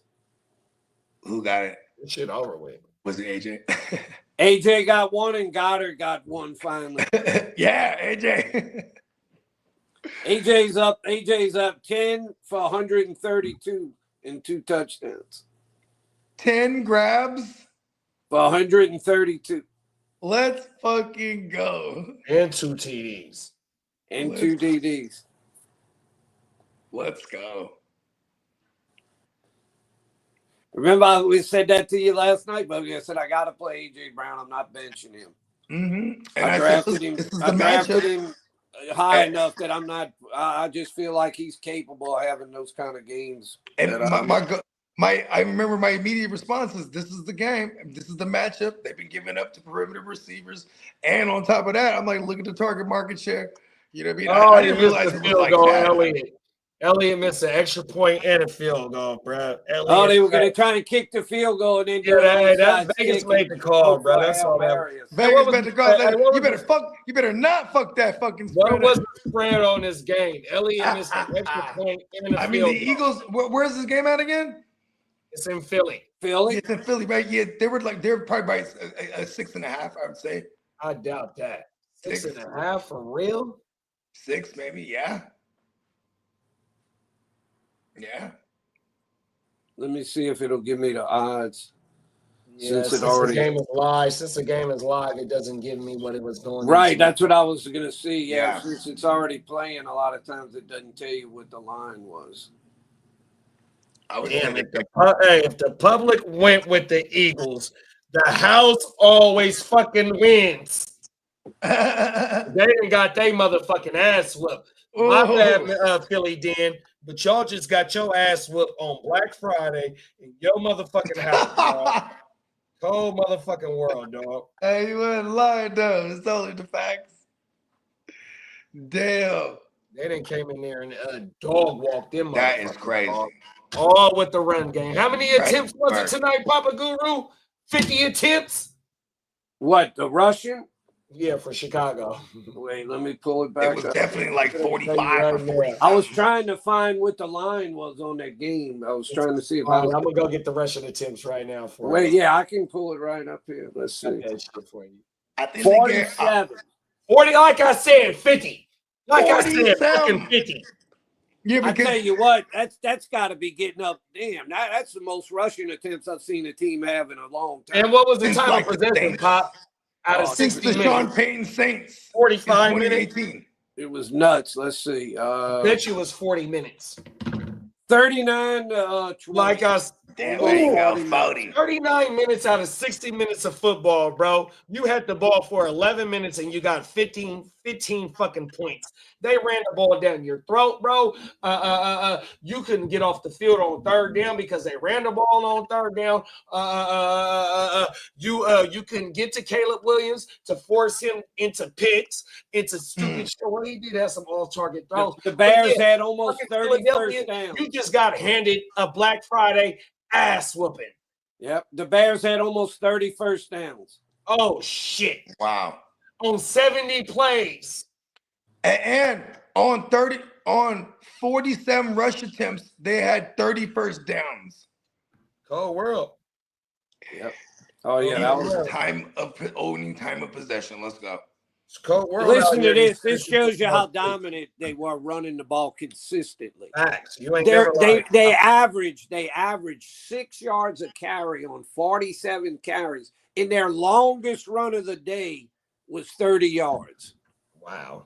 And they still averaged 6 a I mean, carry. that was that Swift run. Exactly. So all that was is just consistency. Yeah, Pure it's like dominance. every run you get Pure 5, 6, dominance. 8 yards. It was pure dominance by the offensive line, bro, and the running backs. 100%. That's all that was. That was If a their longest run was only demoralizing 30 victory.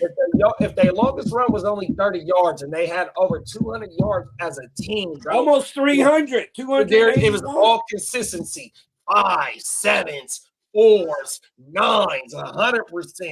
And listen to this. Hey, Ben Johnson doing his fucking thing, dog. You ain't lying. It was even a little better than that because Caleb had a couple. He scrambled 5 times for just 13 yards. So he only averaged 2.6, and that counts as their rushing. If you take him out, the running backs average like 7 yards a damn carry. Come on now, talk that shit, Pop.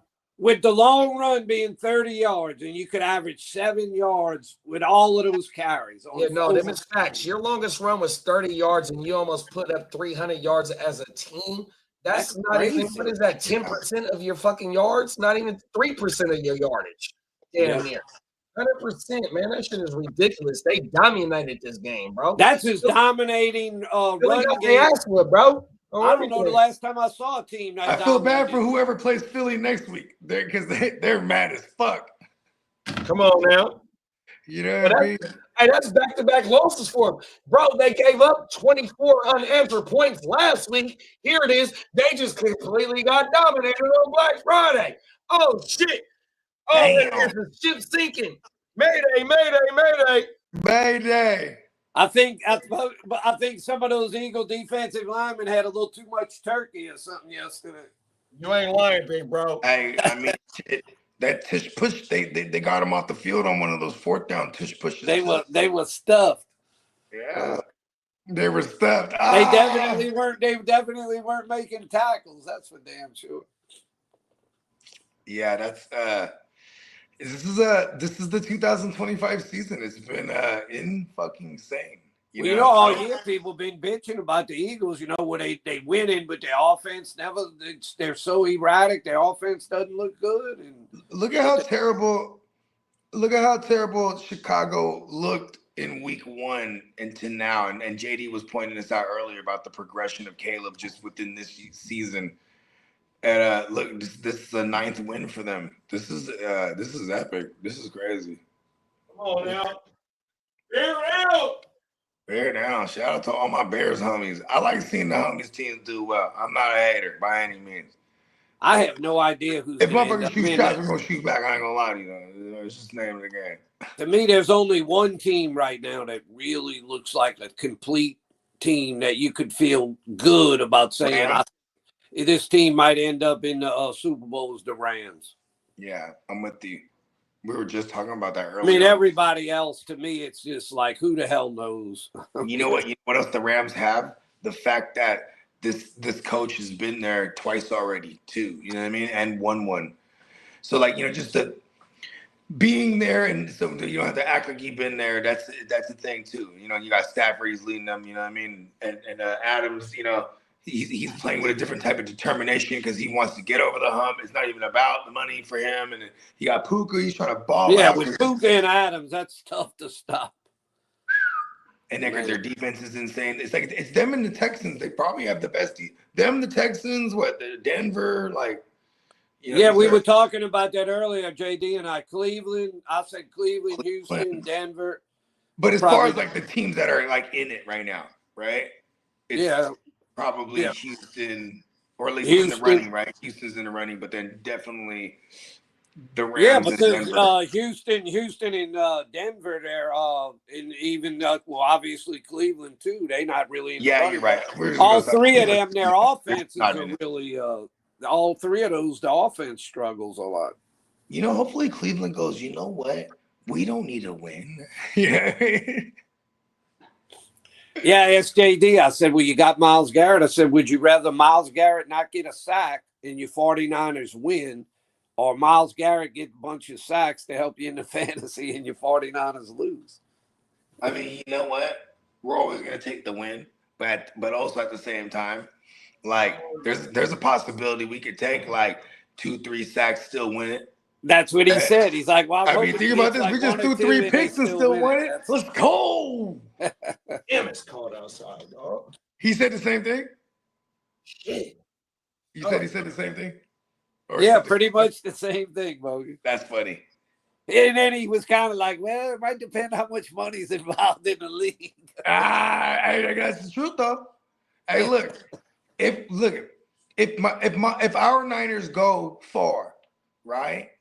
It's because it's just it's really got to be destiny. Otherwise, you know what I mean. We're just gonna overachieve as much as possible until with all the injuries y'all have had on defense, y'all are really so we're just gonna overachieve as much as possible until like we're mathematically out. Yeah, And if we win this week, or is if they start putting up 30 points per game, in which the offense gets hot, or the defense just completely out of nowhere starts shutting shit down, and neither of the latter is going to happen 100%. Y'all need Ricky to get going, and which the other receiver, the one of Jennings. Yeah. Y'all need them to step up. If they could both step up, then all of a sudden the offense starts to look pretty potent. But see, that's the thing, though. We can't go into the playoffs expecting to outshoot teams. And that defense is so sus that, like, look, bro, Baker gets healthy. And our offensive line, too. All the teams at the bottom of the NFC, not division winners, but just teams that is in the wild card, all them teams, because we're the 7th seed, all them teams got action at beating us right now, bro, because we're not dominant on one side of the ball because we so banged up 100%. And then even though we kind of healthy on offense, that shit's not even clicking like that, bro. You only put up 20 points against the Panthers because you donate 3 motherfucking interceptions. You ain't lying. Get the fuck out of here, dog. Our team is, look, we're going to have to put up 30 plus per game, or the defense going to have to start shutting shit out in order for us to get somewhere in the offseason. We're probably going to have bad weather too, or like, sus weather in Cleveland, because it's always like that this time of year, the wind be fucking. Yeah, that's what I was going to ask you, if there's any, like, because, you get that bad wind in Cleveland coming off of Lake Erie there. I don't know what the weather's supposed to be tomorrow, but shout out to Knife. Knife pulled up at the end of the game and he said, "Look, man, great call on the AJ Brown pick. Talk your shit, Knife." Come on. He did ask about the AJ Brown. I was like, we finna play him. Remember, he was like, he got 10 targets plus minimum last 2 weeks. And we're gonna go on recent history instead of looking at it from the scope of the entire season. Bong, nailed it. Let's go. You want to hear the weather forecast for Cleveland on Sunday? What is it? Chance of snow right around freezing with winds around 20 miles an hour. Okay, so the wind might not be an issue then, because when you get to like 25 miles an hour, then that's when it starts fucking the shit up. You know what I mean? Where as far as the passing game goes, like anything past. All right, wait, listen, here it is. But that's getting pretty windy. It says 20 with gust up to about 28. Okay. So the short game is where it's going to have to be. It's going to be 2 short game mechanics here. Because you know what's funny? Shout out to my man, Diamond Joseph. He's a Shador truther. And he's also a fellow gang member. You know what I mean? Shout out to the gang. Niner shit. So he said, Shador's comp. I said, what's Shador's comp? He said, he's the black Brock Purdy. But, I think he's smaller than Brock. But I feel what he's saying, though, because, they exceed in the short passing game. Although they can push the ball down the field. With this weather, it's going to be some dinking and dunking. The wind chill will be in the 20s. With the wind, it'll feel like in the 20s. Yeah. Okay, let's go. We travel well, though. And it looks like about a 50% chance of. Man, we ain't traveled well in a long time. Minnesota done whooped us twice in Minnesota. Cleveland indoors too. In Cleveland. Where else we have problems? We have problems at MetLife with the Giants because of the turf monster. Hey, man, fuck that, man. 100%. I'm just saying, though. Historically, it's going to be a we long have a good winning record on the road going east. Y'all gonna be probably dependent on old Christian again? Carry that load? Oh yeah, he gonna get fucking 25 touches, 30 touches on his average for the fucking Papa year. Guru. He's probably at 3. I have on good money that performance enhancement drugs work. Hey, I gotta go get on this grill, bro. That's we're gonna go ahead and close this thing All out. right. You know what I mean? All right. Thank you, Papa Guru, for All right. always like All per right. usual. You know what I mean? Playmaker through and through. Primetime Papa Guru. Good to see you during the day. You know what I mean? Like a Listen, our motherfucking time. man. And All right. shout out to Y'all have a good one. I'll maybe try and maybe check back Sunday evening or something. yes. Here on Sunday. Yes, we rocking all Sunday like usual. And just like Papa Goose said, check us out on Sunday for the Grit on Crib live coverage all day. And we'll be on a couple hours before the Sunday slate kicks off for your last minute start sits. Be on the lookout tomorrow morning for our man, the return of the ear to the streets. His 72-hour hiatus returns with the week 10, 9, week, episode 8, 9, whatever it is. 9, episode 9 of the Chargers Power Hour. Let's fucking go. NeonPeacockMerch.com. Utilize our Black Friday sale all over the site. It's shit's going crazy. $15 tees for the regular and classic styles. Fuck with it. Let's go. Gang in the building. We see y'all tomorrow, man. Peace. All right, y'all have a good one.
Game plan sick, target under the weather. You know what we doing? I need that all expense paid inclusive. I'm the plug, so I'm plugged into it. About money like with you, it's white Christmas. I'm Scrooge, bitch. My mood is on cruise ship. If you ain't tuned in, you ain't vibing with my moon man. I move shit like Kerry. I'm the cold truth, Fletcher Reed, Jim Carrey. Everything mooey, that mean the price varies. Need that designer cream shit and all Ben and Jerry's. Cream get the money like 36 chambers. Baskin Robbins shit, 31 flavors. Keep it moving. I can make things move. I can make things move. I can make things move. I can make things move. Everything on me. Yeah, tell him Bogart scot-free. Lottie-dottie, he like to patty. Fuck with blow shoot, trolling 5 Molly. Heard I carry weight, move packs like a dolly. And I stay fuming, clock me doing Godspeed. Business booming, back-to-back trips, moving multiple units. Got mules, got universal soldiers, getting money for sure. Yeah, we ain't shrugging shoulders. You think I'm lucky getting over, made it far, cause I'm sharp, fuck a 4-leaf clover. On my 89, minus the flat top. Getting packs off, smoking on the cash crop. Money talk, if you're broke, then you can't talk.